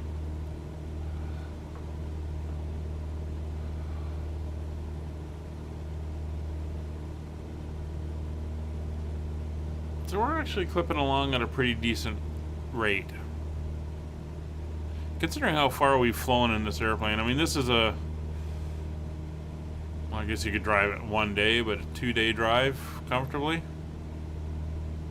And we're flying it in, what, 4 hours?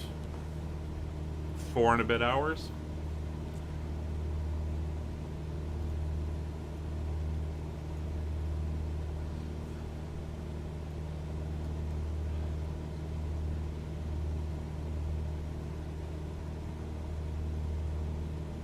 The only thing that would slow us down would be customs, and You know, if you arrive at the airport, you got to arrive at your slotted time, which means you're doing all your flight planning calculations. But when you arrive at the airport, if somebody's ahead of you, it can take a bit of time to wait. But then again, you drive up to the border nowadays. Well, not nowadays, but back in the day. And depending on what time you're going, where you're going, you can be there for a while just sitting in line trying to get up to the border control point.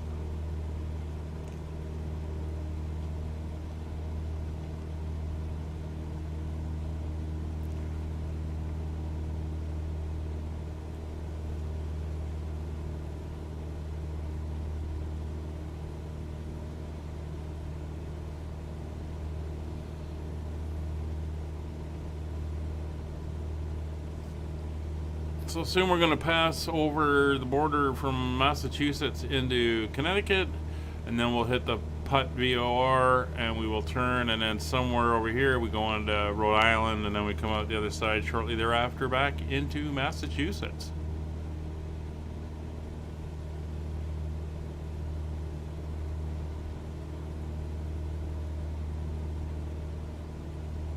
We'll go over here so we can look out and see the airport go by. A little bit of wind coming off the mountains, rocking us gently.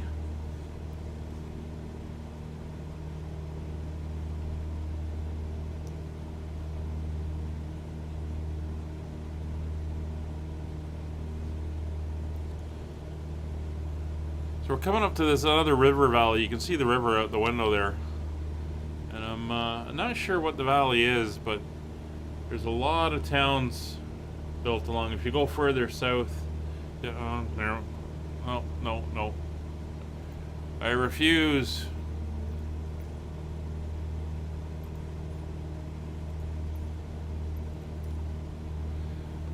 If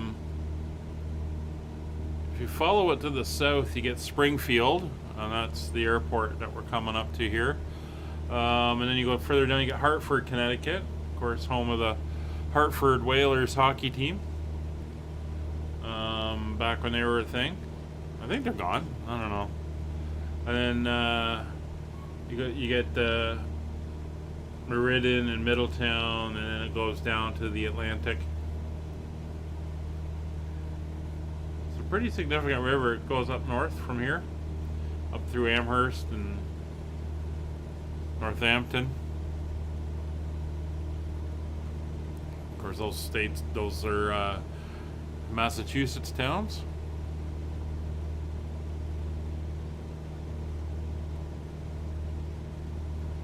And there's the airport.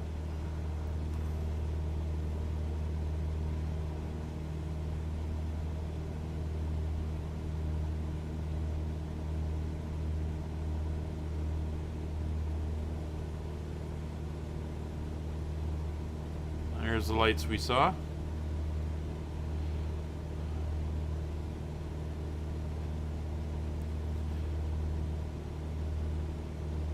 Those white lights that are strobing in like that are nicknamed the rabbit. So you watch the rabbit run, follow the rabbit in. And then the standard lighting would be there.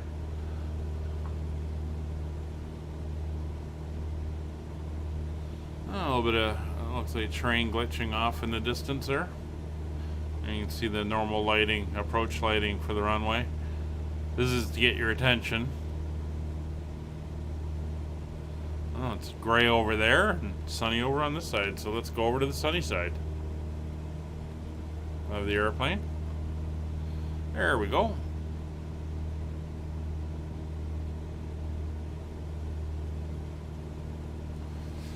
Interesting group of hills here. And I'll look up the name of these, this river.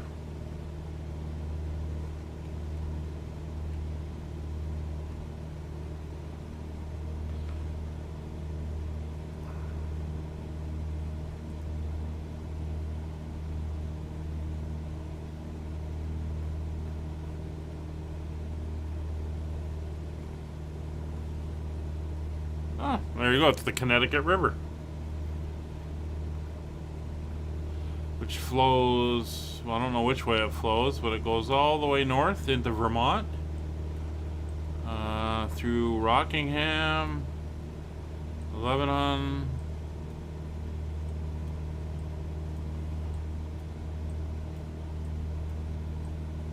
smaller and smaller,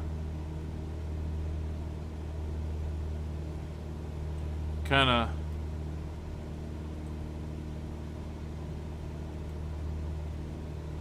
peters out around the Quebec border. There's a bunch of little lakes up there, so it's probably feeding out of there. But it looks like it flows southward down towards the ocean.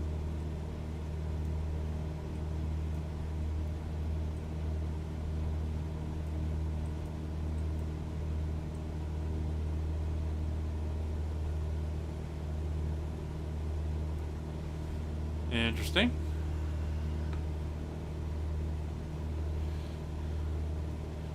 And that's Springfield,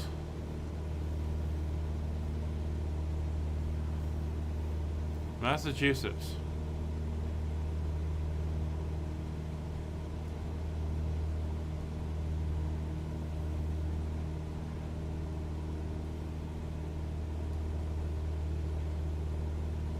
Looks like a lot of industry used to depend on the river, and you can see canals come in, and this has obviously been filled in, but that would have been the river access to all these industrial buildings.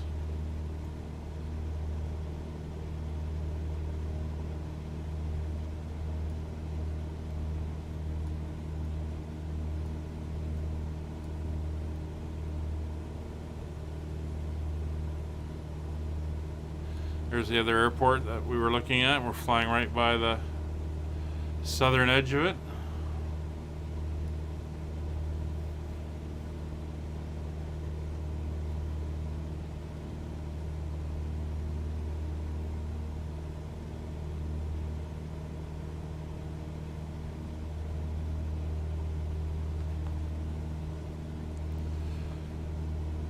Let's see if anyone's moving down there. A couple airliners down there.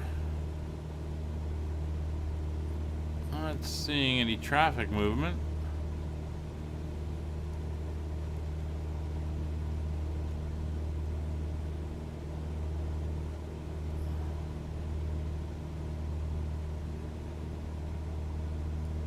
Not even any GA aircraft moving around.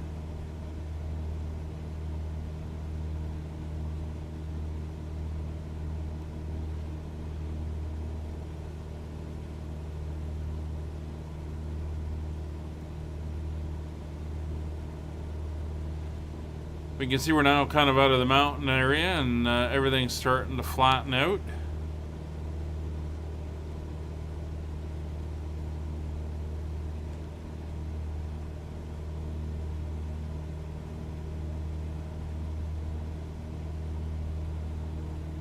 All suburbs there.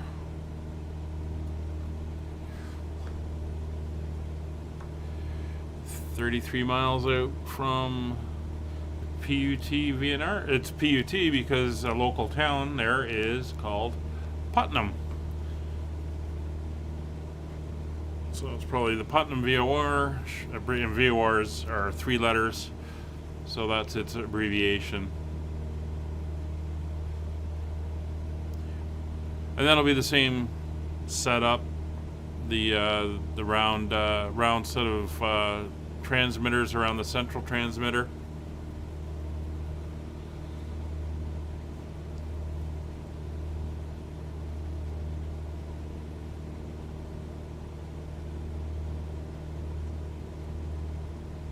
At KPVD Airport, you see listed here, that's the airport for Providence, Rhode Island. So we're kind of getting ready to cross into Connecticut around here, and then this is Connecticut, and then around somewhere around here is Rhode Island to here, and then we're back into Massachusetts.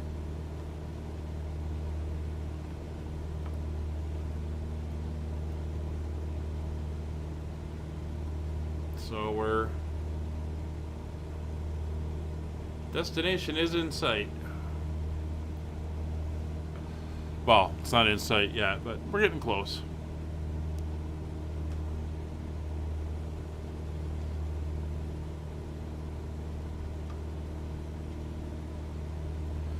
Alright, well maybe that progress bar on the screen is a little bit more accurate than I thought it was.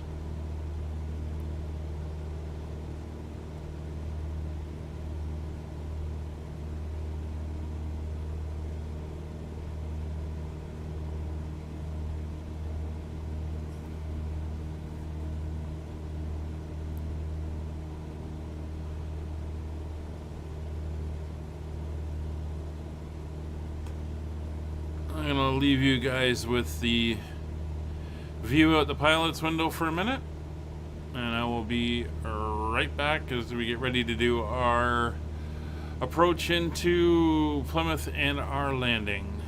See you in a few.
Cessna Delta Foxtrot, Delta contact Bradley approach on 119.0. 119.0 for Cessna Delta Foxtrot Delta. Bradley approach Cessna Charlie, Golf Delta Foxtrot Delta 3,500 feet. Cessna Charlie, Golf Delta Foxtrot, Delta Bradley approach, continue to Papa Uniform Tango as planned. Altimeter 29.85. Ooh, altitude change. There we go. Well, pressure change anyway.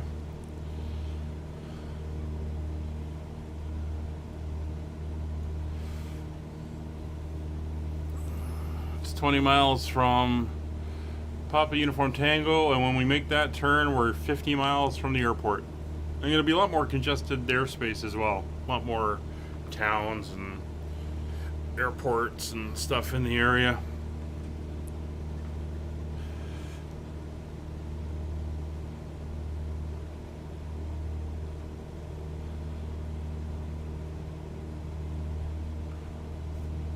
So I want to get a new joystick. And it's interesting that It's kind of hard to get anything right now. There's been such huge demand, especially since the sim came out. But I want to get the Thrustmaster TCA because I fly a lot of Airbus, and I want to get the throttle quadrant because it's a lot of twin engine stuff. I can't get it right now. All the pre-orders are done. I went on their website and I was looking at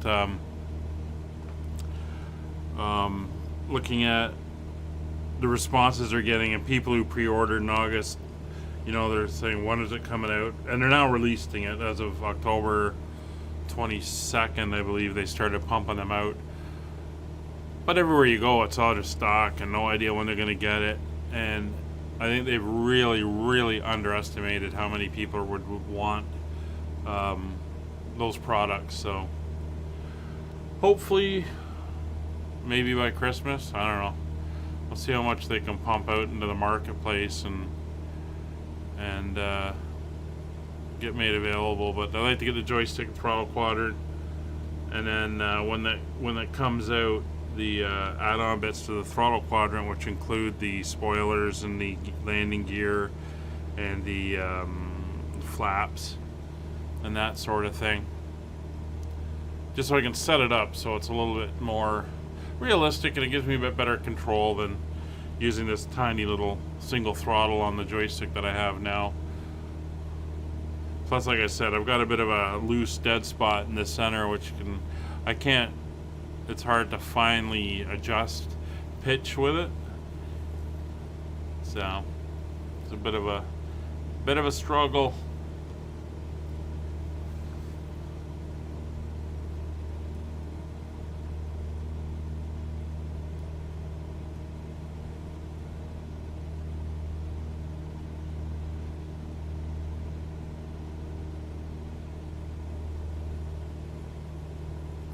Airport off to our left.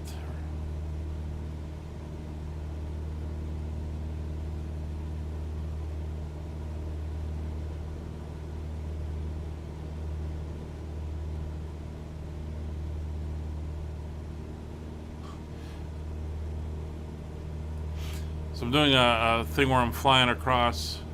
I'm bringing an airliner across through Europe to Iceland to Greenland to North America, and it's interesting looking at Greenland.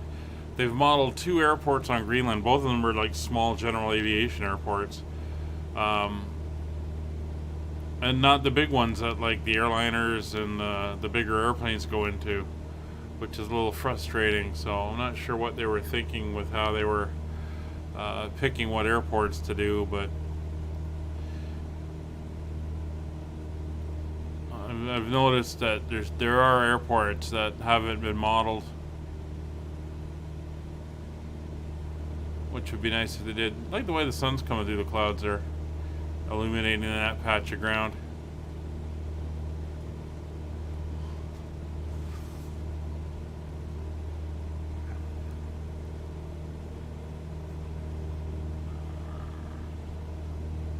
Alright, 14 miles to the waypoint.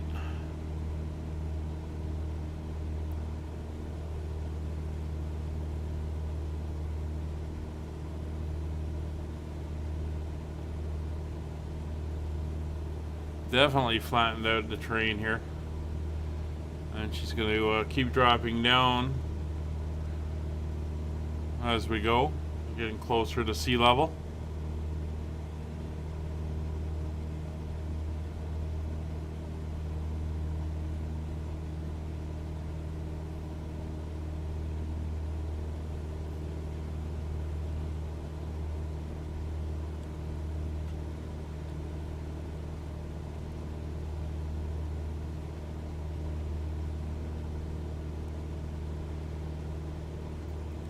So we've been going for about 3 hours 45 minutes, I guess, in the flight.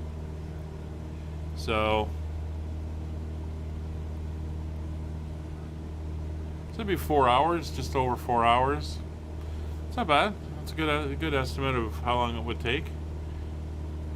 And that's about what it took in real life. Well, in fact, just if I can find it on my other computer.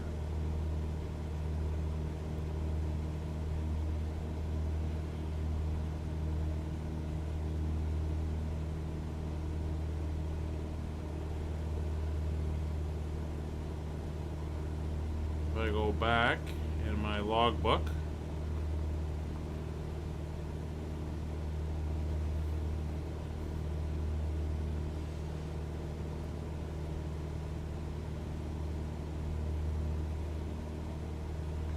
there you go. So my my flight from Brampton to Bedford, Massachusetts, which is down by Boston, which is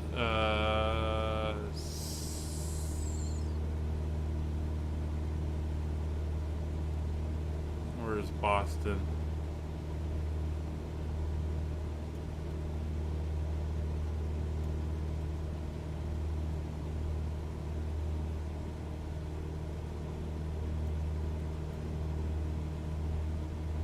Which is north, so we're further south than we were that time. Not by much though. That flight took 4.3 hours, and a 0.1 of an hour is 6 minutes. So 4 hours and 18 minutes. So we're pretty much bang on how long it took in real life.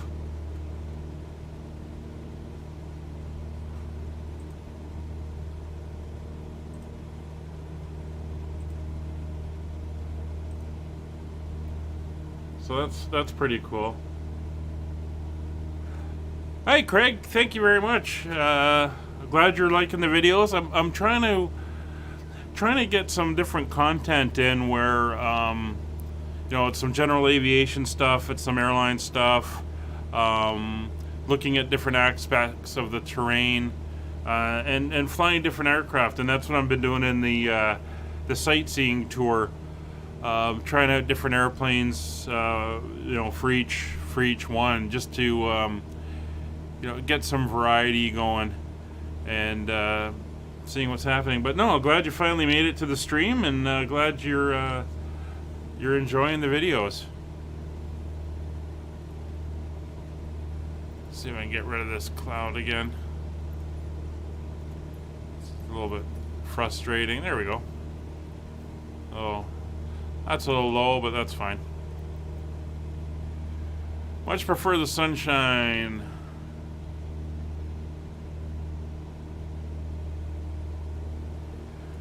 So we're 6 miles from Putt. You can see there's our destination airports now showed up on the screen. So we're not that far away now. As I said, we're pretty much gonna be bang on time, the same time that it took us when we flew into Boston, so at least it's modeled pretty good that way.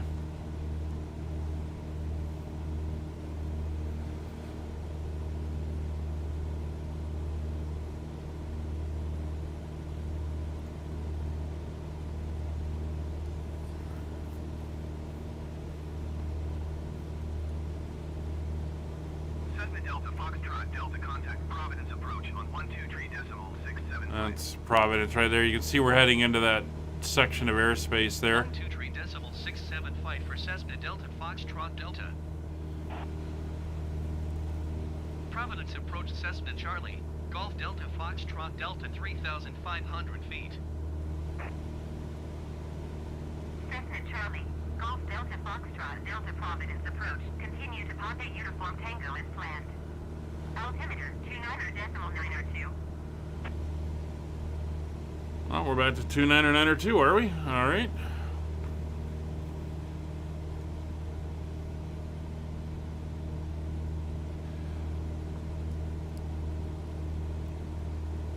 So we're going to make the turn here in a couple miles, then we're going to pass into Rhode Island. It's not a very wide state.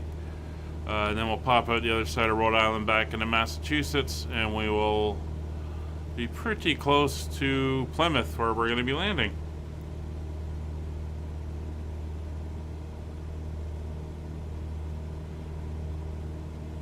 Yeah, Craig, there's a couple tours I'm doing right now. I just I finished filming it, and I've just started releasing the Japan, my trip around Japan. They released a terrain update for Japan, so I thought it'd be good to take a look at it. They also created 6 new airports, handcrafted airports for Japan. So that's that series, which is releasing on Mondays. The Wales series is still going. There's a few more of those to go. I'm doing a Round the World series, which will be starting soon, where it's going to take quite a while, and I may break it up a little bit with other things.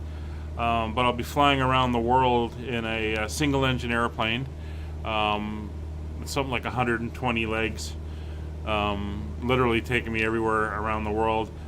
So I'm doing things like that. I'm doing some others, but there is a couple tours of the UK I'm going to do. Here's the thing, though. A lot of these flights are done in conjunction with the virtual airline I belong to, and not necessarily the general aviation side of it, but for the airliner side of it, it's restricted to what you have in the sim. So people who are flying X-plane and prepared have a lot more aircraft available than us in Microsoft Flight Simulator, and that's the only one I have right now. So we're kind of restricted on what we can and can't do until new aircraft are released. And I know they're working on PMPGs moving the 737 over. Aerosoft is working on bringing the CRJ 700 in, hopefully by the end of this year, maybe early next year, which will be a cool addition, and stuff like that. So the next air... 3509er, you are 300 feet above your assigned altitude. Descend and maintain 7,000 feet altimeter, 29.902. The next airplane I can fly in the sim when I get the hours up within the virtual airline is the 787, so that'll be in a little while. But I am looking at a couple tours that they have set up, like the Wales tour was one that they did.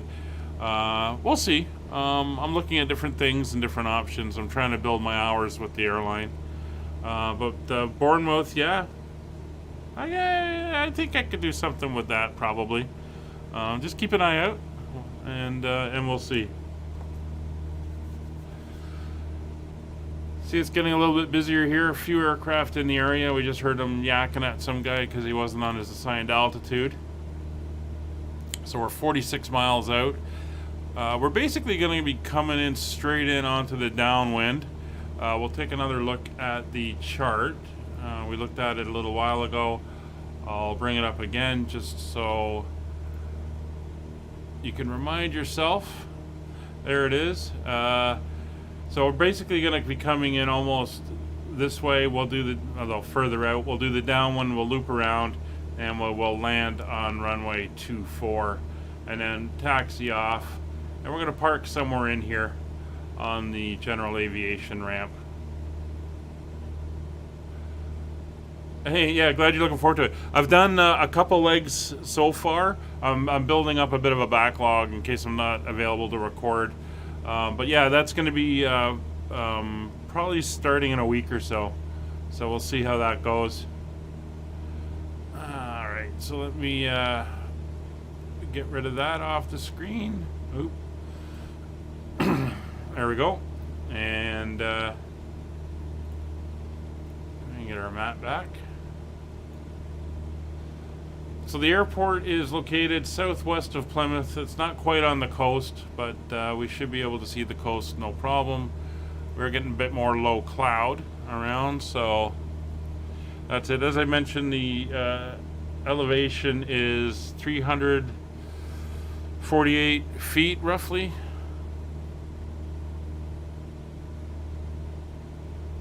So we're going to go down to a circuit height of about 1,500 feet.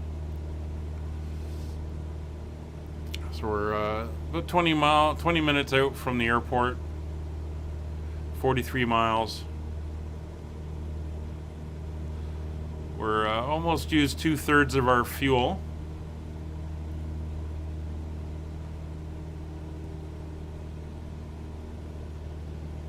which is not bad. That's 4 hours and a bit, so 6 hour endurance on the airplane on normal settings is is pretty reasonable.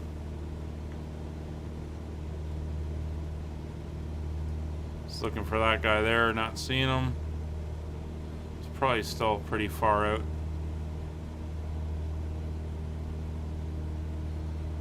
A little bit heavier clouds there.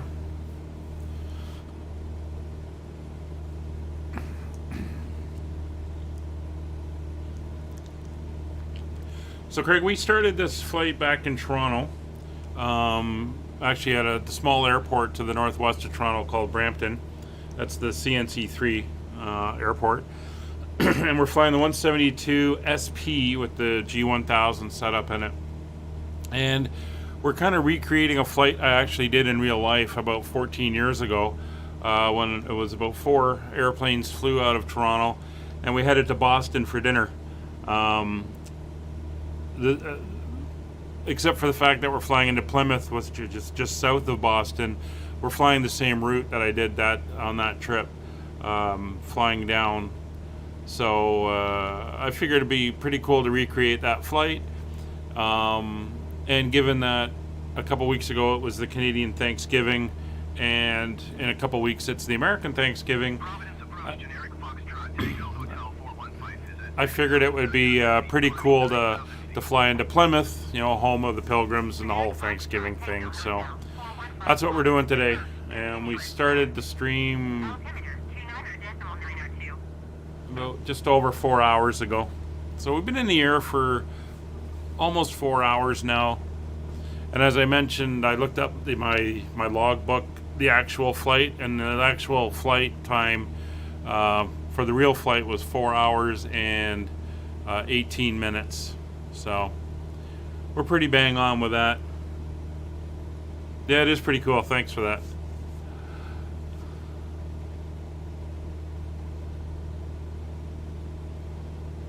So the wind's going a little squirrely, so it's having issues with the weather here a little bit, so we'll just do that, see if we can stabilize the wind a little bit,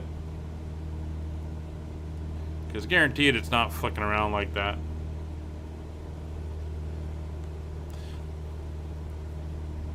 I think actually at this point we will descend down to 2500.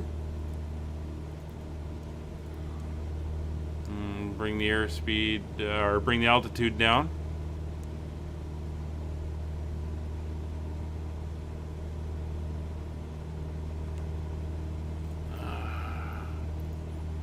Come on, can you relax a little bit there with the wind? I'll bring you up again.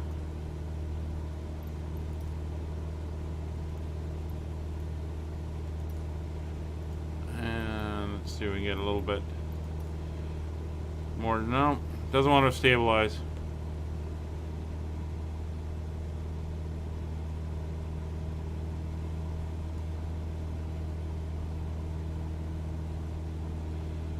They really got to work on the weather in this thing.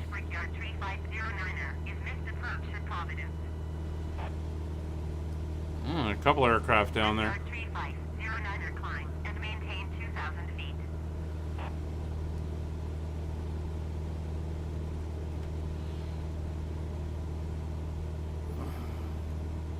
So there's an aircraft reading down here. I wonder if we'll be able to see them somewhere down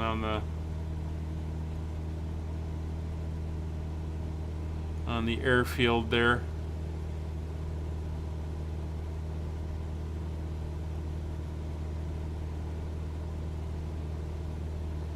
Not seeing anybody.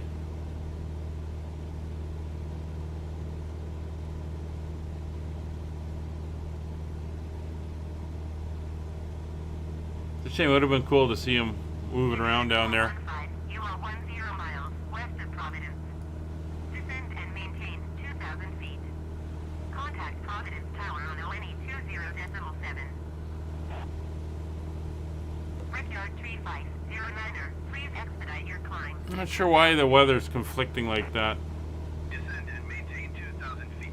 Oh, he's off the ground. 120.7 generic 415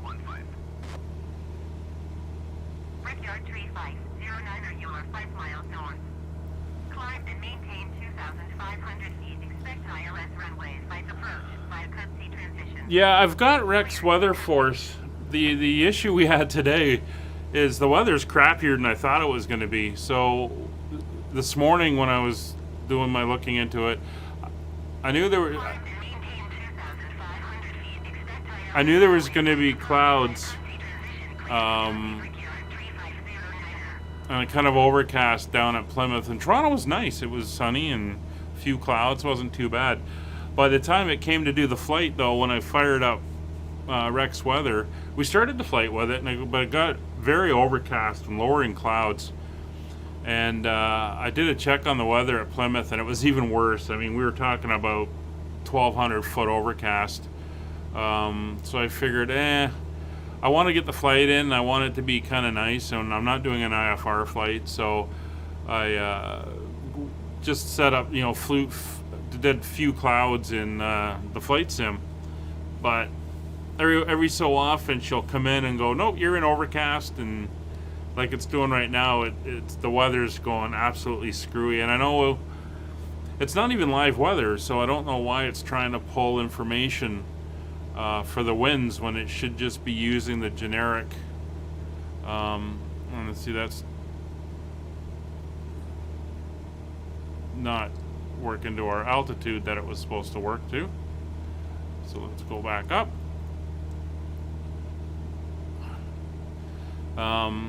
When it's not, it should be stable. I don't understand it. Is that a download that they're offering for these weather presets, or like a package Aerosoft has put out? I'll have to look into that. Because I use Rex for the airliner stuff. I mean, who cares if it's IFR, right? It's what we're doing. But for the GA flights, I'd like something a little bit more stable than this. So, yeah, I'll check into that. Brickyard 3509, you are 300 feet above your assigned altitude. Descend and maintain 2,000 Oh, $5, eh? feet altimeter, 29.992. Wow. Cessna Delta Foxtrot, Delta contact Boston. Yeah, just hold the altitude there. Yeah, I'll go take a look at that. Descend and maintain 2,500 feet. Brickyard 3509. 124.1 Cessna Delta Foxtrot Delta. Boston approach Cessna Charlie. Golf Delta Foxtrot Delta 2,500 feet. Cessna Charlie, Golf Delta Foxtrot Delta Boston approach continuous planned. Altimeter 29.902.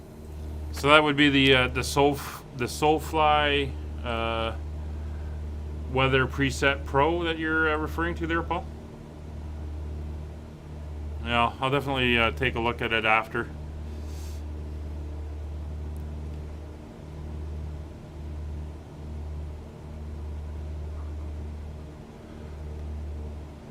All right, so we're down to 2,500 feet-ish, although we're still climbing. For some reason it didn't grab my altitude like I told it to.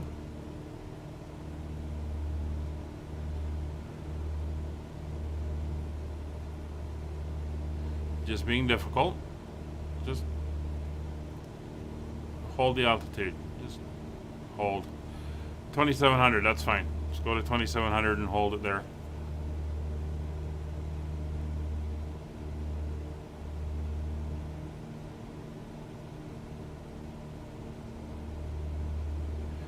But I think I can see the airport ahead. I can see the lights, a set of lights.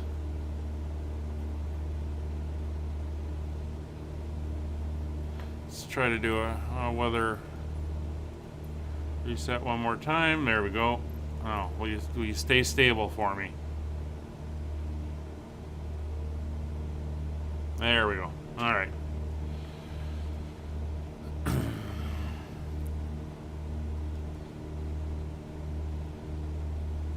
All right. So the runway heading here 236 is set. So we're going to go slightly to the south and we'll come in straight in on the downwind and do a left circuit to land.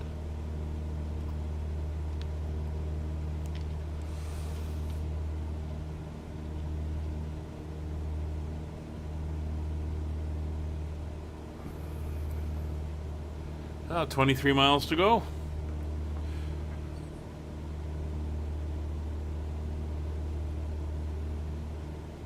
12 minutes left on this 4-hour flight. It should put us about 4.5 hours, minus about 10-15 minutes. So, well, 4:15, 4:20 flight time for this flight.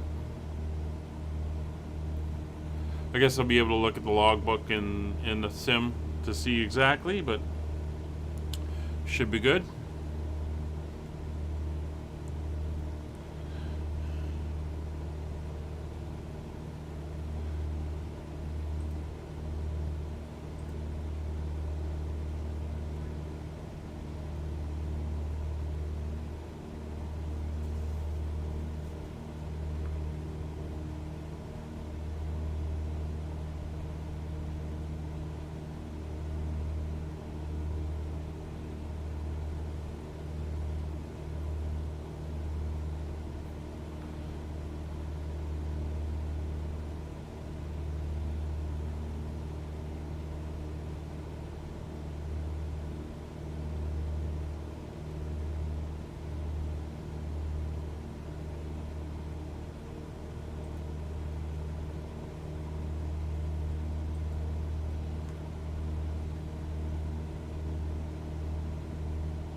Ah, there goes the weather again.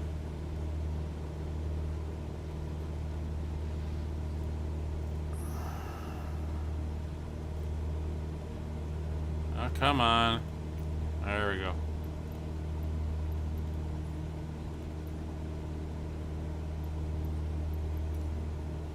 Oh, why for a few clouds it's throwing that layer in there.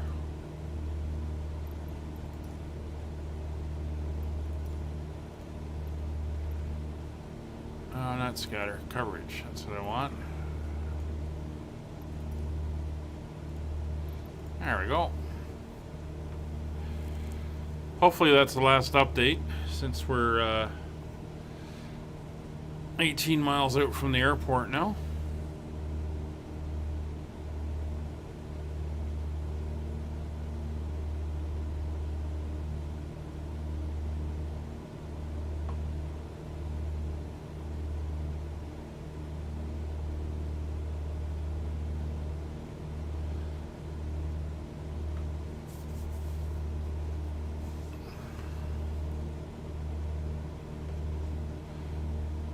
So as we get ready to come in to our final landing, I want to thank everybody that's watched the video. I know 4 hours is a long one, but I really appreciate you taking time out of your day to join me on this flight.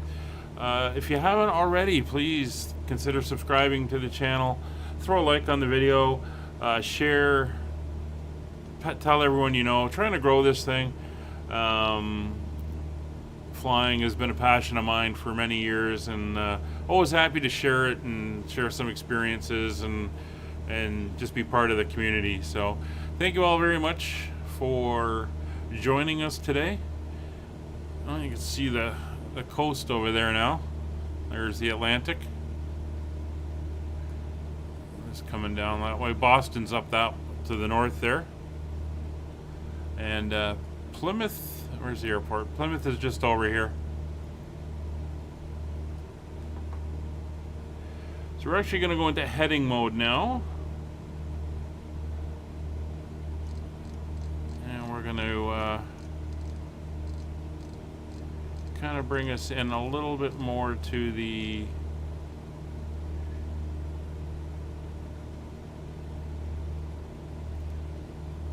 south of the airport.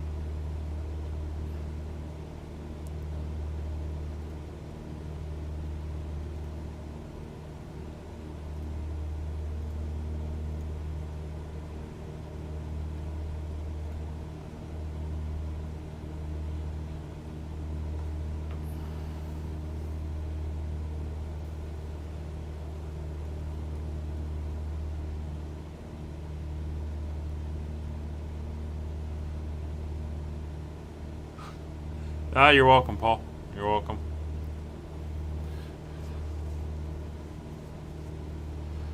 One of the best things I used to do when flying was taking people up for their first time.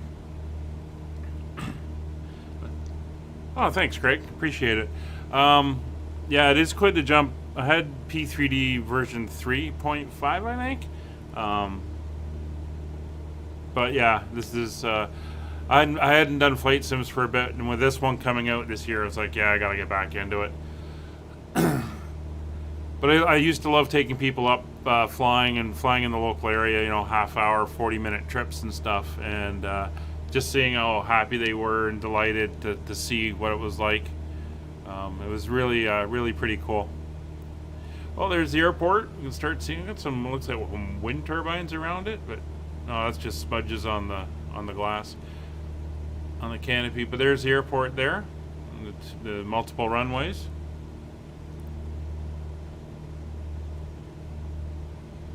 So, I think it's time to let them know we're here. Boston approach Cessna Delta Foxtrot Delta cancel flight following. Cessna Delta Foxtrot Delta Boston approach cancellation received.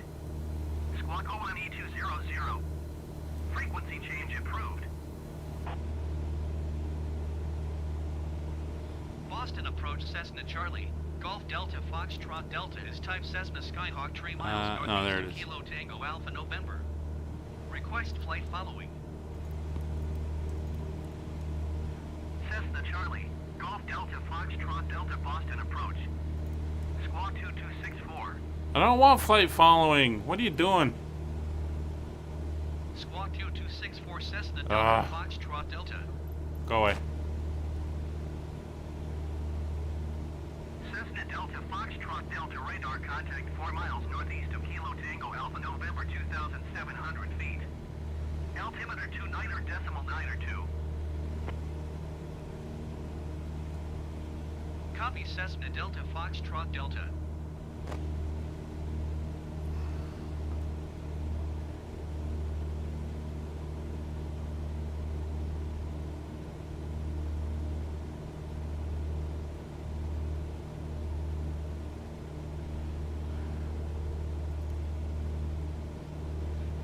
Alright, let's go back to 236 on the heading. That's going to be our reference.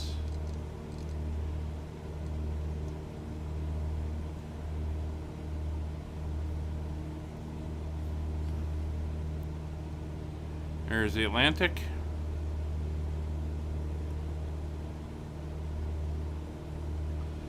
Alright.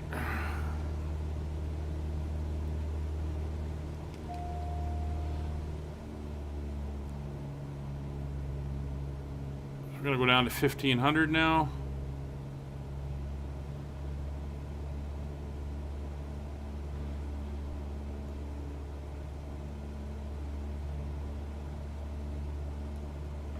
Alright, stay level.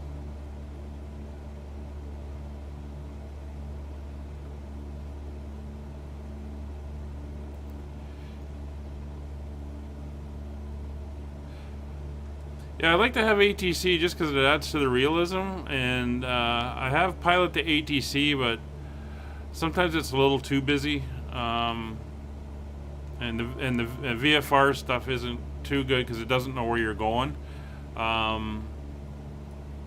So I figured I'd use the default one just for some background, but yeah, it got a little bit. And you can just be quiet for a minute.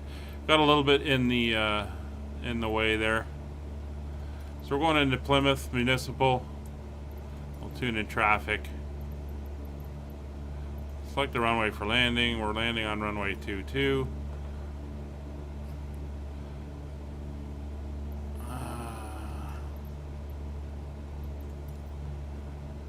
Are you gonna do it? Maybe not. Alright, let's do that. Kilo Tango Alpha November traffic Cessna Charlie. Golf Delta Foxtrot Delta 8 miles east 2,300 feet inbound to land runway 22.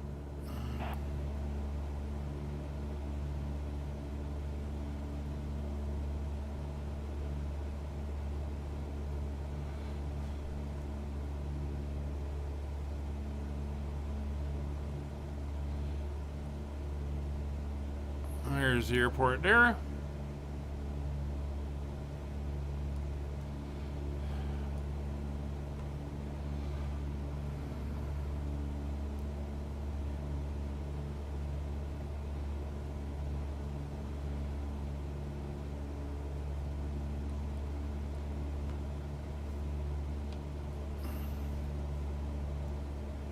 So again, 1,500 feet is our altitude. We're going to be paralleling that runway there over here, and then we will circle around and come in and land. That is the plan. We'll see how that works out.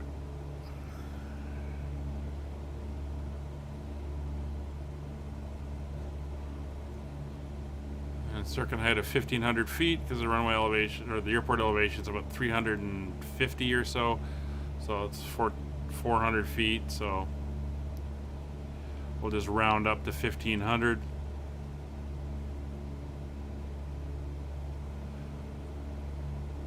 And we're going to use our indicator here as our reference.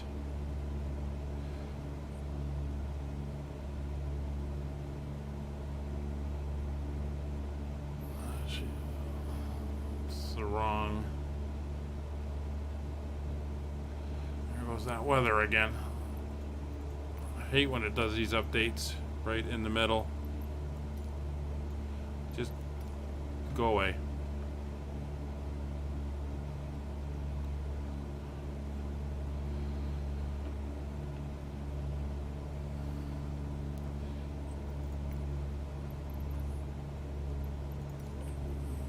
Bit of sunshine. There we go.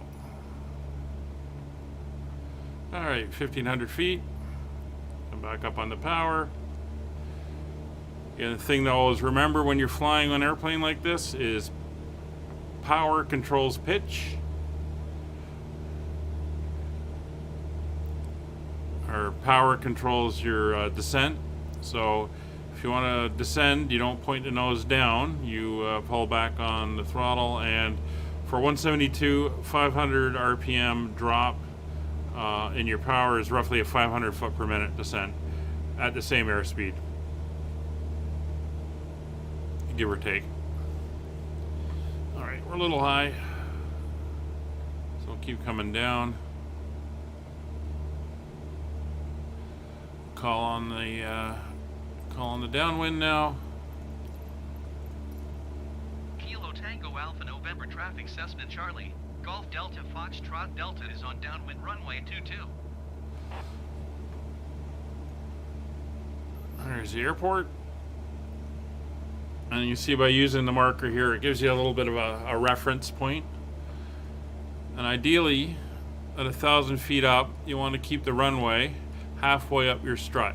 That's why if you have an engine failure, you're within gliding distance of the airfield. All the little things they hammer into you when you're doing your flight training. And there's the town of Providence over there.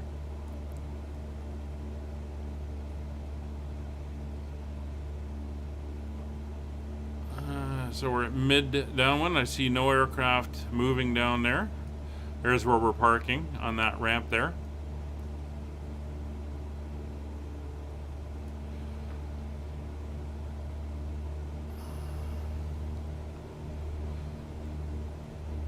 Now, as we pass the end of the runway, we'll do our checks. That's good. That can go in. I don't have to worry about constant speed because we are not flying a constant speed aircraft.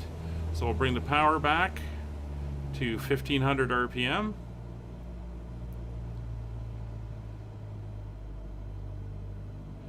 And we will trim for our approach, which is 65 knots. And of course, as we hit flap speed, we'll go first notch of flaps. Keep trimming back. So we should settle at about 65 knots, which is where we want. Now we can power to control altitude at that airspeed. We're now going to turn on our base. Kilo Tango Alpha November traffic Cessna Charlie. Golf Delta Foxtrot Delta is on base runway 22. And we want to be descending So by the time we turn final, we want to have lost half our circuit altitude. So at a 1,400 foot circuit altitude, we want to be at 700 feet when we make the turn for final. And that puts us 500 feet. We're a little bit far down, but that's fine. And again, we want to be trimmed for about 65 knots. Of course, my loose stick is flopping a little bit. So we're a little high, so we're going to bring the power back a little bit more.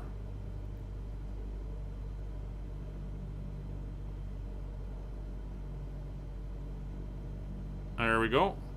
So we're now going to make our turn. I don't have my landing lights on, but that's fine. So we're going to make our turn to final. Kilo Tango Alpha November traffic Cessna Charlie. Golf Delta Foxtrot Delta is on final runway 22 to land. There we go. Oop. And we will get our landing lights now on. Let's get back to where we were.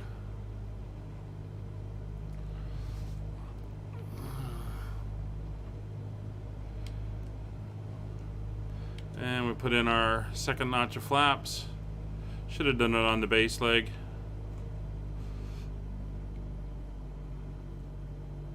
Yeah, we're watching that air, so there's that wind doing that thing again. Flopping around. 500.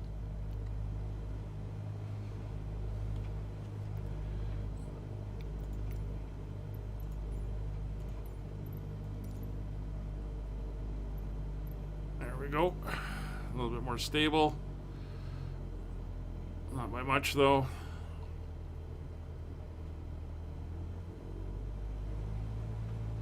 There's no PAPI lights on here, so you have to judge it yourself.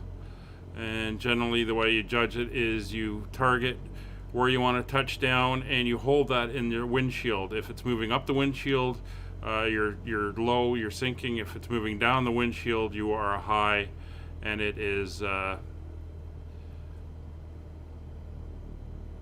and you're too high on the approach. So we'll come right back, maintain at 65 knots, start to flare. Look at the end of the runway. You're not looking at the down in front of you anymore. Just hold it, bring her down, and we are down. Fairly smooth. Controller, keep her center line. There we go.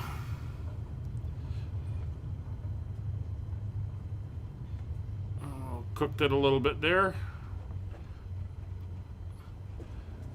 Brakes are not quite as good as it is on the actual airplane. We'll come in here. And we will park over here by the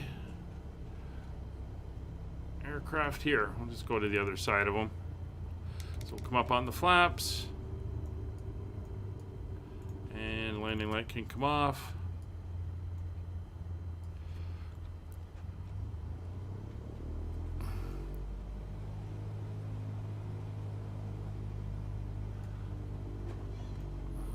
Make our turn. There we go. Good enough. All right, we'll set the parking brake while we're here. Should have left that off. And that comes off. I hate it doing that. Go back in. And mags are off. Well, there we go, guys. Welcome to Plymouth, Massachusetts. Glad you were with me. Hope you enjoyed the flight. We'll see you on the next one. Bye for now.